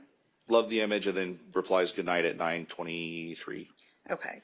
So the next day, 9:27, this entry's at 6:42 a.m. What is this? So this is another message from Doug to Ashley at 6:42, and it's another attachment. And this must be one that we can't open. So he says after the attachment.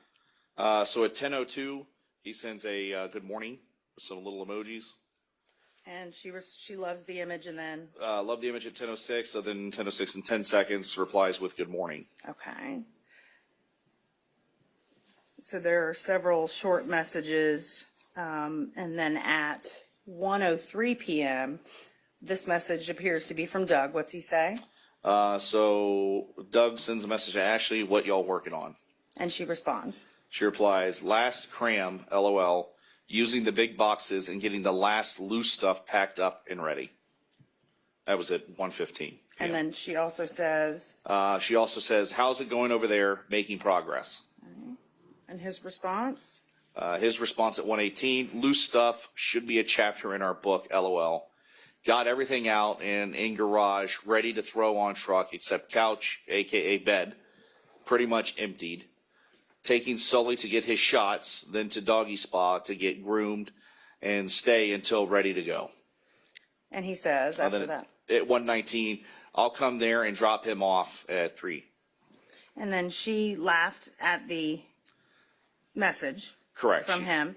She also liked the message, I'll come there after 3. Yep. And then what'd she say? Then at 1:20 p.m., great, could you run by Lowe's before you come over, grab a few more large and mediums? And he says? Sure, I need a few too. She likes that. And then she says? She likes that. And then at 2:36, just to be safe, let's do 10 of each just for the last bits here. And he likes that. He likes that. And at 2:36, he also replies, okay, let me know anything else if think of. And then she says? Tape. At 2:50, she replied tape, but then also LOL. And he responds? At 2:50, he says, ha, okay. Then at 2:51, just finished the vet, headed to the spa, LOL. And she laughs. And Correct. then the next entry. At 3:45, he advises that he's headed there. Okay. And she says?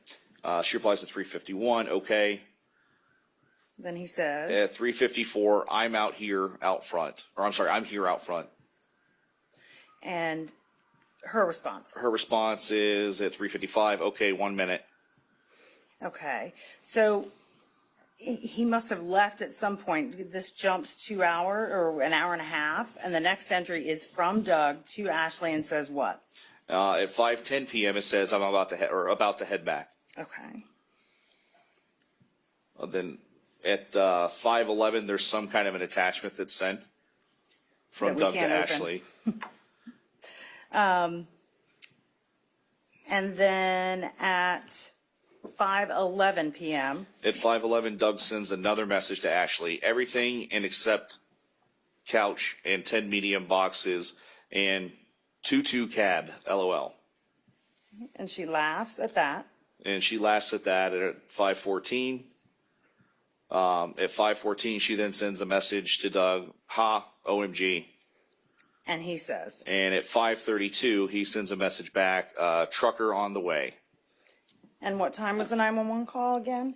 Was it 6:56? Okay. Approximately.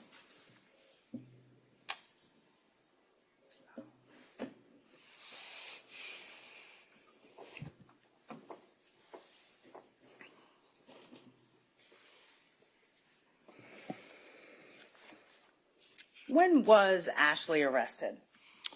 A little over a month after this occurred. Okay, and why'd you wait so long?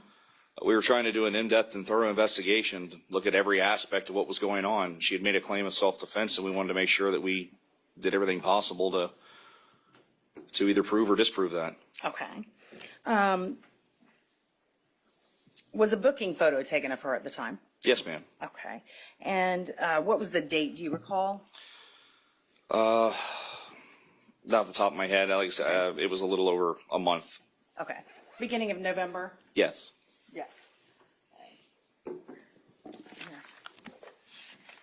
Judge, this is the certificate of business records that the state did a notice of for the booking photo of Ms. Benefield. Okay. Object relevance. Relevance is she looks exactly the same as she did in the other two sets of pictures that were taken. Okay. Go ahead, sir. Same objection. I'll overrule.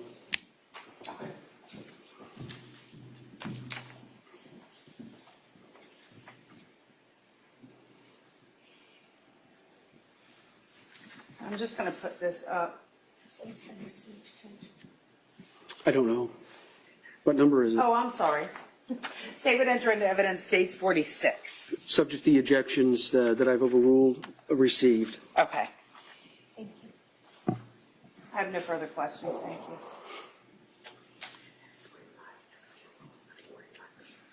Oh, Judge, I don't know that we ever got a ruling on 45, but since we didn't have an objection. No, go ahead and do your cross, and then I'll hear all of the Don't argument. let me forget. What was the number on that one? 45. There we go. The one that there's an objection? Yes, 45. Okay.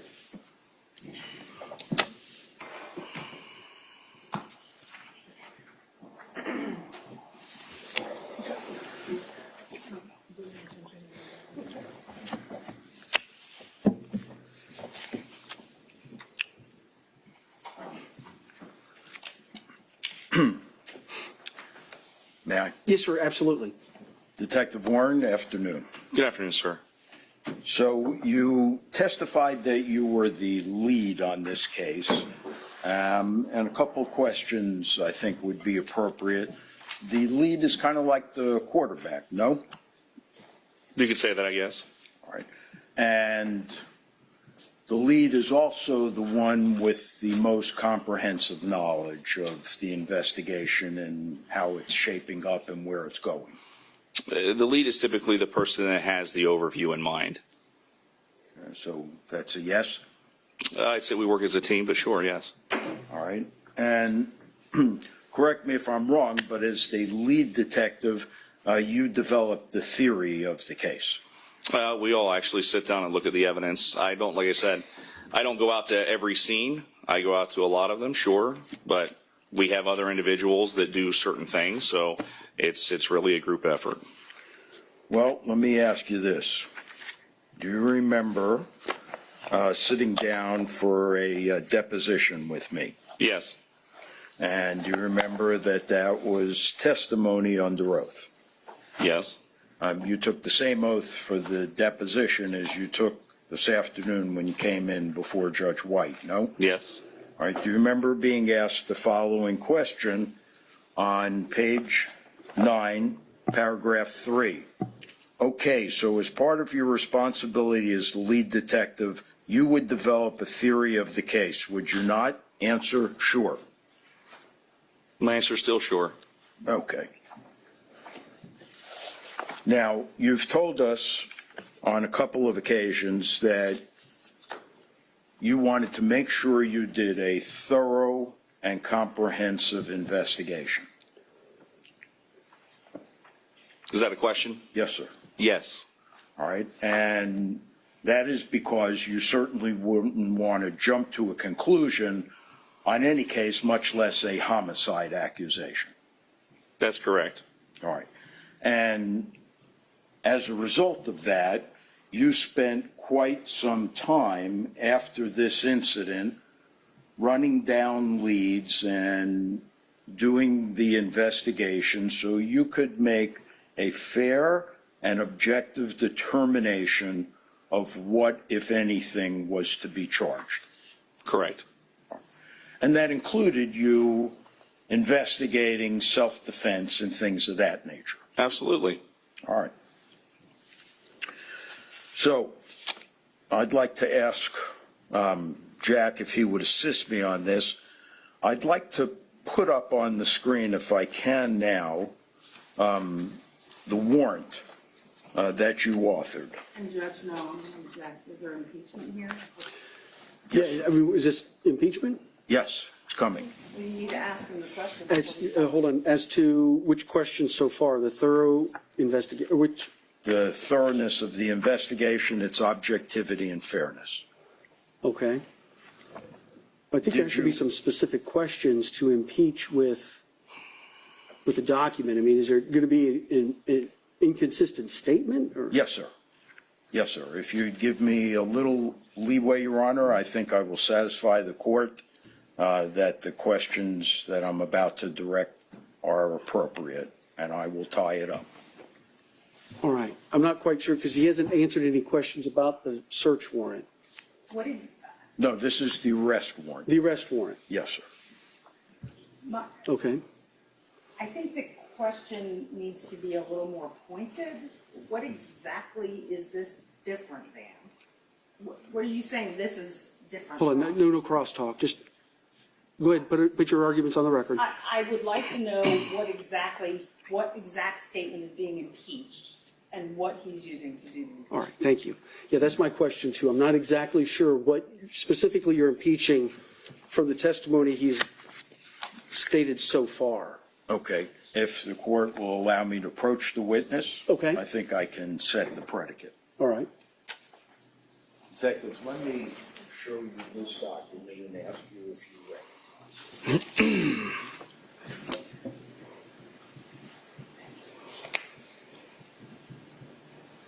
Appears to be an arrest warrant. Yes, sir. And whose arrest warrant is it? Ashley Benefield. And did you fill out and execute that arrest warrant? I did. All right. And that arrest warrant, correct me if I'm wrong, is a statement by you under oath that you took to a circuit court judge. It is. All right. And when we say a statement under oath, same oath again you took before you came into court this afternoon. Yes. And you represented to the judge that the facts stated in the attached affidavit to that arrest warrant were true and correct. To the best of my knowledge. Okay. Now, if I may, Your Honor, I'd like to put a select portion of that warrant up and ask him some questions. Go ahead. And I will demonstrate. I still wonder what's being impeached. Well, I have to ask the question first. Right. So generally the police report itself would not be admissible. So I need to know what the questions are, and then I'll need to see if that's materially different so that it could be used as a impeachment, as a prior inconsistent. I assume you're doing prior inconsistent statement. Yes. Okay. And what I want to ask him about is first I want to establish what he said in the warrant. And then I'm going to show that a select portion of the warrant is in fact not accurate. All right. Well, I think that's kind of putting the cart before the horse. I think we got to have the testimony here and whatever that testimony is, and then we'll figure out if there is a prior inconsistent statement. Okay, I understand. So that is the warrant and attached affidavit that you actually served. It appears to be. All right. Now, everything that you had to say in there is true and correct based upon your oath. Based upon everything I know to the best of my knowledge. Would you tell Judge White whether or not, prior to you submitting this affidavit, you authored 2 prior affidavits, 2 versions? What do you mean, 2 versions? Did you author 2 separate and independent versions of that affidavit before you finally settled on the one that is before you? I worked on the arrest warrant, so I don't think I ever sent anything up. This was the first time. No? Okay, so you know about Florida's public records law, do you? Sure. All right, and you know it applies to the Manatee County Sheriff's Office as well. Absolutely. All right, so let's see if you can identify this. If I could just see it before.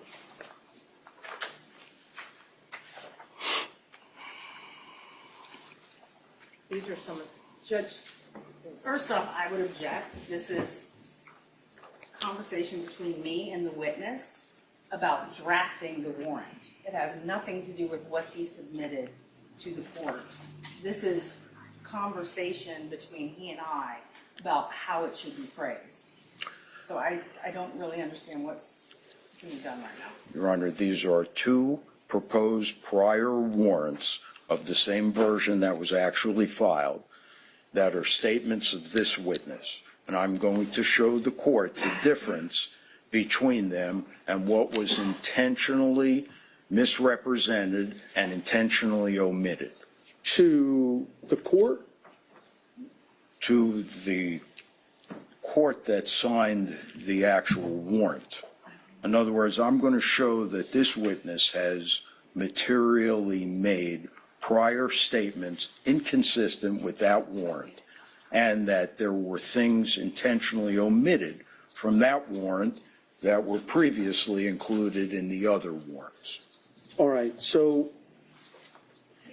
this is where I'm getting confused. If we're going to impeach with a prior inconsistent statement, I don't think you can start that process with an out-of-court statement and then impeach with prior inconsistent statements.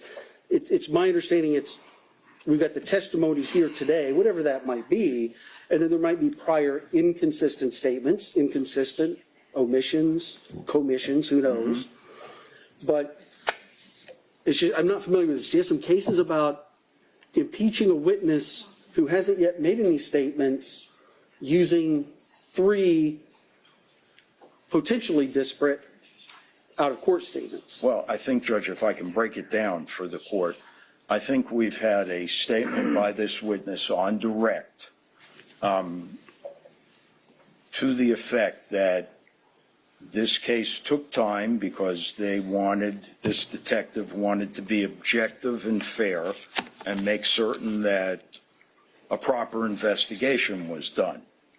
And I am going to impeach that statement by showing that he knew otherwise and had already concluded otherwise, and that the statements delivered today in front of this court are false.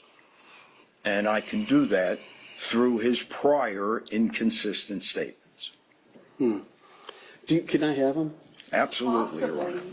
If they were prior inconsistent statements, but I don't know. I would just also ask for a copy for the state. These were never provided in discovery. I just took pictures of one of them on my phone so I can at least read it, but the other one we've never seen except for briefly this morning.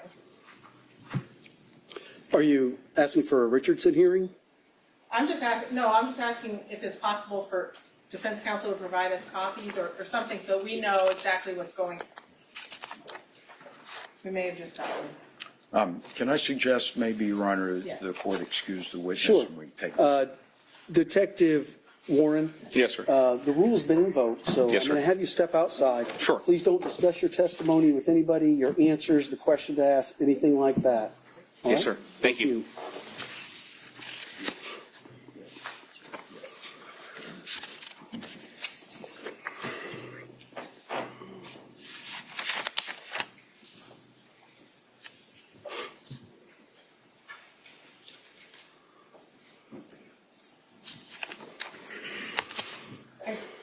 I assist the court by leading the court through what I intend to establish?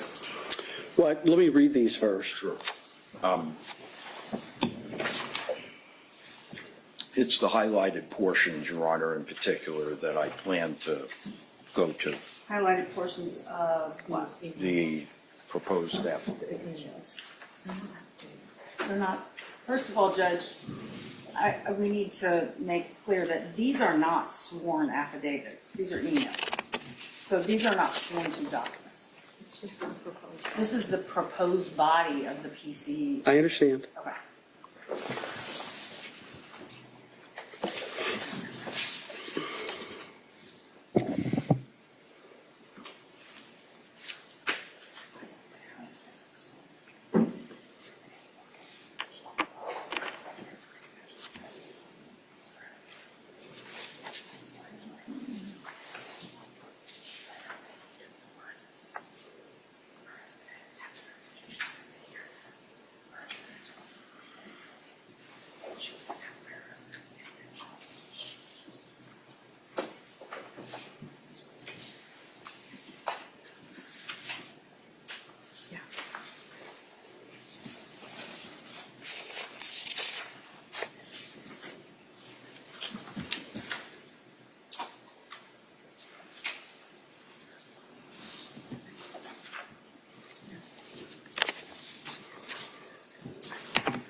Okay. May I? Proponent, Yeah, you so want to here's what I would. impeach the detective with the highlighted portions of what I'm holding in my hands. Yeah, let me walk the court through it, if I may. If the court looks at the proposed warrant of November 2nd at 2:06 in the afternoon, Yes. the court will see in the highlighted portion on the second page that the detective says the day before the shooting, Barbara Russell, Doug Benefield scraped Ashley Benefield with a box. Then if the court looks at the second proposed warrant, which is approximately an hour and a half later on 11/2/20 at 3:37 p.m., instead of Barbara Russell, her name is now removed, and she's no longer an identifiable witness. Now it says the day before a witness, and it says Doug Benefield scraped Ashley Benefield with a box.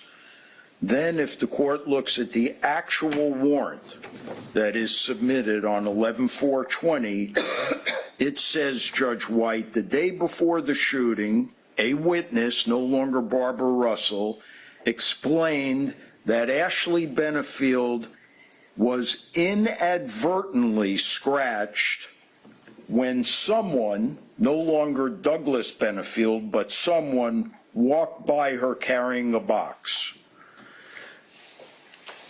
This witness before the court, Your Honor, sought a waiver so that he could speak with Dr. Russell. He got the waiver and he spoke with Dr. Russell. And Dr. Russell told him, and he admitted in his deposition to me, that she told him that Douglas Benefield was increasingly rough and would body check Ashley Benefield with a box, that he would slam it against her, and that it happened on the day of the shooting. And what is in those affidavits, both the actual and the proposed, is not that at all.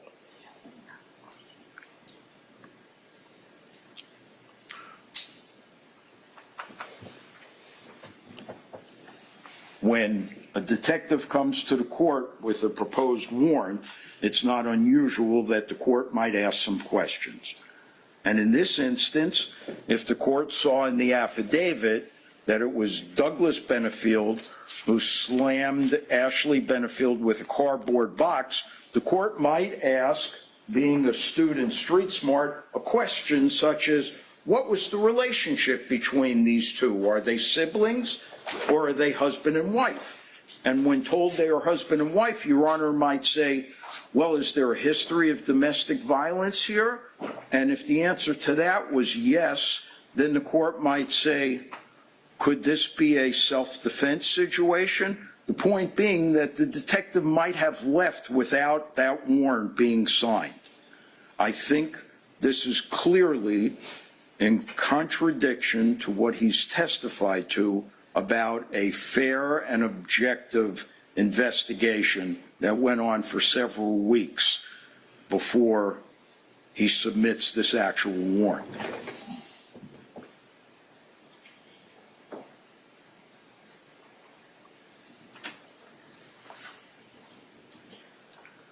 So I propose to ask him about his actual warrant and then go back and go over the two proposed warrants to show what he left out and ask him why he left it out. And if he did not think that relevant to a judge that he was submitting the statement under oath to.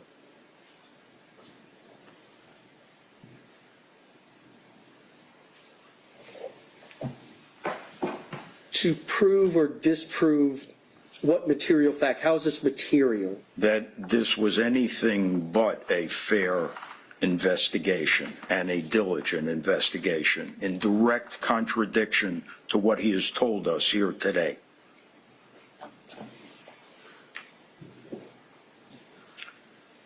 And just so the court knows, this is not my only point. I have coming behind it even stronger. All right, final thoughts? Judge, to be perfectly honest, I have no idea what we're talking about. The witness was not asked anything that was inconsistent with anything he said before. If the defense wants to try to disprove that it was a thorough and accurate investigation, then the defense can put on evidence in their own case. I don't think bringing in extrinsic evidence, I don't think the evidence is appropriate evidence to use for that purpose anyway. But even if it were allowed in, I don't know that you could do this extrinsic evidence at this point to impeach him for, I said I did a thorough job, but no, you didn't. I'm just a little confused by that. So I would object to any of this coming in at this moment. Sorry, I just don't know what rule of evidence we're proceeding under. Goes directly to bias of this witness who testified on direct. I didn't ask the question. The prosecutor asked the question, why did it take so long for you to get this warrant? Because we wanted to do a fair and objective investigation. That was what he testified to. And I am going to show with his own statements that that was not the case. It surely goes directly to this witness's bias and motive. And I have additional very strong evidence, Your Honor, to support that as well. All right, well, whenever I start doing an analysis of these kind of arguments, what I want to hear is, well, what are you trying to do? Because that informs me to which folder to go to open up to see what's the predicate that needs to be laid and then what's the procedure for doing something. I don't see this as impeachment by prior inconsistent statement. Because I don't think, yes, he said I did a thorough job, but I don't think that is fair. Necessarily then opens the door to, well, why did you put a comma here and not here? And I'm being a bit melodramatic on that point, but because as I look at some of the highlights on the papers you've handed up, I mean, it's really a simple matter of just reordering some of the words. Now, on the issue of the Dr. Russell, I see where in the 2:06 p.m. email, Dr. Russell is mentioned. Correct. In the 3:37 email, Dr. Russell's name is now a witness. Correct. And I'm trying to look amongst all the talking at the actual arrest warrant that was submitted. Looks like it was attested to November 4th of 2020. Yes. I'm not seeing the incident with the... I can show the court.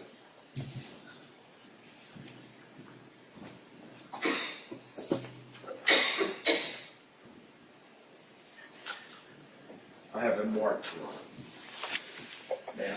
Yes.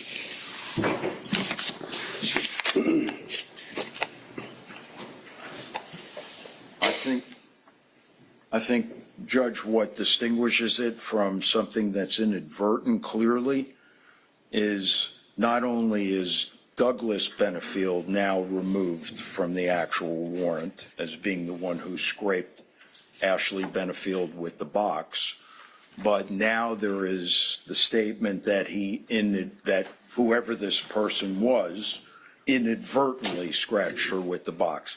And that is in direct contradiction to what this witness was told prior to him filing that arrest warrant. He asked for a waiver, which was given to him so he could interview several psychologists. He went and interviewed Dr. Russell. He acknowledged in deposition to me that Dr. Russell told him it was Doug Benefield and that he was becoming increasingly objective on that date by slamming a cardboard box into Ashley Benefield as he passed her in the hallway. And it was on the day of the incident, not the day before. Right. But that testimony itself, you're just introducing that's what he was told, not for the truth of that's what happened. Correct.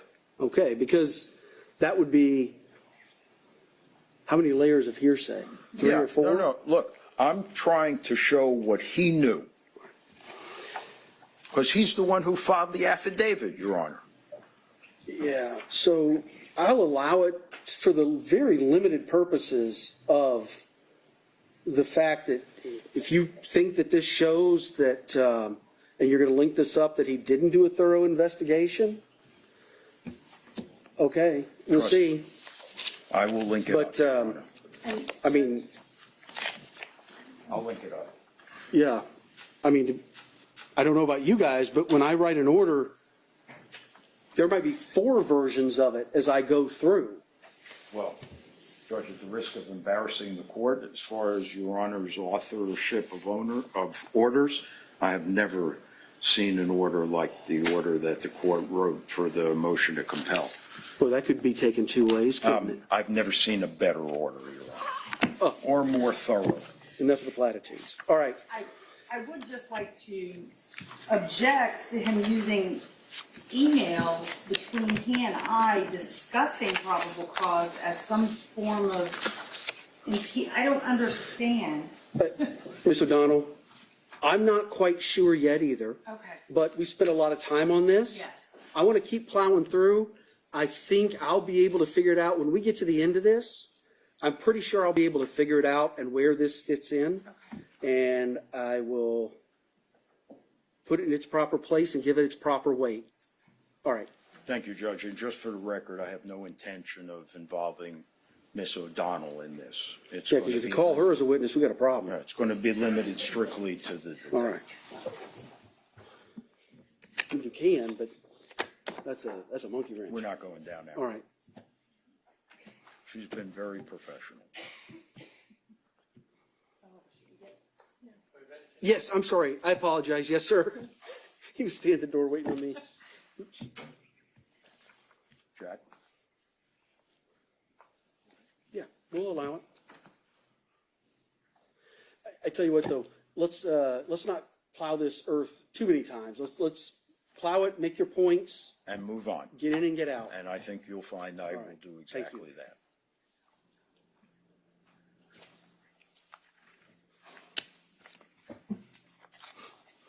All right, sir, go ahead and take your seat. You're still under oath? Yes, sir. As you're approaching your seat, did anybody talk with you about your testimony or discuss anything with you? No, sir. All right, sir, have a seat. For your purposes, from where you left off, I have overruled the state's objection. Mr. Taylor has some questions for you. Sure. All right, Detective Warren, I'm going to put your actual warrant up on the screen, the affidavit. You recognize it, no? Yes, sir. Okay. Are you able to see it? It's a little blurry. Okay. Oh, Carol. Yes, sir. Thank you. Let me give you this actual copy. Okay. So that'll assist you. Now, this was the affidavit that you took to the judge, correct? Yes, sir. All right. So I've highlighted on that affidavit in that particular paragraph that you see, and I have a couple of things boxed in red, correct? Yes. All right. I want to ask you about them. Does it say that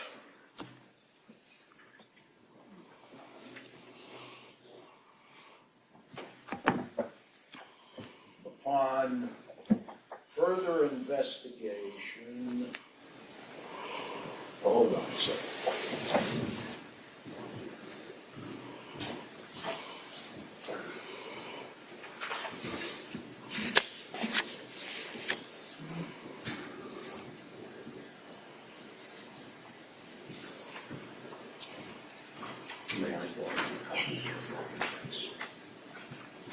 All right, does it say, Detective, in the third sentence of the top paragraph, upon further investigation, a witness explained that Ashley had obtained the scratch on her right side the day before the shooting when she was inadvertently scratched when someone walked by her carrying a box? So in the fourth sentence, I do see that it says that, yes. All right. Now, I'm going to pass to you a document and ask you if you recognize it. It appears to be an email from myself. Don't tell me what it is. I'm just going to ask you some questions. Okay. Does that document contain a proposed affidavit that was written by you?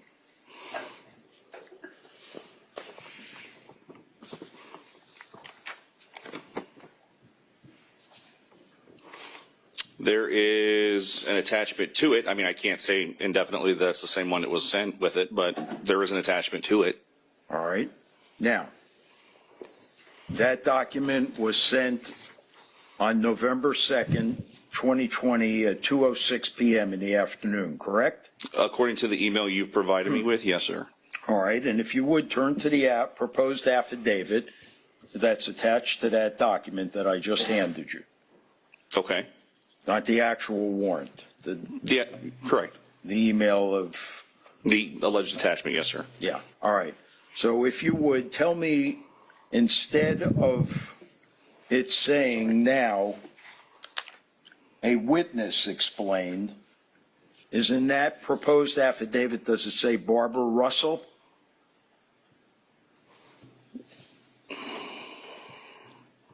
Oh, I'm sorry. Yes. So on the second page, we conduct an interview with Barbara Russell.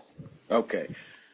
Now, Barbara Russell, her name has been removed from the actual affidavit, has it not? Yes. All right. Does it also then say that Douglas Benefield scraped Ashley Benefield with a box? It does. Okay. And going back to your actual warrant, does it say Douglas Benefield in your actual warrant? No, it says someone. Someone. Okay. Which could mean Douglas Benefield. All right. And does it also say in your actual warrant that that someone who scratched Ashley Benefield with a box did so inadvertently? While walking by, yes.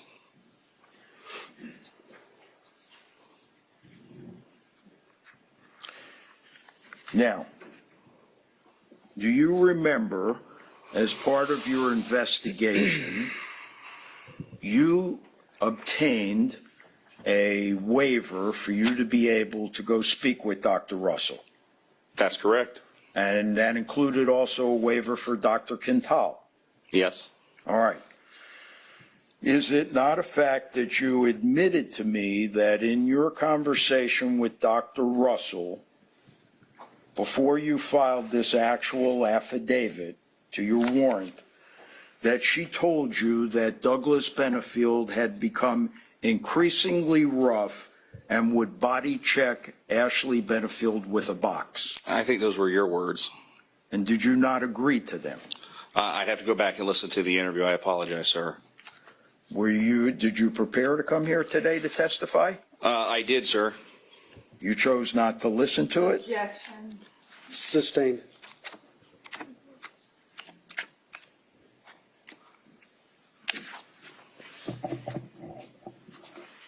Do you recall being asked the following question on page 23, line 14? This is your deposition of May 16th, correct? I don't know. I don't have a copy of it in front of me, sir. May I approach the witness, Your Honor? Yes. May 16th of 23. Okay. All right. Do you recall being asked the following question? All right, and does it say on there, starting on line 11, so she said, this is Dr. Russell, so she said he had become increasingly rough, like he'd pick up a box to move it, pass her in the hallway, body check her. Your answer, that's what it says. Do you want to see it? No. All right. Then the next question, all right, do you recall her making that statement to you? Your answer, vaguely. You recall that? Yeah, but I still vaguely remember that. Can I just ask for verification of what you were referring to the first question? The first question was, you said this excerpt says, what was the excerpt that he was looking at? That Dr. Russell had, may I respond? Yeah, you're going to have to because I don't know what we're talking about either. The excerpt was that Dr. Russell had told the witness that Douglas Benefield had intentionally slammed the cardboard box. Excerpt from what? Excerpted from From Dr. Russell's statement that this witness took. I was questioning him about the statement that he took from Dr. Russell. And I asked him, is it not a fact that this is what Dr. Russell told you? And that was the answer that he gave. And this is where I was concerned. We're now impeaching with a prior inconsistent statement, conceivably, statements that they were made in one version but not the other version and left out of another version or changed in another version. And you're impeaching with a statement from, an out-of-court statement from this witness received from a doctor who I haven't heard from that was made to her, presumably by the defendant. No. So we're just so far afield. And this is where I was saying, make your point and get out, because I've tried to give you that wide berth, but I'm on my way out, Judge. okay. All right. All right. I get the point you're trying to make. Yep. Okay. Your point is, this witness has made multiple prior different statements, spoke with the state, changed it again, left out some what you believe to be material details. I get it. Okay. The message is clearly received if that's the point you're trying to make. Thank you. I just believe there's going to be numerous things like we're dealing with right now with this cross-examination. Let's see how I do, Your Honor. Okay. All right. When you bring an arrest warrant to a judge, are you ever asked questions before it's signed? Excuse me, what kind of questions are you referring to and by whom?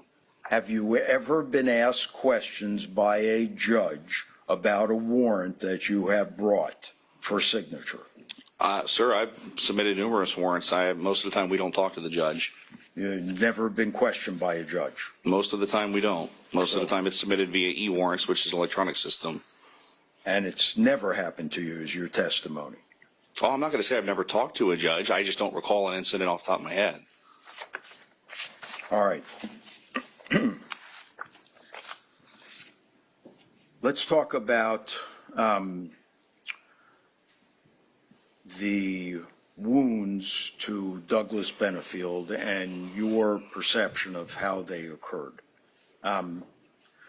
You stated, did you not, in your affidavit, that based upon the entrance wounds to Douglas Benefield, it does not appear that he was facing Ashley Benefield when she began shooting?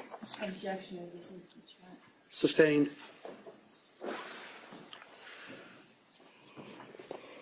Did you draw any conclusion as to whether or not Douglas Benefield was facing Ashley Benefield when he was shot? Do you want me to read the warrant? No. No, so this is just testimony. Just answer the question. So yes, based on my observations and the work of the team that was assigned to work this case, it appeared that he was not facing her at that time. Okay. And you know that the medical examiner said that he was? I don't know what the medical examiner said, sir. I wasn't in here. Oh, you've never seen the medical examiner's report? Sustained. I have seen the medical examiner's report. No, I sustained it. Sorry. It's improper impeachment. To impeach this witness was the statement of an out-of-court statement of another witness. Did you contact the medical examiner's office before you secured and drafted the final version of this warrant? No. I did not. A detective would have been present at the autopsy, though.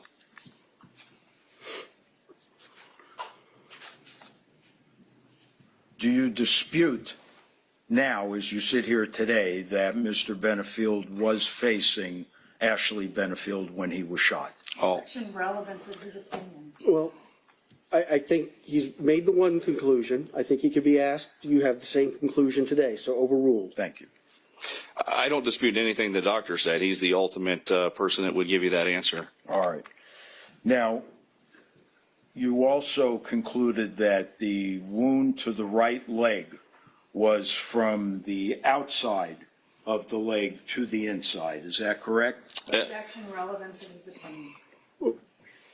Again, I don't recall ever hearing him testify to that fact. So I don't know where that's coming from. I have not heard this from his mouth.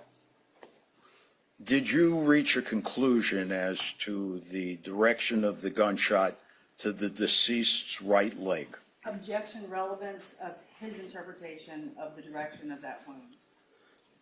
The state is the one that filed the charge, not the detective. So. I appreciate it. Overruled. If you can answer. Sure. I'm sorry, can you repeat the question? Did you reach a conclusion, Detective Warren, as to the gunshot wound to the deceased's right leg? Okay. Okay, yes, you reached. As to the direction? Yes. Well, like I said, I would defer to the doctor, to be honest with you. I think he has the best opinion on that. I understand and I appreciate that, but I'm interested in what your conclusion was. So based on my observations, I wasn't there when he was there and I never saw him in person, would be that the right side of his body was facing Mrs. Benefield. That's not the question I asked you, Detective. Did you not understand it? Apparently not. Can you repeat it, sir? So my question to you is, did you reach a conclusion as to the gunshot wound to Mr. Benefield's right leg? Based on what I saw and everything at the scene, I believe that his right side was facing her, so that would have been what was struck first. Did you state that the entry to the leg wound was on the outside of the knee and the exit was on the inside? I could refer back to the warrant if you'd like, sir. Please. If that helps refresh your recollection. Sustained. Well, if he's refreshing recollection, that's a different issue. Yes. But refer to your warrant, Detective, see if that refreshes your recollection.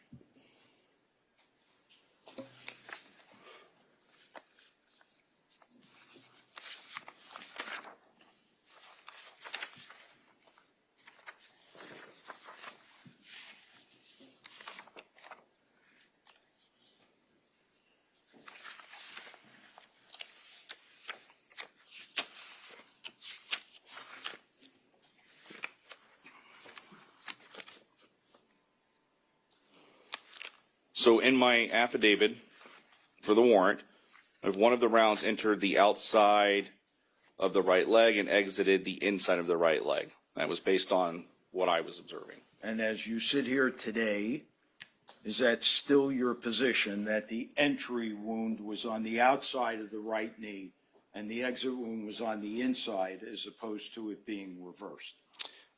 Based on my training experience, what I observed, sure. But like I said, I would always defer to the doctor. I would never argue with a medical expert.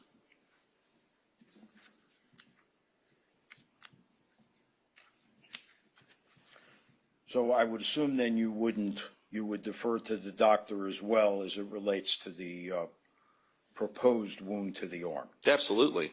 All right. So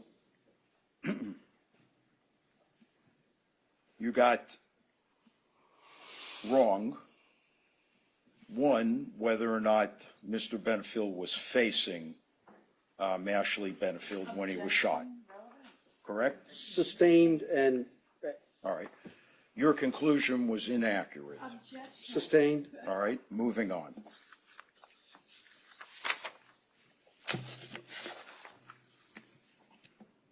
You told us that you observed Ms. Benefield that night, and you did not see any signs of domestic violence, struggle, or things of that nature, such as torn clothing.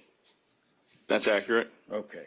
And is that, in your experience, always the case with domestic disputes? No, not always. All right. And you're aware that the shirt that you observed on Ms. Benefield that night, where it came from? I'm sorry, which shirt are you referring to? You said that you did not observe any torn clothing on Ms. Benefield that night.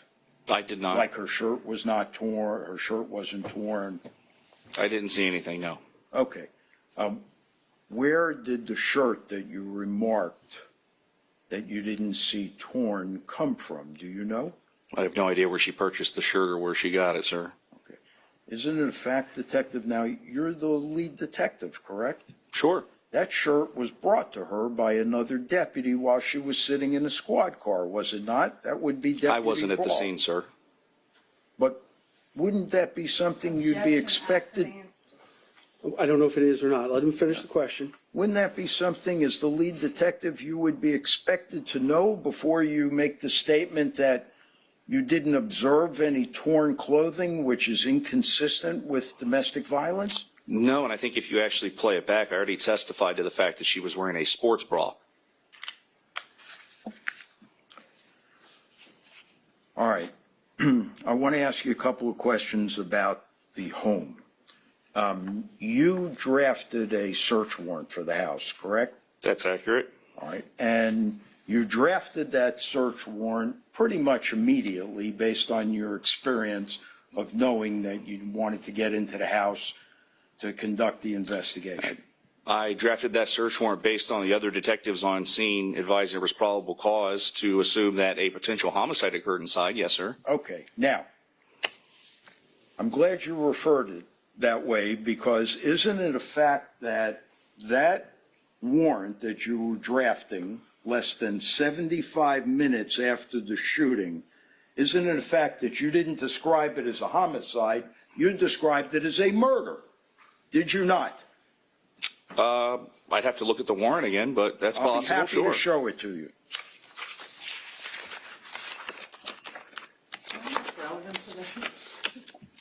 Yeah. Understand the difference between. So what's the relevance?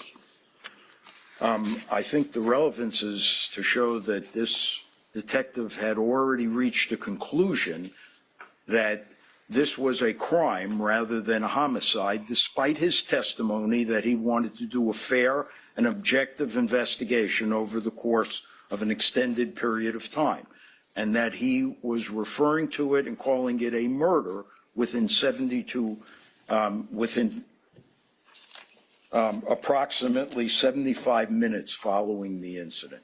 All right. He'd already made his mind up. Detective Warren, can you step out in the hallway? It's easier if you step, we can send you out. That's not a It's easier problem, than sir. having them approach. That's not a problem, sir. The rules have been invoked. Don't discuss your testimony. Don't let anybody talk to you about your testimony. Yes, sir, thank you.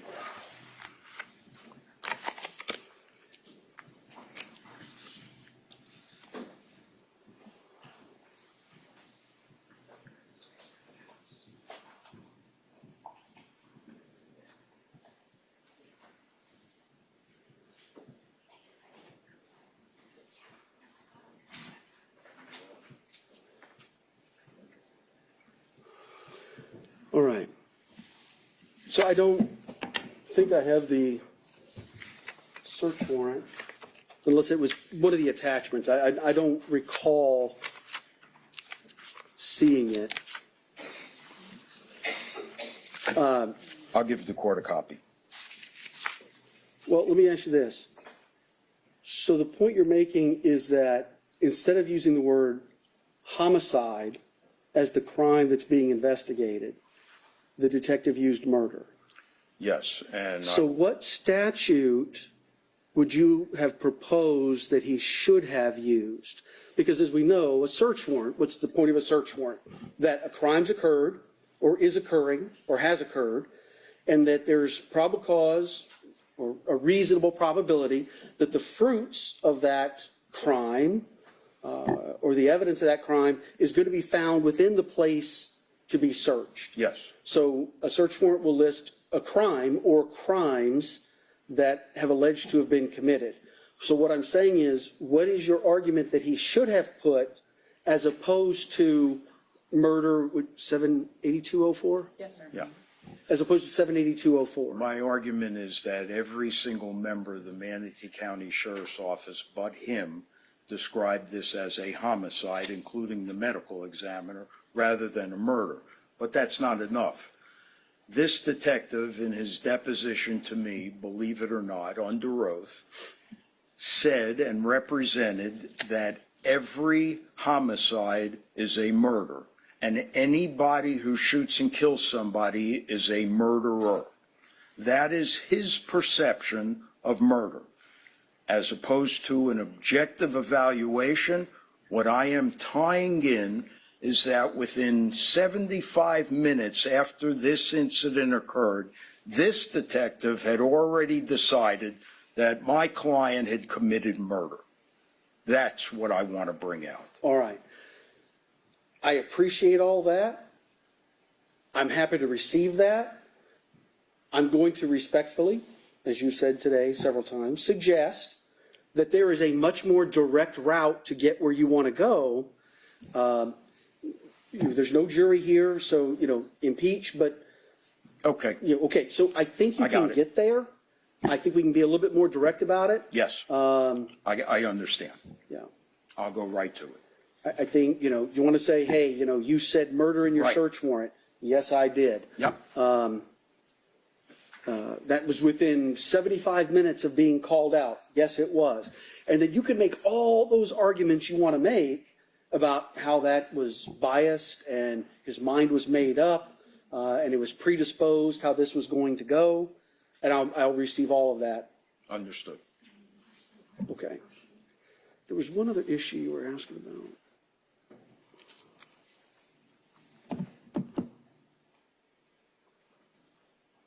Judge, before we move on from that, just so I can understand from defense counsel, because I'm looking at the actual search warrant and the only time it refers to murder is where it says the statute number. Mm-hmm. Is that the only instance in which he's referring, or is there some other? I couldn't find another one. I just want to make sure before we continue that we understand. I assume that's the issue.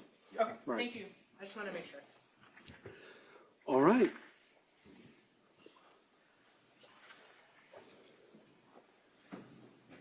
I think we can bring him in. Yes, he's on his way.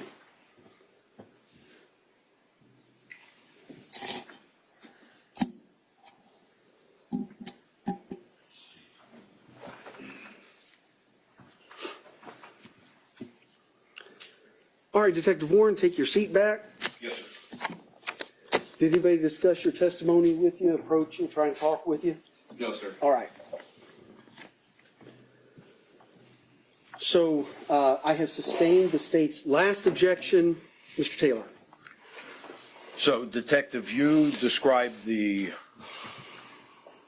incident that you were investigating within 75 minutes of it happening as a murder. In the search warrant? Yes. Sure. All right. I think all of our search warrants actually are for the same thing when we're investigating murders. You did the same thing for 2 other search warrants. Yes, sir. That's what our unit investigates are murders. Now, did you tell me under oath that every homicide is a murder? I believe I might have misspoke when I said that, but so basically the intentional killing, unlawful and intentional killing of a human being is a murder, yes. Did you tell me, just to make sure that it wasn't a mistake, did you not tell me that anyone who kills is a murderer?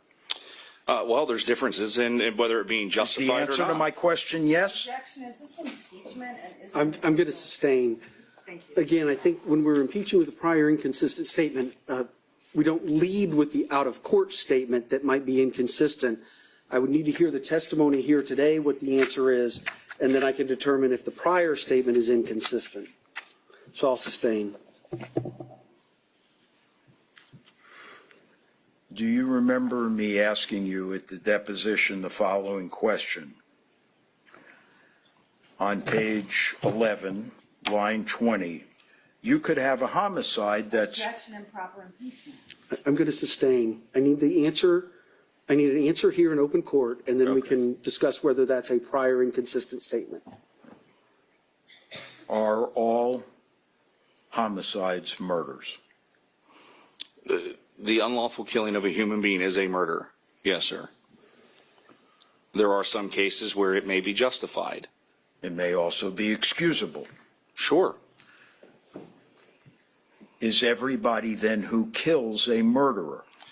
And that's a matter of opinion, I guess, but I mean, by the definition, a murder is the unlawful killing of a human being. Is it your statement that anyone who kills is a murderer? Objection, asked and answered. Sustained. Would you be surprised to learn that you were the only one? Objection. Let the question finish, please. Go ahead, sir. In the Manatee County Sheriff's Office throughout this case who designated it as a murder as opposed to a homicide? Don't answer. Sustained.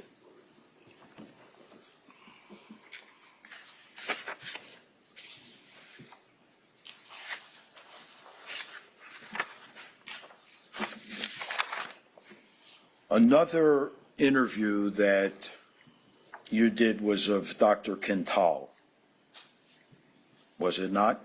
I did an interview with Dr. Quintal, yes. And you conducted that interview pursuant to a waiver that was given to you by Ashley Benefield so that Dr. Quintal could share with you the health information that he derived from interviewing Ashley Benefield, correct? Yes, sir. We were trying to gain an idea of what their relationship was like. Did you learn during your interview with Dr. Quintal that Ashley Benefield was afraid of Douglas Benefield? He may have made some statements indicating that she made some, or he had some feeling about that. Did you learn that she was scared of violence from him? I don't, like I said, he said a lot of things. He also said he didn't understand why Douglas was with her. Did you learn that Dr. Quintal told you that Douglas Benefield was a controller? Objection, this is. Sustained. Not offered for the truth, Your Honor, offered for what this witness learned and knew during the course of his investigation. And that's Well, material. what does that have to do with, I'm not understanding what the relevance of that is. that a doctor told this witness that the defendant said the victim was Not the controlling. defendant, Your Honor, that Douglas Benefield, the victim, Right. was a controller. Right, but the doctor would have heard that from the defendant? Yes, All but right. it's also the doctor's opinion. He was giving this detective his opinion of Douglas Benefield. And he was describing Douglas Benefield to this detective. And there's a reason why I'm asking. I'm going to follow up with a question. It sounds like you're offering that for the truth. No, sir. I think you'll see why I want to show that this witness was aware of this. Okay, I don't know, but we're going to see. I will tie it up for the Okay. court very quickly. Do you recall Dr. Quintel telling you that he believed that Douglas Benefield was a fake who used God as a pretense? I remember the topic of God did come up. I don't remember, like I said, every word that he said verbatim, which is why it would have been tape recorded. Mm-hmm. And you have that recording, do you not? You should have it as well, yes, sir. Yeah. And do you recall Dr. Quintel telling you that Douglas Benefield... Yeah, listen, I'm really, sir, not understanding. I mean, what is the point of all of this? Next question. If Douglas Benefield had a violent background, is that something that you would want to know? Sure. Is that something that would be significant for purposes of your investigation? One of the things that we looked at was he violent with her? That's why we went through all of the reports. We wanted to know the background because, as I stated earlier, we wanted to do a thorough and accurate investigation before anybody was charged with a crime. Would you tell His Honor, Judge White, whether you ever did a background investigation to determine whether or not Douglas Benefield was violent? We did searches based on what was available through the Manatee County Records database, and I believe we also got some information from Charleston or somewhere up, one of those places up there where there were some allegations, but that was it. Do you remember me asking you this question at your deposition? Well, I don't know if it is yet, but it might be inconsistent with the statement that was just made about the investigation that was done, but I don't know. I asked the question. Do you remember being asked the following question on page 84, line 16? When you investigate a case like this, you told me that you don't recall whether or not you did a background on Douglas Benefield himself. Your answer was, I don't recall doing it myself, no. You're talking about a background, meaning the criminal history.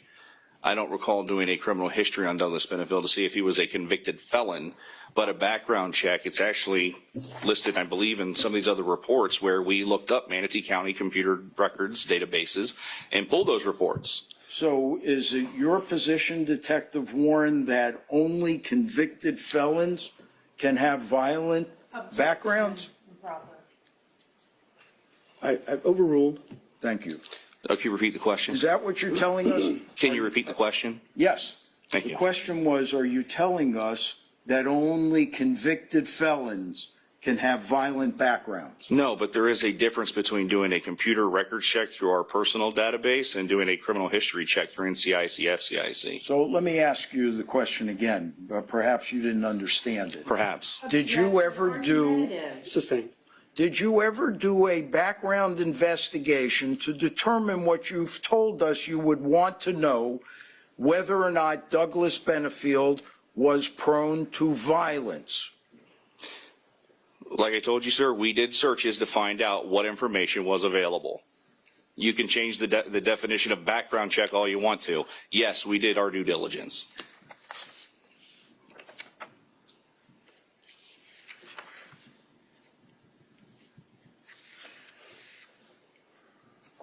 Have you read, by the way, have you had an opportunity to read or discuss the stand your ground motion we filed with the prosecution? I did, but it was months back, I'm sure. There's a representation that Douglas Benefield grabbed Mrs. Benefield by the left hand to prevent her from leaving. Do you recall that? No, not off the top of my head, sir. All right. You, as part of your duties and responsibilities as the lead detective on the case, you requested swabs, did you not, of various parts of Miss Benefield? We did. All right, and that would include her left hand, would it not? It would have included the areas that we were explained by her attorneys to pay the most attention to. Did it include her left hand, detective? You would have to probably direct that towards the crime scene tech that collected the swabs. Well, how about if I use your report? Okay. Objection, Judge. Yeah, if he's just relating what someone else said or did, No, I'm going to sustain. I'm asking if he requested that swabs be taken of her left hand. Okay, That was the that question can be asked. That was the question. Did you request swabs be taken of Miss Benefield's left hand? I requested the swabs be taken of her arms, legs, hands, and neck. Okay.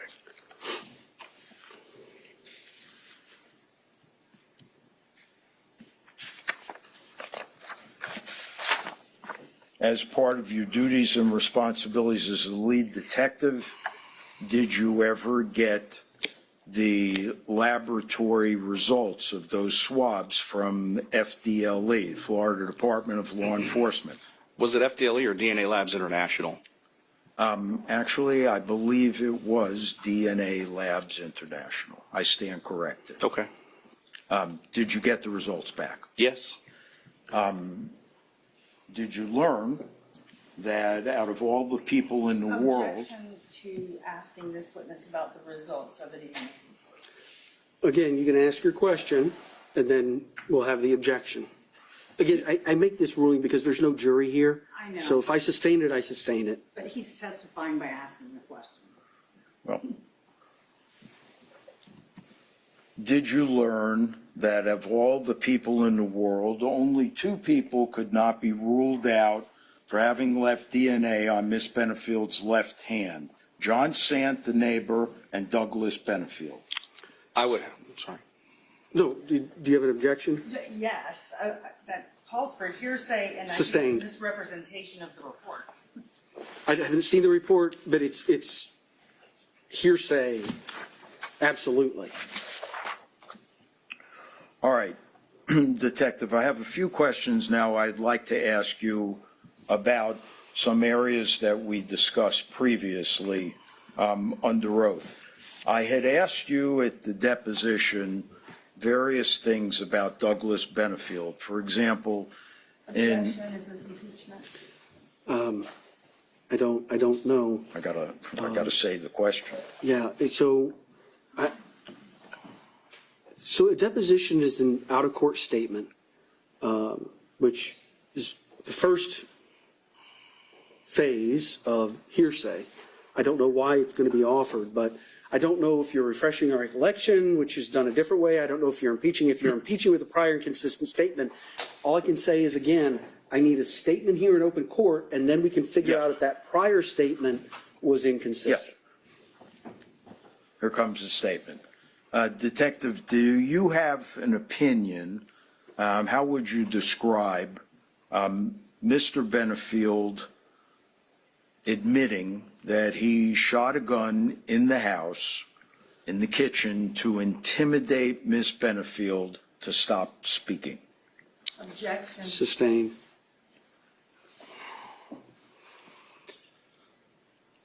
How would you characterize such? Hold on, I didn't hear the rest of it. Yeah, I'm just asking him how he would characterize such an act of shooting a gun in the kitchen to intimidate someone from speaking any further. You want this witness's opinion about how he would characterize without any frame of reference, meaning, what do you mean? Okay. Detective, were you aware that there was an allegation that Douglas Benefield had shot a gun in the kitchen ceiling of their home to stop Mrs. Benefield from speaking any further? I was aware, or I had heard that there was an incident allegedly that a firearm was discharged in the residence into the ceiling. And would you describe that as a violent act? I guess it all depends on the purpose and how it occurred.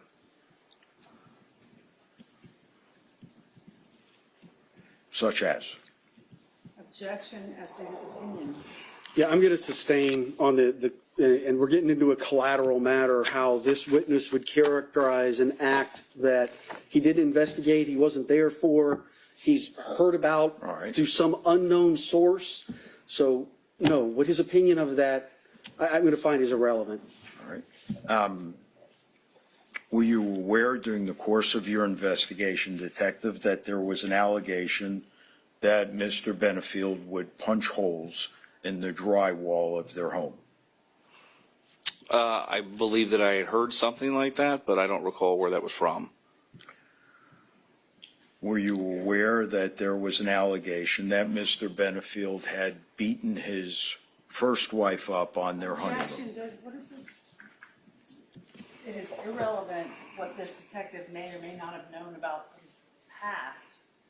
Well, actually, Judge, this detective has testified that whether Mr. Benefield had a violent background is something he would want to know, that it would be significant to his investigation. Right. You know, I'm not taking any of this for the truth of the matter asserted. Right. I understand. Right. Just all you're asking is, did you hear this? It doesn't prove that those things happened.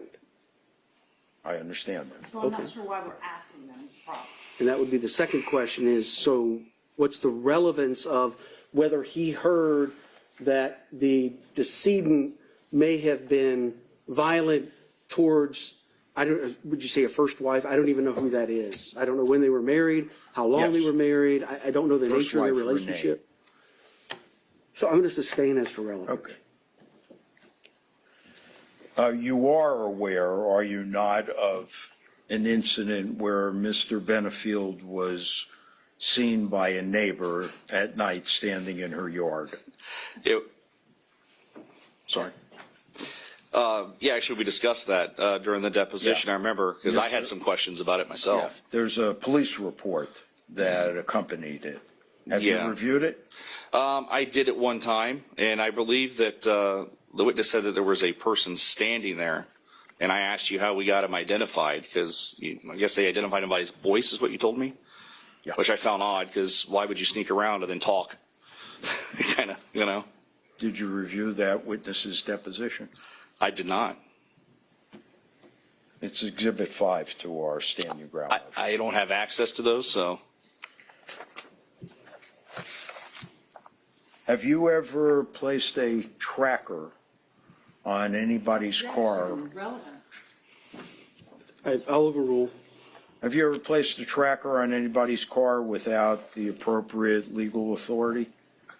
No, but I've done it with the proper legal authority several times.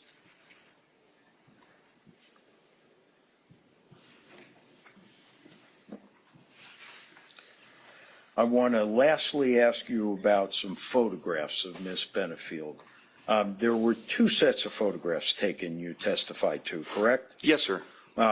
Some were on the evening of the incident, and then there was a set that were taken a few days later. Yes, sir, that's accurate. So to cut to the quick, if we can, and not test what has up to this point been the judge's considerable patience, the scratches that were preserved in those photographs on Miss Benefield on the night of the incident, you saw them, did you not?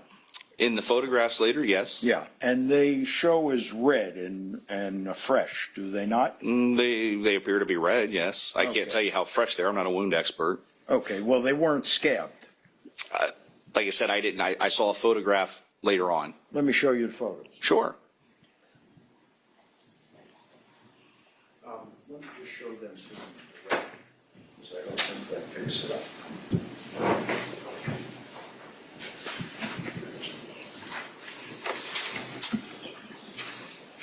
Thank you, sir. I've passed you 4 photographs that have been previously considered. Do they depict scratches on Miss Benefield on the evening of this incident? They appear to. Okay, and do the scratches appear fresh? I don't think necessarily the one up under the sports bra appears to be. What color are they? Are they pink? Like I said, I'm not a color palette expert, but I would go with sure. It could be pink or red. Okay, are any of them scabbed? It's kind of hard to tell because they're so minute. Do you see any scab? No, and I don't actually even see an open wound on this one that would scab over, so. Okay, let me show you the photographs that were taken a few days later. Okay. Thank you, sir.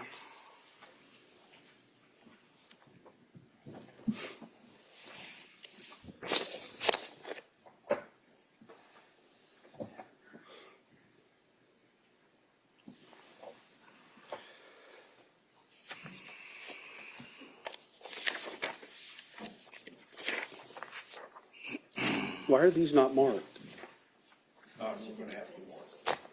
Yeah, if you're going to use photos, you either need to mark the ones you're using or use the ones that have already been admitted. Okay. Because we need to have a record of what you're showing the witness. All right, let me have them marked.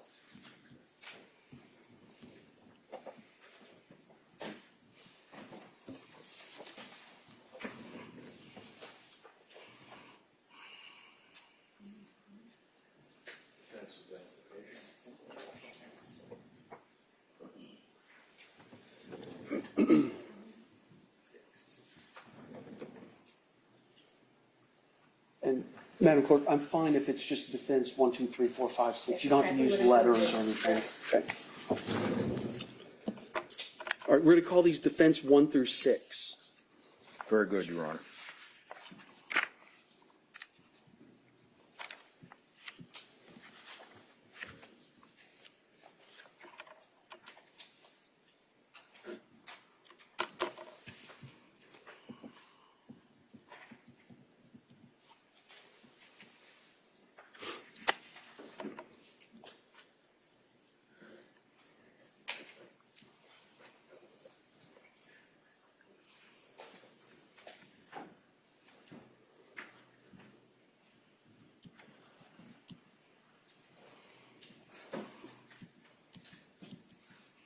For the record, Detective, I previously showed you defense exhibits 1 through 4, correct? Yes, sir, that's correct. There you go. Now Could I just see them? I'm sorry. Now I'm going to show you defendant's exhibits 5 and 6. Thank you. I'm going to ask you if those are the photographs that were taken several days later. You would have to talk to the crime scene tech about that for proper identification, but I believe so. Yes, All right. sir. And is the color of those scratches different than the color of the scratches in the photographs that were 1 through 4? Well, the scratch that was on her hip, the red scratch that I said didn't have a scab, that's not even photographed in any of these, just so you know. It's actually gone. Mm-hmm. Other than that small little minute thing you can barely see, Yeah. there does appear to be some scabbing, but it's very, like I said, very tiny. Okay.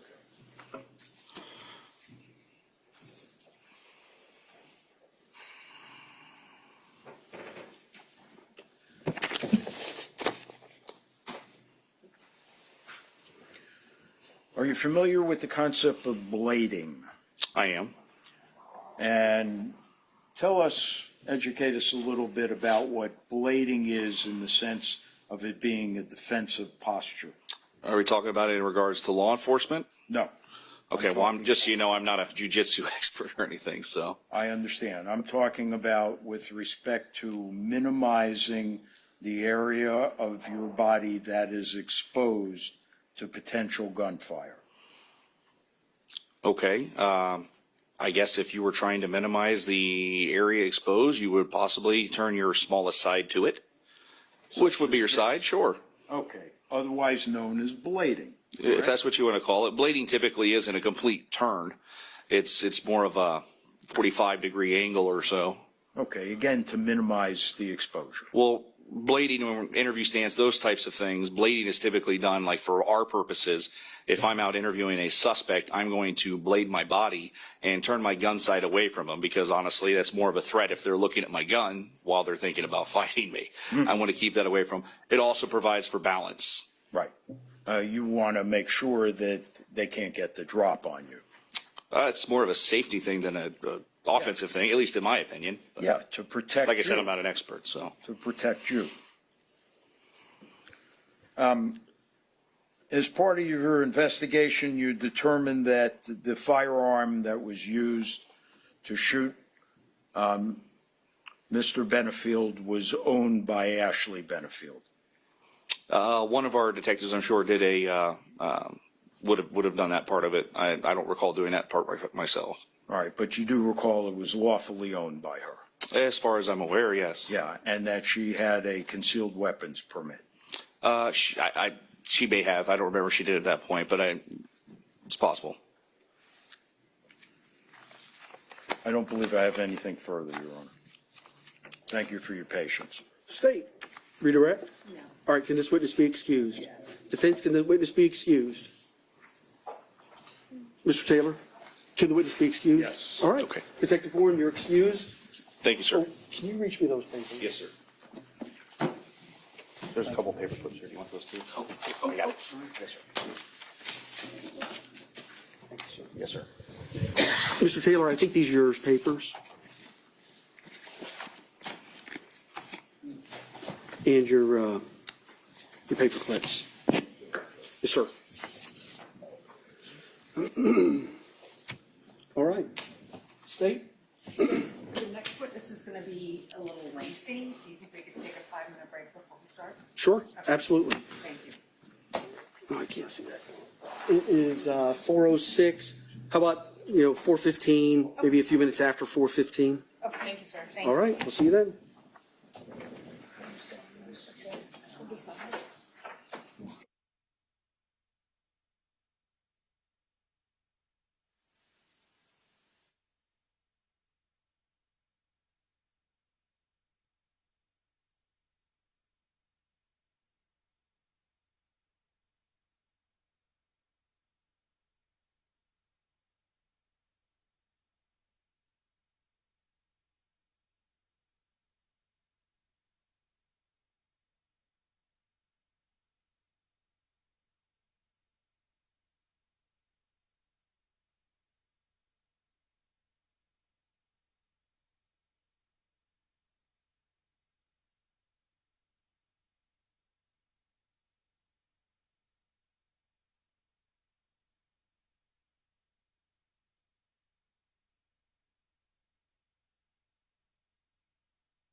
All right, Madam Court Reporter, we are back on the record after the break. And yeah, let's go ahead and take care of States 45. Yes, the state would ask to move it into evidence. Defense.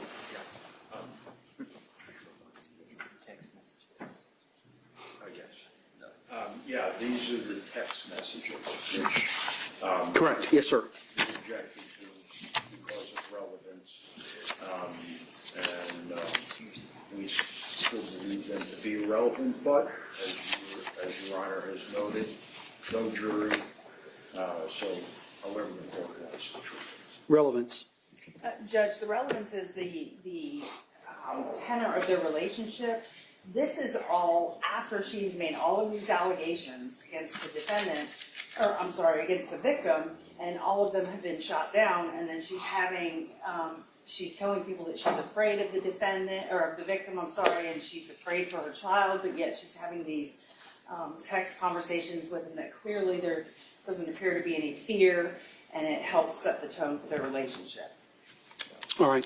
There was also, I know relevance was now, but there was also the objection to hearsay, not as to, obviously, the text attributable to the defendant, right, come in. Right. But what about the argument that any text by what's alleged to be Mr. Benefield hearsay? I would have to know which text specifically, but like for instance, he says trucker on the way as the last text. So my argument for that would be statement of intent, that hearsay is allowed to come in if it's a statement of intent by a witness and the state is trying to show that the witness complied or acted in compliance with that statement. So that would be my response to that.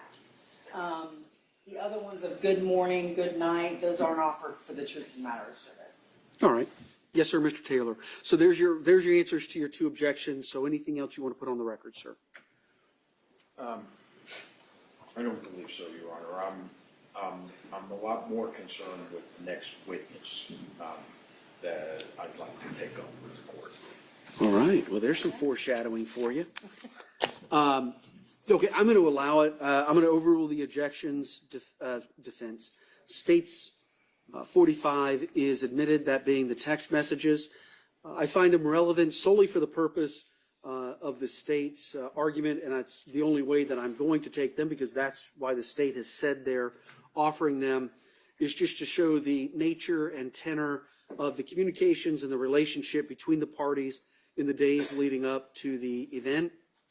And as to hearsay, certainly any statements made by the defendant or attributable to the defendant as part of this text messaging would be admissible under the rules. And as to the other ones, again, I don't find that they're offered for the truth of the matter asserted. With the good night, the good morning, what do you need at Lowe's? You want to go to Panera? I'm taking it solely for the purposes that the state has said they're submitting it. So I will overrule on that.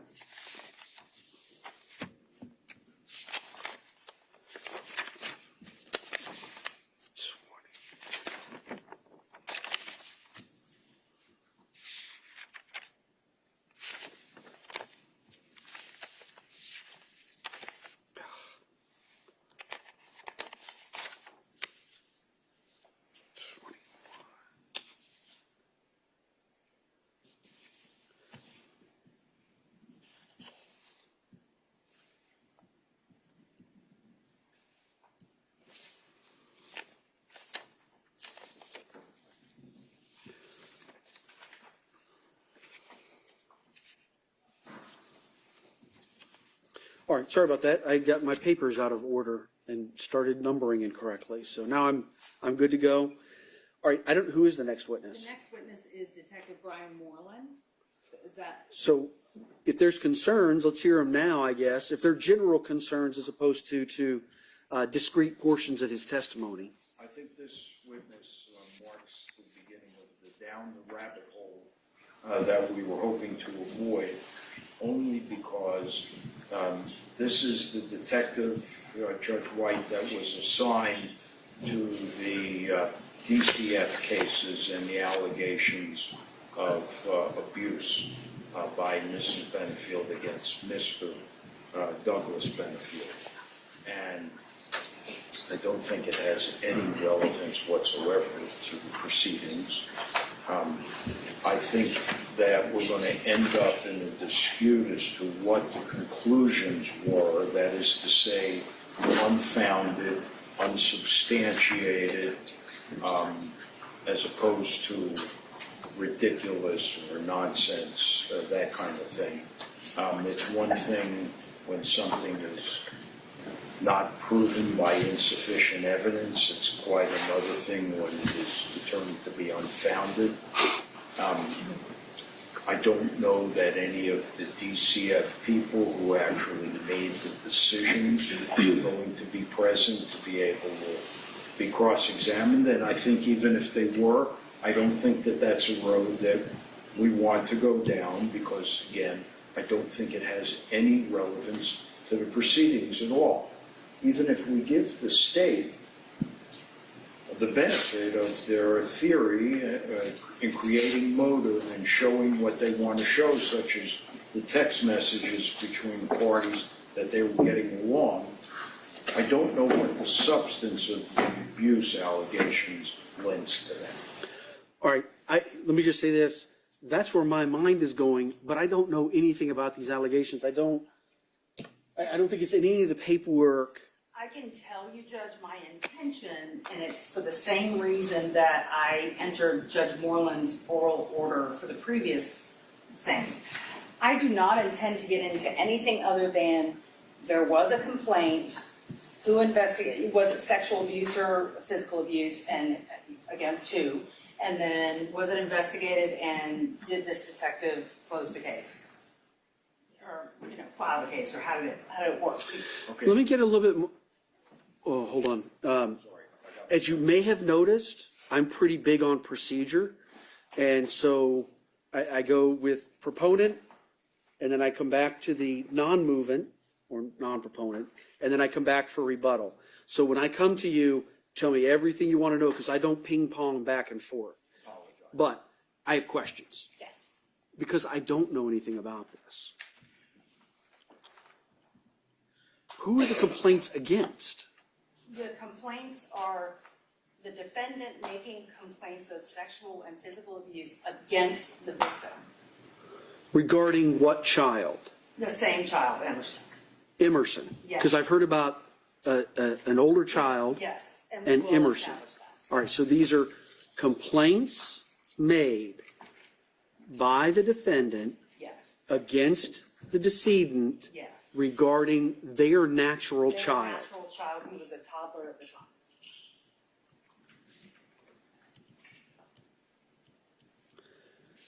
When were they made? I have the dates. December 10th, 2019. March 21st, 2020. March 23rd, 2020. April 5th, 2020. And April 27th, 2020.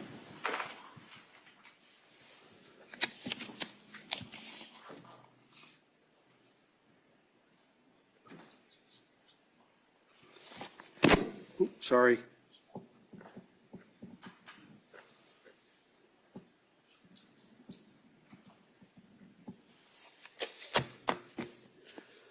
All right.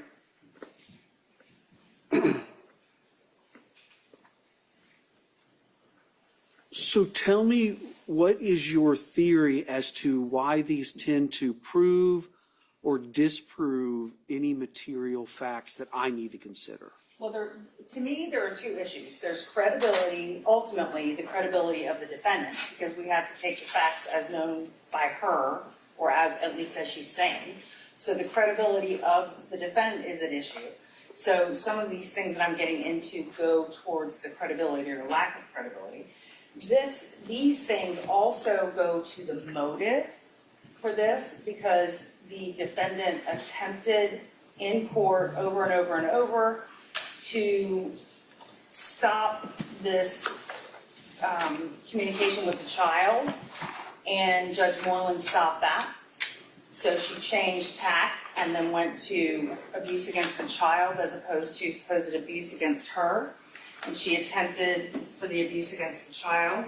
And she even makes comments to a witness that we're going to have later on that nobody will help me, what am I going to do? Nobody will listen to me, because these reports were not being filed by law enforcement. And then at the time, all of this is going on at the time they're goodnighting it in the text messages. So All of what's going on? these complaints are going on before the text messages where they're, Yeah, I was going to say, because those are from the week before. they're from the week before. These are months before. Yes, so these had already been made, I apologize, these had already been made at the time that they're talking like they are here. And her argument is, I just want to save my child, that's the only reason I'm around him, this is all going to come out later on. And otherwise I would never be around him, nobody will listen to me, I have to move to Maryland to get a new family jurisdiction. So this goes into everyone, she had exhausted, in the state's opinion, every avenue that she could to keep this man away from the child. And when she felt like no one else was going to do anything, this was the result. All right. Anything else? No. All right. Now, sir. So, Your Honor, you wear the robe. But all I can say is, as I tried to explain in my opening statement, the parameters of the Stand Your Ground statute require the state to prove by clear and convincing evidence why the force used was not justified. I don't see how motive has anything to do with that. I also don't respectfully see how complaints about abuse have anything to do with that. And what I'm particularly concerned about, and the reason why I think it's going to be, to a great extent, a depletion of the court's time unnecessarily, is that this detective was not the one who received the complaints. That would have been DCF. So this detective, whatever he has to say, is going to the extent it's substantive, is going to be based on rank hearsay. That's number one. Number two, I'm concerned about this detective offering an opinion as to how the case was closed. Assuming the court were to allow it, I could understand if the state asks, and was the case closed? Yes, okay, next. On the other hand, I could not understand if the question is, how was the case closed? Well, it was closed as unfounded. In other words, there was not a scintilla of truth to it. How am I going to cross-examine this detective based upon that conclusion, which was rendered by somebody else? All right, so what I'm hearing is this detective, he's a CAC? Yes. All right, crimes against children. A complaint was made Yes. To the sheriff's office. by the defendant. 5 times, yes. Hold on. For each individual complaint. Yes. Complaint was made by the defendant on such and such a date against the decedent. Just a very broad category alleging some sort of abuse against their natural daughter. It was investigated and it was closed. Right? That's all you want. Judge, I believe its effect on listener the same as Judge Moreland's order, the fact that it was closed unfounded. That is the part that has an effect on the defendant. I'm not offering it to prove that there was no evidence of it, just that the defendant. And this is the weird thing, because I've heard that now. But I think the point is, what your point is, it was closed and no action was taken. Whether it was unfounded, unsubstantiated, fanciful, improbable, I don't even know what I do know unsubstantiated, unfounded. No, I think those are the big ones. I'll allow that. I'll allow the fact it was closed with no action taken. If I could just let him know. Yeah, let him know, you're not a jury. and I'll prepare the curative instruction for the jury. Okay. But at the end of the day, I understand, and this is what I was saying earlier to the defense is, I understand the point you're trying to make. I get it. I know where you're going. No problem. I'm with you. I'm following you. The same as with Mr. Taylor. I just think there's a much more direct way to get there. All right. In fact, quite frankly, if that's all it's going to be, there could probably be a stipulation here. But that's all I'm going to allow. And then you can argue at the end, and you can argue at the end the opposite side. Okay. Okay. That she was absolutely privileged to make these complaints. And she must have had a good faith basis to do so, and so be it. There was no action taken. I would have a problem stipulating to that. Judge, I would rather call the witness. That's fine. And I'm not, listen, I just threw that out there. You know how I sometimes do things gratuitously, which I shouldn't. So, go ahead. State's calls Detective Brian Moreland. I'm prone to gratuitous musings. I just want the court to know I tried to save the court time. No problem.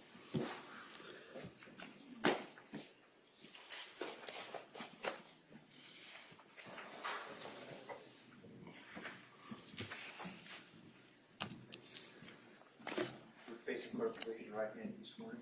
Do you solemnly swear or affirm the testimony you're about to give in this case to be the truth, the whole truth, and nothing but the truth? Yes, ma'am. Yes, ma'am. Oh, did you get a chance to go talk to him? No, but Just stay about 12 inches. I'll lead. Okay. On that one issue, I'll probably allow a little bit of latitude on leading just to keep it clean. Hello, Detective. Hello. Sir, make yourself comfortable in that chair. Adjust that microphone up, down, left, right, however you need. Just a loud, clear voice. We should pick up everything. Thank you, Judge. sir. Please state your name. Detective Brian Moreland, Where do you work? Manatee County Sheriff's Office. Okay. Are you in relation to Judge Moreland? No, ma'am. Okay. How long have you worked for Manatee County Sheriff's Office? Since 2004. What is your current position? I'm a crimes against children detective. How long have you done that? Since 2011. And what does a crimes against children detective investigate, just generally? What kinds of crimes? We take general assignment, so any kind of abuse, neglect, death investigation, sexual abuse, things like that. Anything that happens to anybody under the age of 18 years. Okay, so of children? Yes. Okay. When you investigate either of those allegations, either physical abuse or sexual abuse, do other agencies all work together with you? Other entities do, yes, ma'am. Entities, okay. And who are those entities? Generally, child protection, the child protection team, which is here in Manatee County, and then what I would refer to as DCF, or Child Protection Services. Okay. So I just want to make clear, you're law enforcement, so you do investigations for criminal charges. That's correct. Okay. And if DCF is involved, they are not investigating for criminal charges, correct? Correct. Okay. So they have different goals, I Yes, guess is my point. Their goal is the safety of the children involved. Okay. And CPT is not a part of DCF? I just want to put that on the record. No, ma'am. Okay. When there's an allegation of abuse, what is the protocol? Who goes out to investigate first? Generally, what happens in at least my criminal investigations is once the allegations are made, they'll go through the Florida Abuse Hotline. CPS would get involved, call for law enforcement. Generally, what happens is a uniformed law enforcement deputy goes out and takes the initial investigation. If further investigation is warranted, it'll make its way to our office and get assigned to a detective. Okay, so, and during this process where there's an initial law enforcement officer, is there typically someone from DCF there? I think you said CPI. CPI. Okay, which is a part of DCF. Yes, child protection investigator. Okay. So only when further investigation is needed do you get assigned? Correct. Were you in that position, the same position you're in now back in 2019? Yes, ma'am. Did you become familiar with someone named Ashley Benefield? Yes, ma'am. And her child with Doug Benefield, Emerson? Yes, ma'am. Okay. Were you involved in investigating a series of allegations starting back, I guess, in 2017, but really in 19, I guess, is what I want to concentrate on? Yes. Okay. Let's start with the first allegation that came in 2019, the date of December 2019. Yes, ma'am. Do you recall that allegation? Mm-hmm. Okay. And without getting too much into the facts of it, what type of an allegation was it? That was a sexual abuse allegation.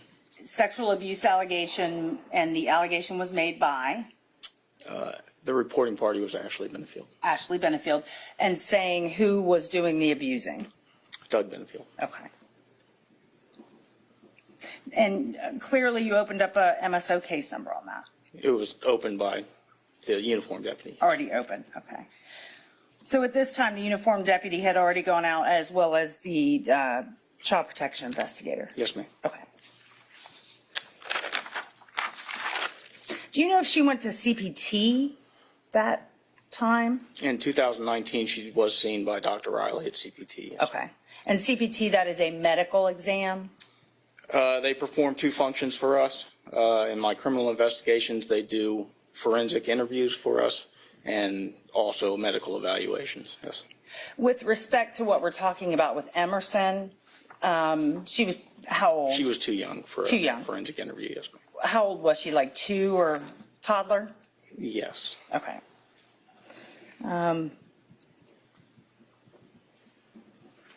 After this first complaint came in or allegation came in, did you investigate? Yes, ma'am. Did you speak with the parties or speak with Doug Benefield? I did. Okay. And did your conversation with him give you any concern? No. Okay. Sustained. And you eventually just closed that case with no charges, correct? That's correct. All right. So I want to talk about the second, what I call the second report. Do you know what date that came in? Are we referring to a 2020 report? Yes. Yeah. May I look at my? Yes, go right ahead.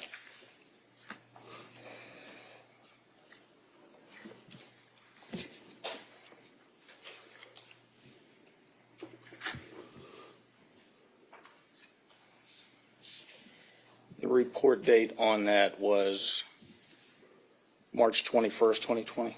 Okay. And that was also obviously given an MSO case number. What was that allegation? That was a physical abuse report. Okay. And that was, again, by Ashley Benefield saying Doug Benefield was abusing the child Emerson? Yes, ma'am. Okay. To your knowledge, did a deputy and a child protection investigator respond initially before you got it? Yes, ma'am. Okay. Before you could fully investigate that case, did another complaint come in? A few days after that, on the 23rd, another deputy responded to Ms. Benefield's residence and conducted another interview. Okay, so another allegation, same parties? Yes. All right. And what type of an allegation was that? Also physical abuse. Physical abuse. And did you investigate both of these reports kind of together? Yes. Okay.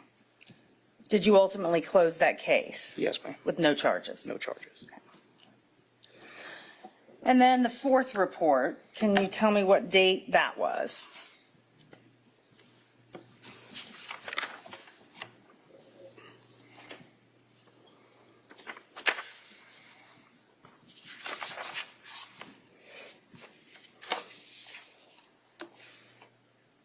Report date on that was April 5th, 2020. Okay. And what was the allegation? Also physical abuse. Same parties? Yes, ma'am. Same allegations, okay. And again, a deputy and a child protection investigator responded. And at some point you were assigned the case? Yes, ma'am. Okay.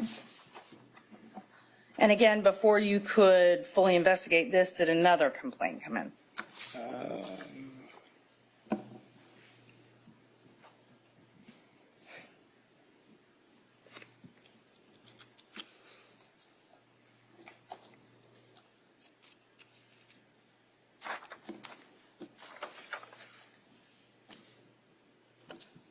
That I don't recall.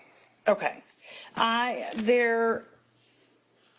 have something dated April 27th of 20. Do you have any notation of that in your file? With Deputy Schrenk?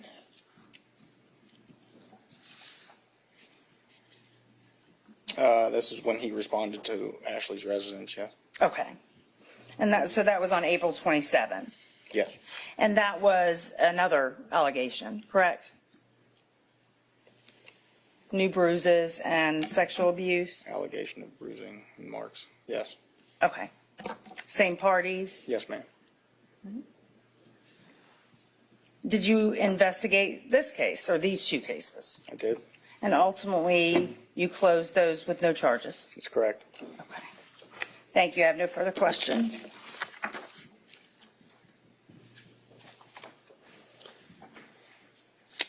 Mr. Taylor? Cross? No questions for Detective Moylan, Your Honor. All right, can the witness be released? Yes. Yes. All right, sir, you're released from your subpoena. Thank you. Sir. State would call Dr. Broder.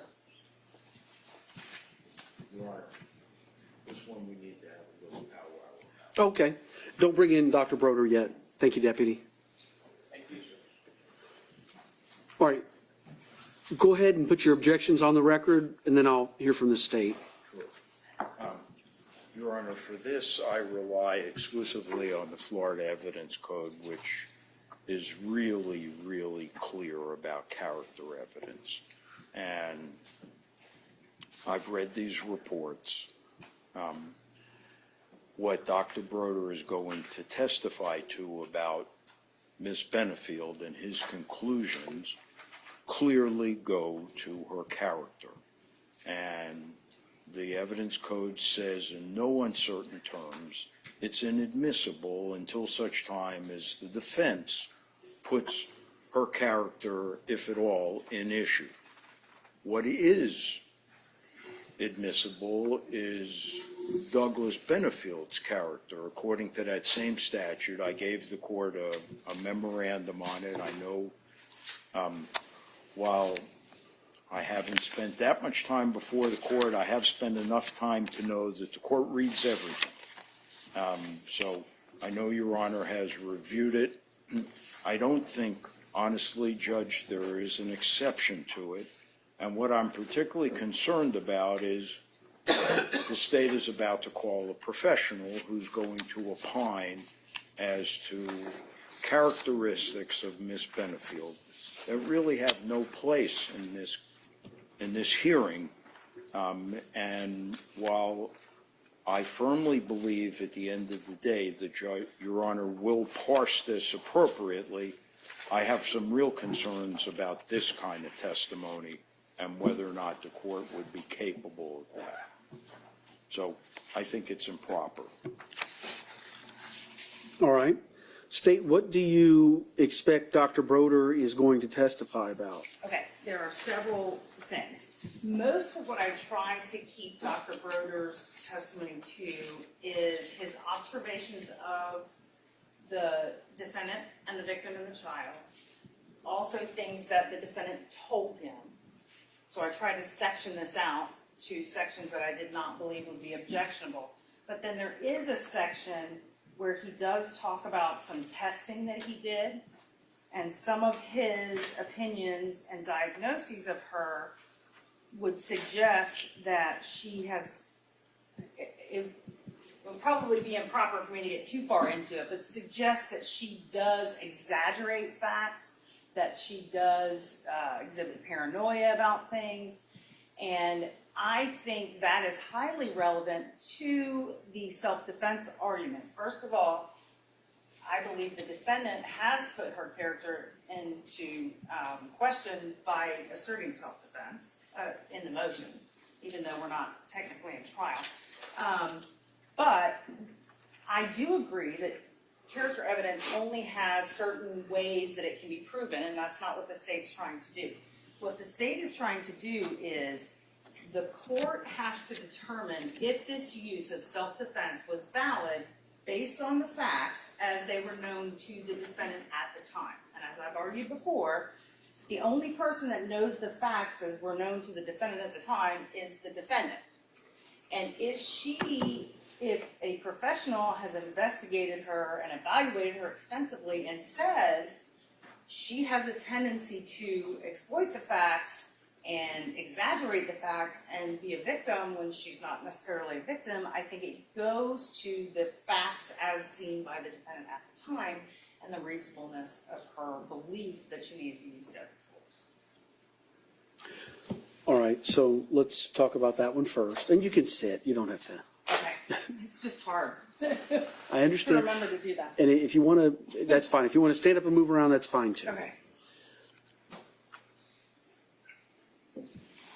So we certainly have to look at the use of force as informed by the facts and understanding that the defendant had on that day, which sometimes misleads folks into thinking it's a subjective test. It is not.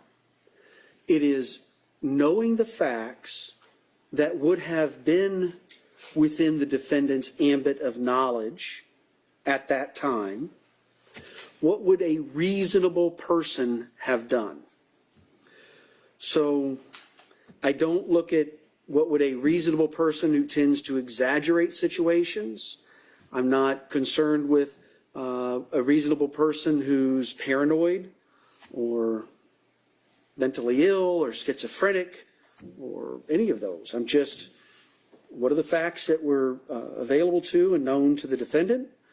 And were the actions of the defendant reasonable in looking at it from the perspective of a reasonable person? So I guess I'll say that I'm not seeing, and I'll come to you. Don't think I'm not coming over there. I am. But before I go over there, I want to make sure I understand what the testing of the defendant and the diagnosis that she exaggerates and may suffer from paranoia, to the extent that those are diagnoses, DSM-4 or 5, whatever we're on now. So I want to hear a little bit more about that, but also what the observations of the defendant, the victim, and the child, what those are, when were they, and what's the relevance of any observations that that witness may have made. Defendant's statement's another issue. I'm not going to spend a lot of time there because if she made statements to him, as long as they're relevant, they're coming in. But those two things, I'm not quite understanding the testing of the defendant and any diagnoses by Dr. Broder and how that's relevant to the objective person standard, and then the observations of the interactions between the three of them. Okay, which one do you want me to take? Whichever one you want first. Okay. Judge, as far as the testing, I agree that it's an objective standard.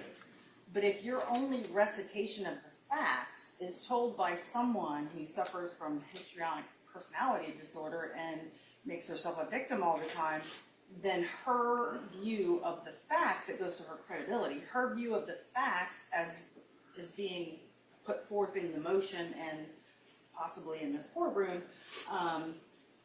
is not necessarily as reliable. Let me ask you this. Is the defendant's motion substantive evidence that I can consider? I think the defense would say it is. But I'm asking you. No. I'm just going to ask that limited question.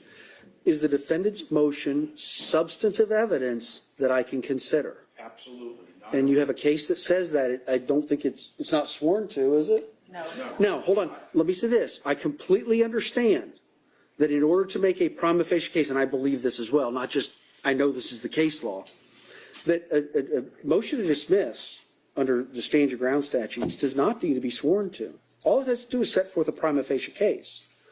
So with that said, though, how do I consider that as substantive evidence when it's a motion written by the attorney on behalf of the client, and I don't see any manifestation of an adoption of that? Well, I can answer that. Number one, the state has stipulated and acknowledged that it meets the prima facie That's it. threshold. That is a pleading threshold. Yes. That's not a substantive evidence threshold.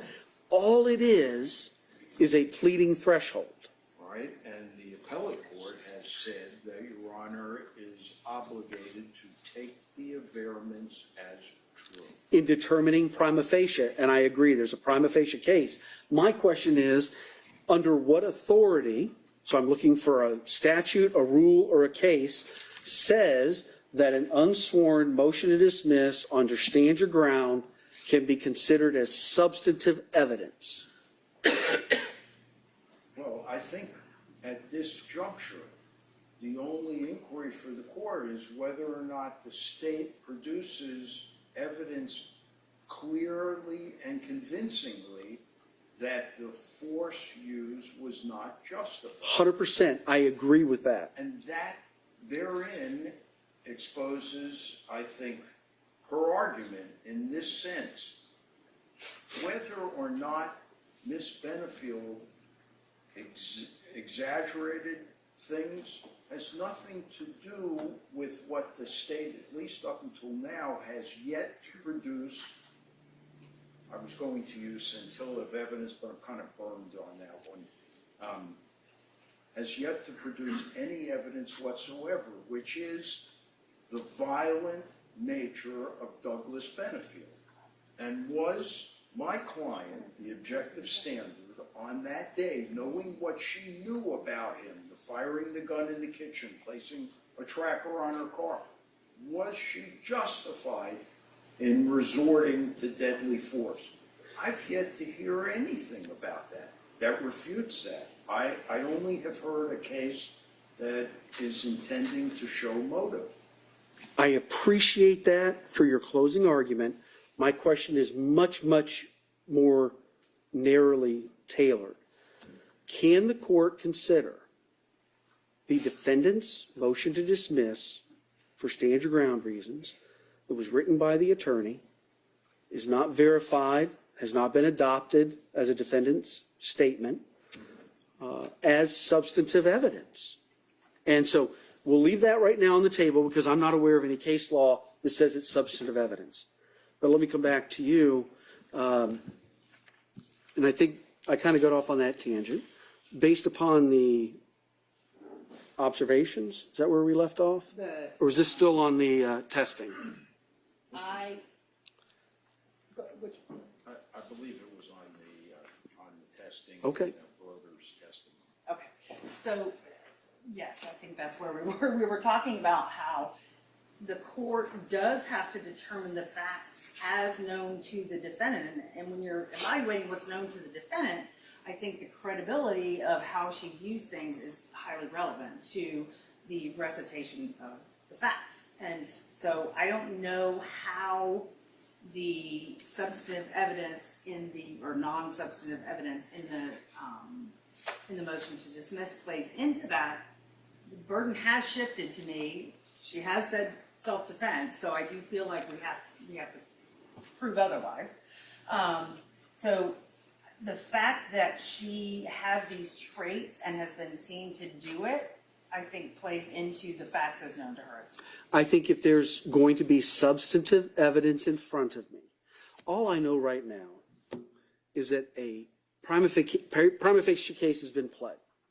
That's it. Now the burden shifts to the state to prove by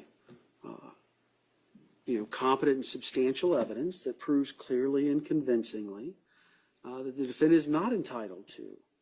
But I don't think the facts as alleged in the defendant's motion are substantive evidence.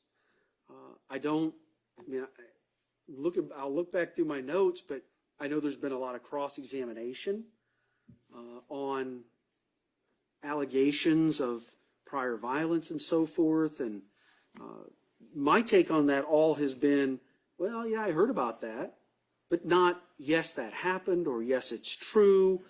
I haven't received, I just don't consider that as let's just call it proof. So I think if at some point the defendant's statements are in front of me, whether it's here in court or was it a recorded statement? No. Okay. So for right now, I just don't think that beyond the fact that there's a prima facie case of self-defense and now the state has to rebut that. So I'm not, at this point, I mean, there might be rebuttal where Dr. Broder can bring that all in, but at this point, I don't think it's relevant to preemptively show that she exaggerates or is paranoid.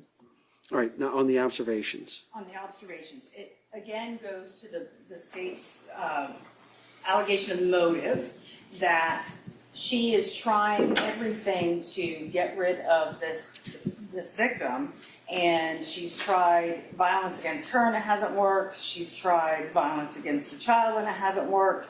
And so it goes to her credibility and motive that she's telling the the victim one thing, she is acting another way in private. It shows that she is being manipulative and she is not at all wanting to have this nice family relationship, which goes to her motive to get rid of him. She doesn't want him around. All right, let me take even a further step back, and this is an example of where you guys know the case so much better than me. What observations do you expect Dr. Broder to testify to? I saw it on this day, I saw this. The seeing is mostly with the child, because the allegations were of abuse, and the seeing is the child interacting with mom and dad. The rest of it is the defendant's statements. All right, so the observations, I'm only talking about that right now. The observations portion, which was number one of the testimony you intend to elicit from Dr. Broder, is that he observed the decedent interacting with the child, Emerson, presumably in a positive way. Yes. And the child didn't exhibit any external manifestations of fear or... Correct. Okay. When were these observations made? And I have to look at my questions, but the report was set to come out. It came out, I think, a week before he was killed. So he met with them 10, 15 times. So I'm not sure exactly what date, but I can tell you when he was asked to do the report, when he was assigned to do the evaluations of the two of them.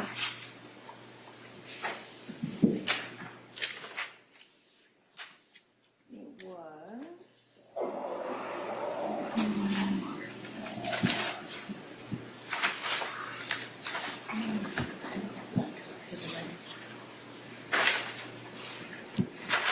I don't have the date. Hang on, Judge, I'll find it.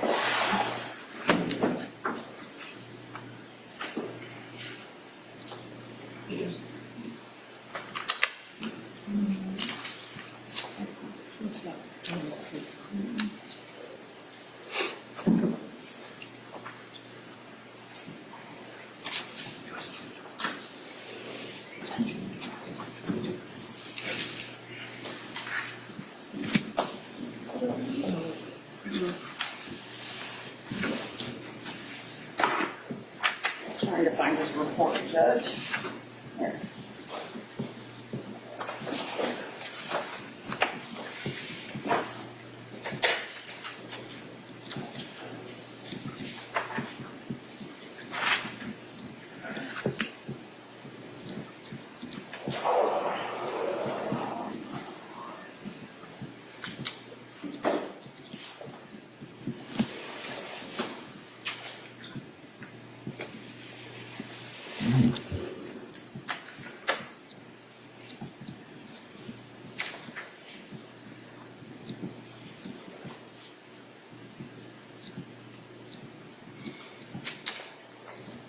believe it was spring into summer of 2020. But like I said, he saw them on numerous occasions, so.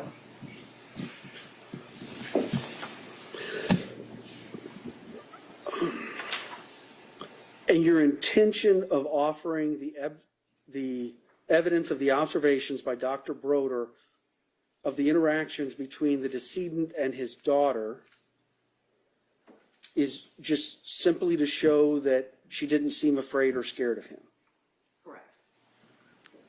So that should be one question. I think he's entitled to say why he thinks that. Well, I mean, yes. What did you observe? Because otherwise it's conclusory. Right. But he's got to put the facts on there. But Right. okay. And I'm going to come to you in a second to hear your other portions. And then on the defendant's statements, I mean, how numerous are these? If they met 12 times, are we going to hear hours worth of defendant's statements?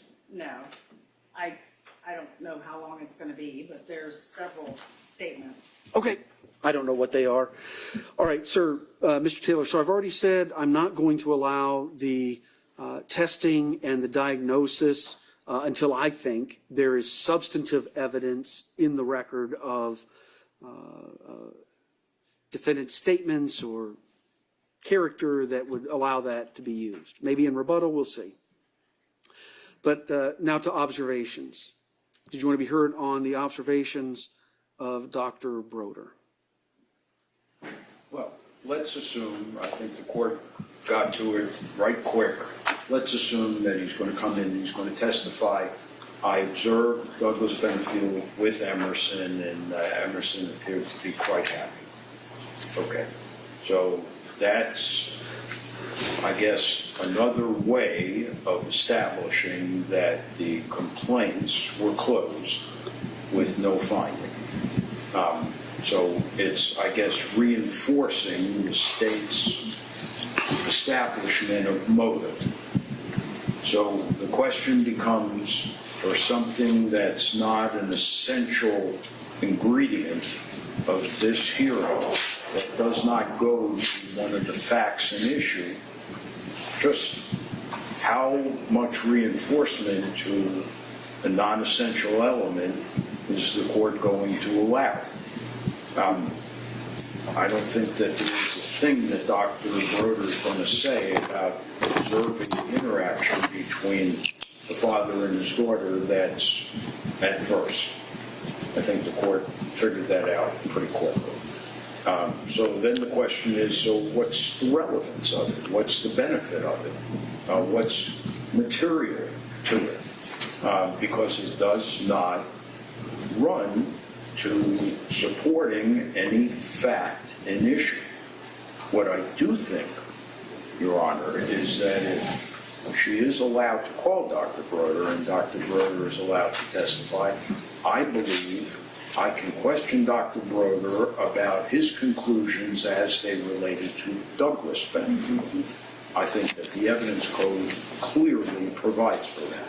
I have alleged that Douglas Benefield was violent. I've attached to our motion, which I think the court can consider substantive evidence, admissions by Mr. Benefield under oath. And I think that I am entitled to bring out from this psychologist, who the state is going to call, that he concluded Douglas Benefield suffered from obsessive compulsive personality, and that somebody with that diagnosis likes to control their circumstances, their situation, which would include, according to Dr. Broder, quote, their marriage, parenthetical, Ashley, end parenthetical, quote. Dr. Broder also hears Ashley's chief complaint, which is that he's violent, he's jealous, he's manipulative. These are things that she feels. If the state wants to go down that road, I think then I'm entitled to cross on it.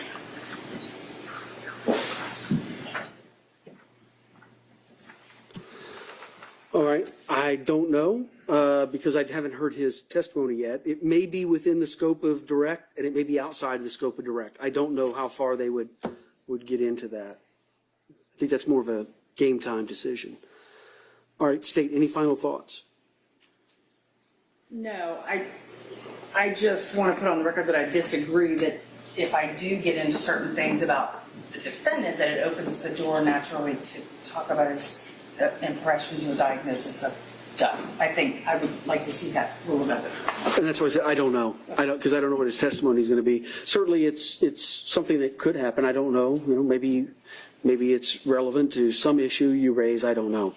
But more specific to the observations that Dr. Broder made regarding the interactions between the decedent and the child. The ruling is much like I just made with Detective Moreland. If you want to get a little bit at, because, and let me be clear, if I'm understanding how this is going to come full circle, that a couple of days before, this is what I'm understanding from you and from what I'm piecing together as we go forward.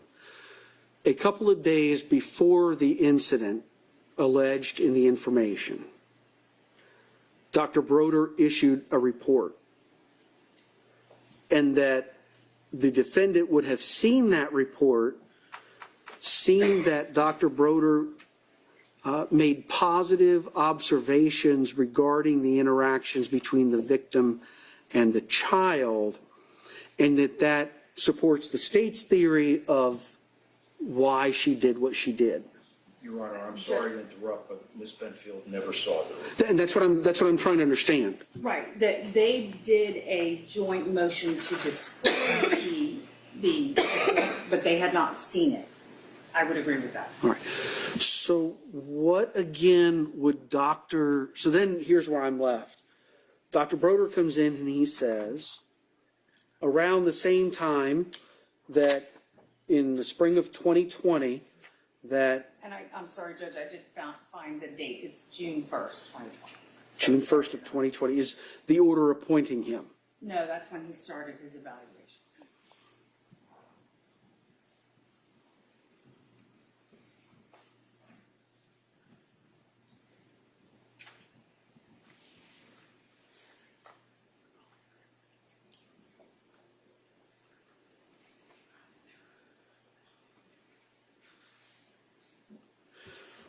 All right. That's what I thought it was for. So then I need to understand again, what is the purpose, what's the relevancy of Dr. Broder's observations of seeing the child have positive interactions with the father? And again, my assumption, I'm sorry, I assumed, was that somewhere along the lines the parties saw the report or knew about the report, and then your theory was then the defendant said, oh, now even Dr. Broder's not supporting me, now I have to do something else. And I ultimately do believe, and that's what I would be arguing in a trial, that is actually what was happening. I think it's the state's argument that the defendant knew that this positive information was going to probably come out in this report. How? How do you know she knew that? I know from some of the interactions that were going on between her and Dr. Broder, and some of the interactions that were going on in it for, the three people with Dr. Broder. I can impute it to her that she could see what was going on, and she could see, how Dr. Broder was leaning. And that she knew that that report was going to come out and be given to Judge Moreland.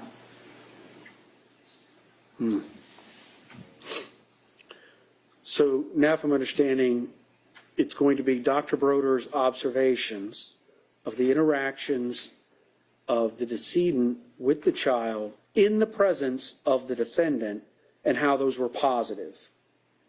I don't know. There were some that were not in her presence and some that were.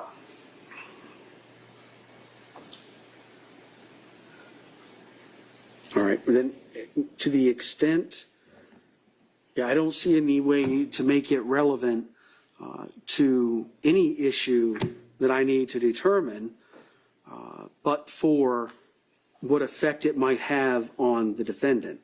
So to the extent there were some observations of positive interactions between the decedent and his daughter when the defendant was present in the presence of Dr. Broder, I'll allow that.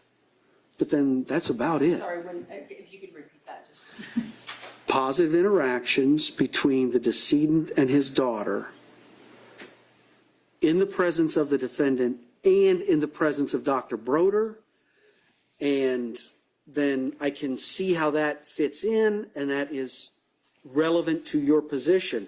Otherwise, I just don't see the relevance of it. And my only other argument, Judge, and you may still have the same opinion, but it also goes to the defendant's credibility, saying this child is abused, this child abused, this child abused, this child abused, and the child was acting like this, and her credibility is exactly what's at issue in this case. So. And that's why I asked about the date. That's why I wanted to know when was he making these observations, right. To see if it coincided with the reports that were being made, and it doesn't. It's several months after. Say it was 6 weeks to 2 months afterwards. It was. So, no, that'll be what I'll allow. Okay, so let me make sure I have it straight because it's late. So we're not going to talk about the interactions not in the defendant's presence. Correct. And we're not going to talk about diagnosis. Correct. Okay. Unless those later on become relevant. Okay. In like a rebuttal or something. Sure. Okay. Does the court have any thoughts on cross-examination about my continuing to attack the nature of Douglas Benefield? I'm just going to leave that open to whether it's within the scope of direct or not. It may not, and it may be. I don't know. But if it's not, then yeah, I would sustain because it's beyond the scope of direct, and then you could call him, and then it may be relevant. It may be admissible. I didn't mean relevant. Admissible is the word I want. All right. And Judge, if I could just have a moment to let him know. Absolutely. Okay.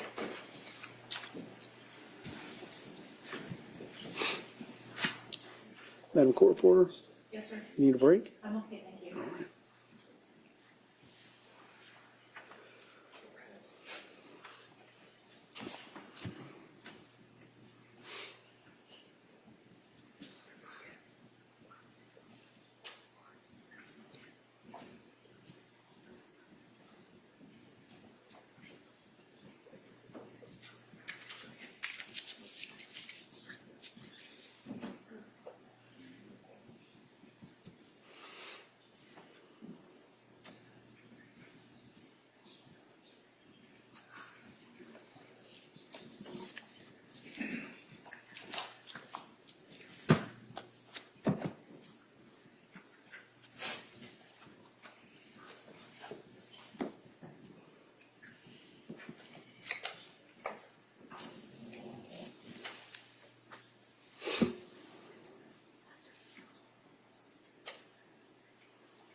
Yes. Oh, yeah, I'm sorry. Yes, sir.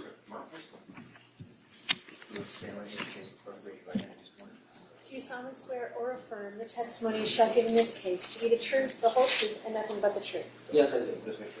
Oh, sir.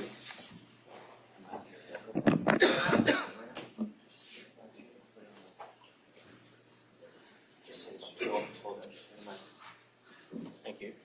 Hello, sir. Good afternoon. As the deputy said, just 12 to 15 inches from the microphone. It adjusts up, down, left, right, wherever you need it. Just a good, clear voice will pick up everything. Thank you, sir. Yes, ma'am. Good afternoon. Please state your name. Good afternoon. Dr. Brad S. Broder, How do you spell it? Broeder. And it's Brad S., you said? Yeah, S for Stephen. Okay. What is your profession? I'm a psychologist. Clinical psychologist is my degree. How long have you been doing that? I received my degree from New York back in February of 1987, and then relocated here to Florida. Started my practice in January of 98 after I was licensed here in Florida. So this is year number 36. Okay. And what do you currently do? Do you have your own business? Do you have a practice together with someone? I'm a solo practitioner. I have run my own business, but I do serve as a consultant to Sarasota County and Manatee County Child Protection Team. Okay. So what is your education to be a psychologist? Well, I first earned my master's degree in counseling psychology and then went on to pursue my doctorate in clinical psychology. And you have a sole practice, you said? That Sole is correct, practitioner? yes. And you do consulting work for the county? And who is that? Yeah. I think in light of the court's ruling, I don't have any problem acknowledging him as an expert, and we can get on with the limited nature. Okay. That's fine, Judge. I just want to establish that he consults for CPT. All right. I think that was the last thing I wrote down. Yes. Yep. And what does that mean, consult for CPT? What do they ask you to do? Well, each county in the state of Florida is supposed to have a consulting psychologist because that person helps with the in-service trainings as well as attending the multidisciplinary staffings, consulting work to advise, and then if need be, called in to conduct evaluations either of a parent, a child, or both parents. And you said that you consult with them. How are you notified when they need you? Usually the team leader or director will contact me and let me know that what's my availability to attend to staffing. And once or twice a year, I'm kind of on call, let's say, to conduct seminars or workshops. Okay. And what is a staffing? The staffing is referred to as multidisciplinary staffing when you'd have different people that are concerned about a case. Usually if the CPI, Child Protective Investigator, has responded to an abuse call, that they will, if based on their concerns, their impressions, their observations, they may then request from CPT, the Child Protection Team, to do an overall evaluation. And based upon that, if there's some concerns or people are undecided or unsure, then we kind of meet as a group. And those people would usually be the DCF representative, supervisor, the CPI, the caseworker from the CPT team, the director or coordinator from the CPT team. If there was a medical examination conducted, there would be the nurse or practitioner there. Pardon me, myself, and usually the invitation goes out to anyone else who might know the family, the parent, or the child. How did you become, or let me ask you, did you become involved in a case involving Ashley, Doug, and Emerson Benefield? Yes, I did. Okay. How did you become involved in that? I was contacted by Ms. Kimberly Griffin from the Manatee County Child Protection Team. She was at that point the team coordinator, and they had concerns based upon. Also staying as to the substance of issues that may have been communicated. Based on, let me back up. So Kim Griffin is with, which agency did you say, CPT? Manatee County. Manatee County. And had she, to your knowledge, been involved in several prior complaints against Doug Benefield lodged by Ashley Benefield?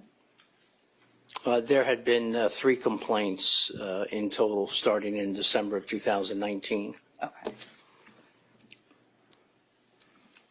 And you were asked to evaluate her, Ashley Benefield, correct? That's correct. And were you also asked to evaluate Doug Benefield? Yes. Okay. And what was your purpose of, what is your goal here? You're not law enforcement, so what is your goal when you do an evaluation? Well, sometimes the evaluation might be just parent effectiveness. Sometimes you're assessing for substance abuse. But more often than not, it's an evaluation, psychological evaluation for mental health issues. Okay. And did you, in fact, complete evaluations of both parties? I did, yes. Okay. Were these extensive evaluations? As a solo practitioner, I pride myself on being thorough, so I would say yes, they were absolutely extensive. Okay. So I want to talk about Ashley Benefield for a moment, specifically. In preparation for your evaluation, did you review documents? Part of any thorough evaluation would be looking at not just collateral contacts, interviewing other people, but collateral data, which would be whatever records are presented pertaining to the case and the family situation. Okay. In addition, go ahead. I'm sorry. In addition to the fact that I typically will ask the parties, the parents in this case, if they had anything else they wanted to share with me by way of, diaries, journals, photos, videos, whatever they might have. So the more data I have, the more inclusive it can be. And you said collateral contacts. Do you make those contacts? Yes. Okay. Seems like we're going awfully far afield from what the court ruled.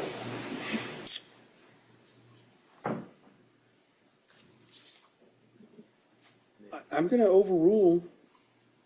I mean, I don't think we've gone into things I've ruled not to go into, but. Okay. As part of your work specifically with Ashley Benefield, did you meet with her? Yes, I did. And did you meet with her alone or together? In conducting these kind of evaluations, there's a series of individual interviews. Is there an objection? Yeah, she interrupted the witness who was attempting to answer the question. Okay. Overrule. Go ahead and ask your question. Okay. Did you meet with Ashley by herself? Yes, I did. Okay. Did you also meet with her with other people?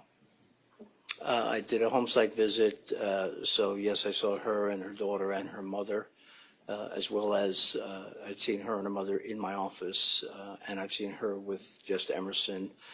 And on a separate occasion, I'd seen her and Doug together, both in terms of conducting the exchange of their daughter at my office, as well as a joint meeting. Okay. And when you say joint meeting, is that one where they sat with you and did therapy together? Not therapy, it's an interview for the evaluation. Interview for the evaluation. Okay. So how many times did you meet with them together? Do you recall? I believe at least twice where we had a formal meeting, different than when they would exchange Emerson. Okay. And the point of the exchange in my office, just to share, is that it's important in the evaluation to oversee and evaluate, to observe how the child responds, leaving one parent, going to the other parent, how the parent handles the child in the separation, particularly because at that time, Emerson was just under 2.5 years old. Okay. So she was pretty young, a toddler. 2 years, 4 months. Okay.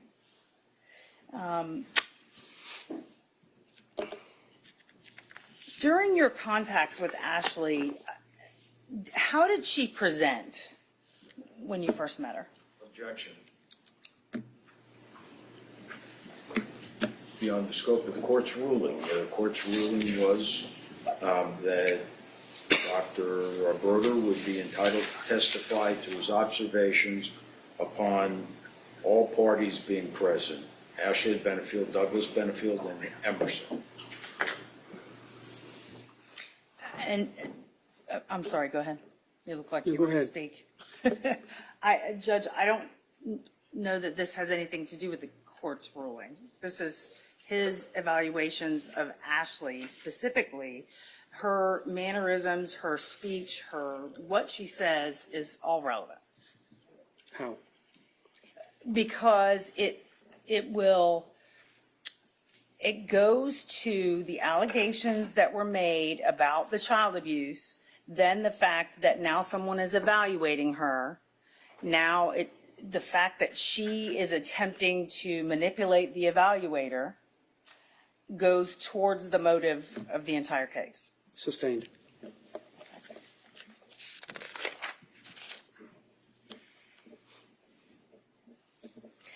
What did Ashley tell you about her relationship with Doug? Objection. Once again, beyond the scope of the court's ruling. No, I said defendant statements we didn't get into. We didn't talk about the limits. Defendant statements weren't limited in any way.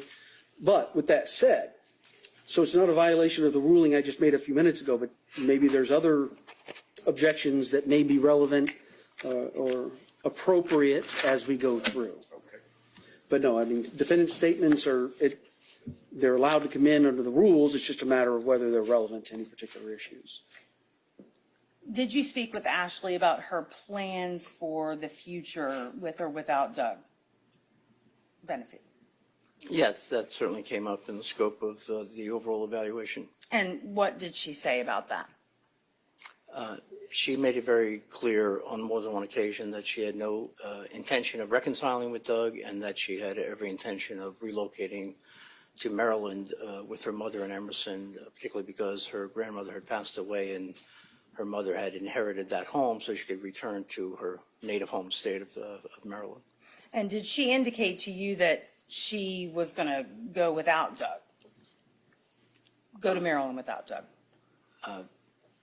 Again, in several different occasions, she had indicated that was her intention. She did not want him to come along with her. There was some email exchanges indicating that she was trying to make that happen. He had made it clear that he was going to be going there and thought that he'd be moving in with them, which she clearly made clear to me that that was not going to happen. Okay. So she made clear to you that he is not moving in, we are not getting back together. Yeah, absolutely. Did she say those things and act that way during the joint session with Doug? No. Okay. How was it different?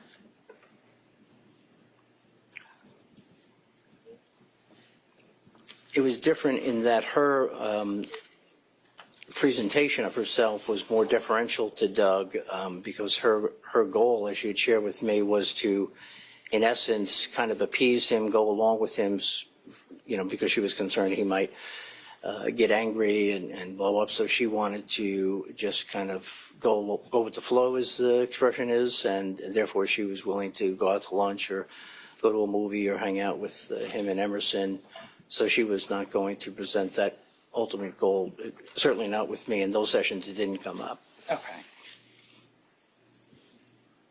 Did you talk to her about the suspected poisoning in the past? Or did she mention it to you? That was an issue that came up, yes. Okay. And did she believe she had been poisoned? She was suspicious. She admitted that she didn't know for... Jeff, he's dying. She's calling for an opinion as to the substance of the comments. Did she believe? Yeah, I mean, to the extent it asked for an opinion, I mean, we're talking about statements. What did she say? Okay. What were your observations? What did she say to you about the poisoning and whether she believed or not that she was poisoned? She had a very definite concern, a fear that he might have attempted to poison her. She was concerned first with during her pregnancy and felt ill, and then when she delivered the baby, she even stopped, didn't even want to attempt breastfeeding for fear that she had been poisoned. So she had refrained from that and went so far as to ascertain a toxicology report to that effect. Okay. And did she ultimately admit and say, well, okay, maybe he didn't poison me? I don't know if, she certainly didn't say it that way, no. How would she have said it? She said, she explained to me a bunch of physical symptoms she had, and she was worried for Emerson, and she did admit that she did not know if he had poisoned his former wife, Renee, but she had that suspicion. But she could not say conclusively that he had attempted to poison her, no. Okay. And did she indicate to you that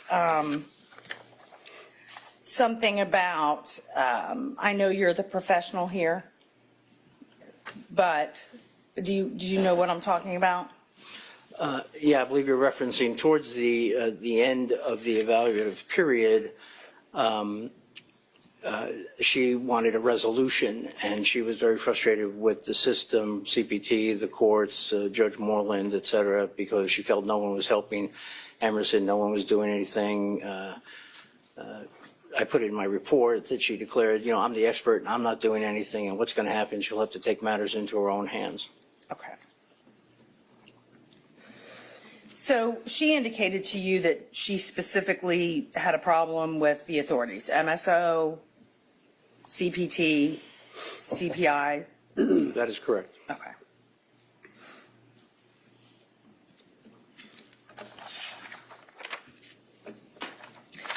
And at some point, did she say to you she needed all this to be done, we're running out of time? Yes, she did. Tell me about that. What did she say? It was during that same interview session where she really wanted to just kind of be able to move on with her life. She was looking forward. She explained to me that her mother had retained the help of a realtor to sell her home in the Lakewood Ranch area, that they were preparing to move. That was her intention. So she just was hoping to relocate, reestablish herself. She shared with me that if she had been able to establish a permanent residence of at least 6 months, that she could then appeal to the authorities, the Child Protective Service authorities in the state of Maryland, in hopes that they would help her. Okay. And was she frustrated at you because you weren't helping her? Objection. To the extent it calls for speculation, if she made words, then that's one thing, but.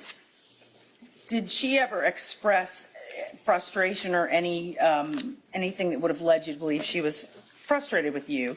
Objection. What she said. Did she say that? Yeah, that's how I take it. I mean, hopefully I'm being very clear. We're talking about not speculation or what you think or what you guess or what might have been. We're talking about words that were uttered by that person over there. Ashley expressed her frustration at the overall situation. To the extent that I was part of that situation, then yes, but she never specifically singled me out. Okay. And did she indicate to you that Doug was still abusing Emerson? Or that she thought Doug was still abusing Emerson? Not at that point, because they, at her initiative, had agreed to basically spend time with Emerson together as a family. And so there were no, during the course of my evaluative process, there were no complaints or fears about that, which she attributed to her presence. Did she discuss with you the past allegations of abuse against Doug? She explained each one of them, yes. Okay.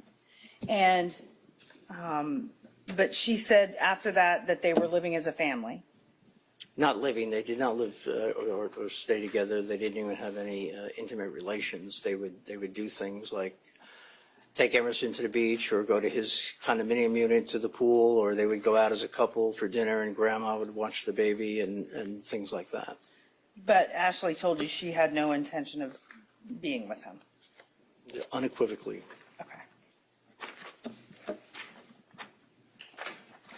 During the time that you spoke with Ashley, did she ever say that Doug physically harmed her?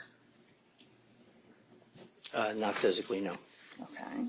Did she ever say that she was afraid of Doug being violent with her? She explained the gun incident in their kitchen in their South Carolina home, and that was certainly a frightening experience for her. But did she say that would have been 4 maybe years before, correct? Before you were meeting with her? I'll sustain. Was that incident, did it just happen or was it a long time before? It was well before my involvement. Okay. Did she complain of any other things, acts of violence or aggression from Doug since then? What she explained to me about Doug was that she felt that he had a violent temper. They would get into these yelling, screaming matches, and he would punch holes in the wall. Again, that was again in their home in South Carolina. Okay. None of that was recent during the time I was involved with them. Okay. So during the time that you talked with her, she never brought up anything more recent than South Carolina for violence? If she didn't say it, it's not included in what she did say to him. Overruled. Go ahead. Did she give you any examples of Doug's violence, any more recent than South Carolina? No. Okay. Did she indicate to you that she was afraid of him while she was talking to you? You mean when in the individual sessions? Or Yes, just she yes. and I? She did not present as fearful or worried about that, no. Okay. When was the last time that you saw them? Do you recall? Approximately late August. This is 2020. And when did you do your report? I believe it was submitted on or about mid-September, I think the 14th of 2020. Okay.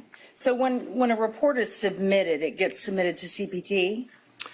The work product is the property of the child protection team, so that who handles it and anyone else who wants to see it would have to get a court order from the judge. Okay, so even the people that you're interviewing have to get a court order to get that evaluation? That is correct. Okay.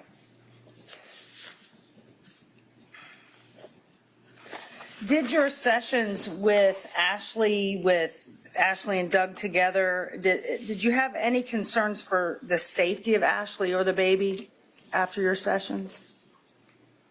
I did not. No further questions? Cross? Yes, sir.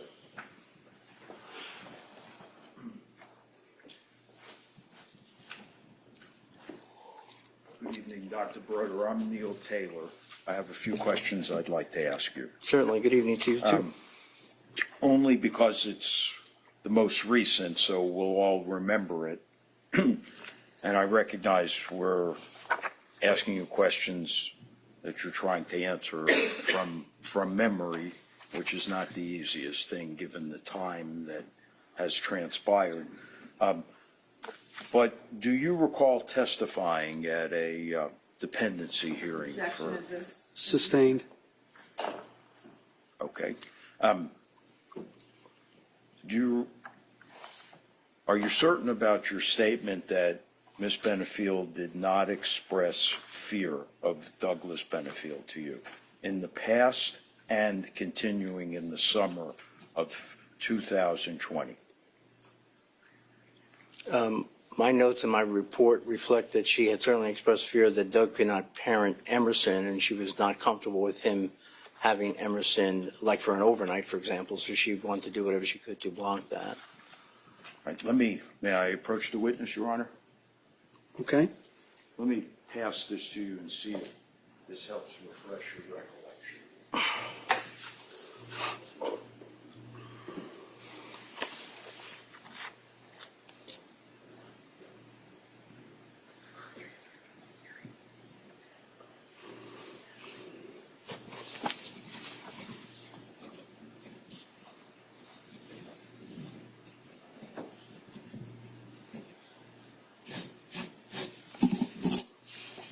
Does that help refresh your recollection as to whether or not Ms. Benefield during the summer of 2020 expressed to you that she was afraid of Douglas Benefield? Yes, based upon your previous experiences in South Carolina.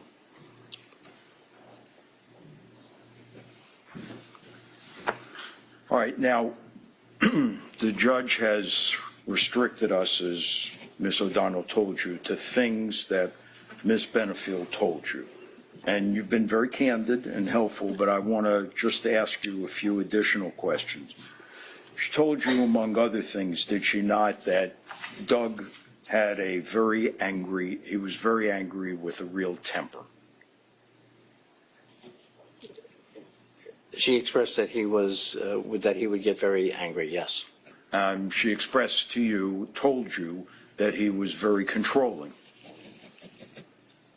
She certainly felt he was controlling, yes. Yeah.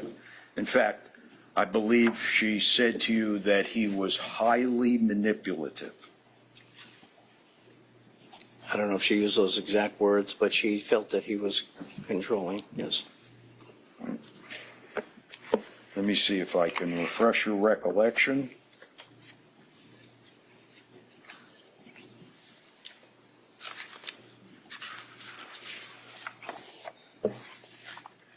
May I approach him, Your Honor?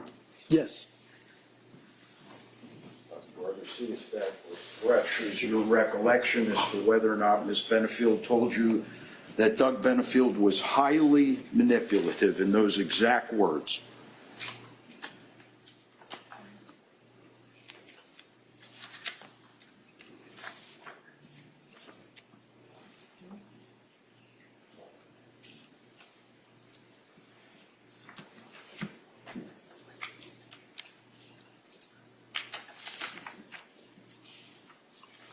That's my statement, yes.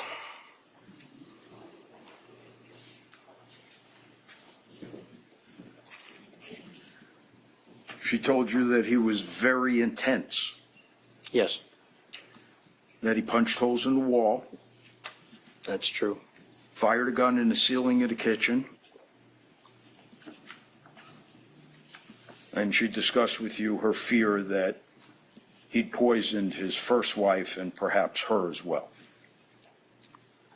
She admitted that she didn't have any proof of that, but she was suspicious that he had poisoned Renee, and that she therefore had similar suspicions that he might attempt to get rid of her. All right, and lastly, I want to ask you, you mentioned, and I think the word that you used was appeasement. This was the strategy that Ms. Benefield told you she employed for going along with Douglas Benefield in an effort to protect her child, Emerson, correct? She felt the best way to protect Emerson was to appease him, yes. Yes. I believe the way you characterized it was to keep him, Douglas, at bay. Yes.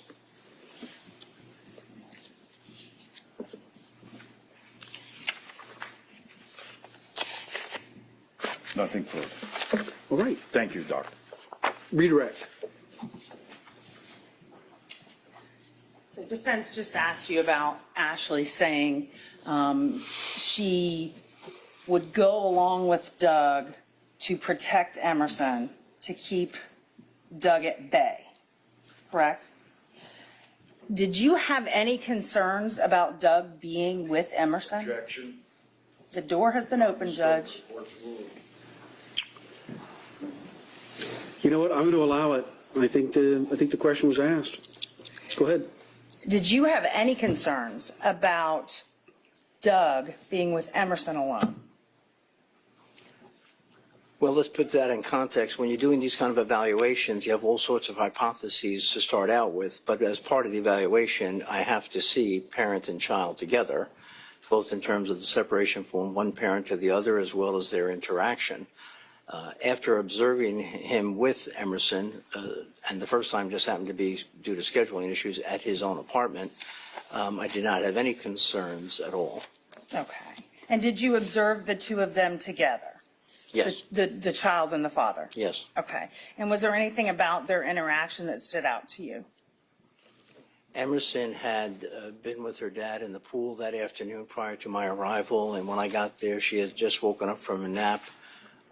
I was a complete stranger to her, and she therefore clung to her father and stayed on his lap and cradled herself, and he was comforting her and soothing her. And I kept my distance as he and I talked, and it was pretty clear that even as she's waking up, she was looking to him for comfort. Okay. And so Ashley says she's staying with Doug just to protect her daughter. But this is a situation where CPT and law enforcement had all been involved, and it culminates in you. And did you have any concern about Doug being with his daughter? I'll sustain. That's been asked and answered. So Ashley said to you that Doug could be violent or angry, punch a hole in a wall, things that happened in South Carolina, correct? Yes. Did she ever say anything to you like, I am so scared he comes after me all the time? No, she never used that expression or that phrase. Did she ever say, I was afraid any time that he was going to hit me? No, she never expressed that at all. But yet she's scared because he's so violent. Correct. She said she's scared of him because he has a violent tendency. Yes, but the context was typically about how can she best protect Emerson and how come I and the rest of the quote-unquote system were not doing enough to protect Emerson. Okay. Thank you. No further questions. Nothing further. All right. Can the witness be released? Yes. Yes, sir. All right. Sir, you're released from your subpoena. Thank you very much. Thank you, Your Honor. You take water with you if you want.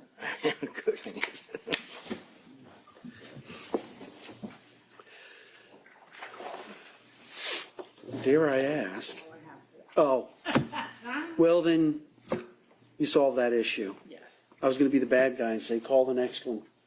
But that was not a popular opinion, just so you know. All right. Any idea? Can you give me an idea for planning purposes for tomorrow? Judge, I think it will be the defense case tomorrow. Okay. I'm not, so don't rest yet, but. No, I won't. All right. So be ready. You may be. Yes, sir. They may call you from the bullpen right away, all right? Signal for the right. All right. Anything that we need to cover tonight before I let you go? I don't think so. All right. Defense, good. All right, so we'll get started tomorrow. Oh, you know what? Hold on. I think I have something.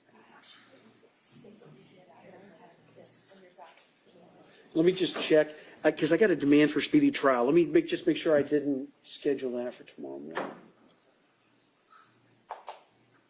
No. It's you guys all day, so you're all set. Okay. 8:30? 8? You want to start at 8? No. Oh, I thought you wanted to go earlier. We're good, Judge. Thank you. All right.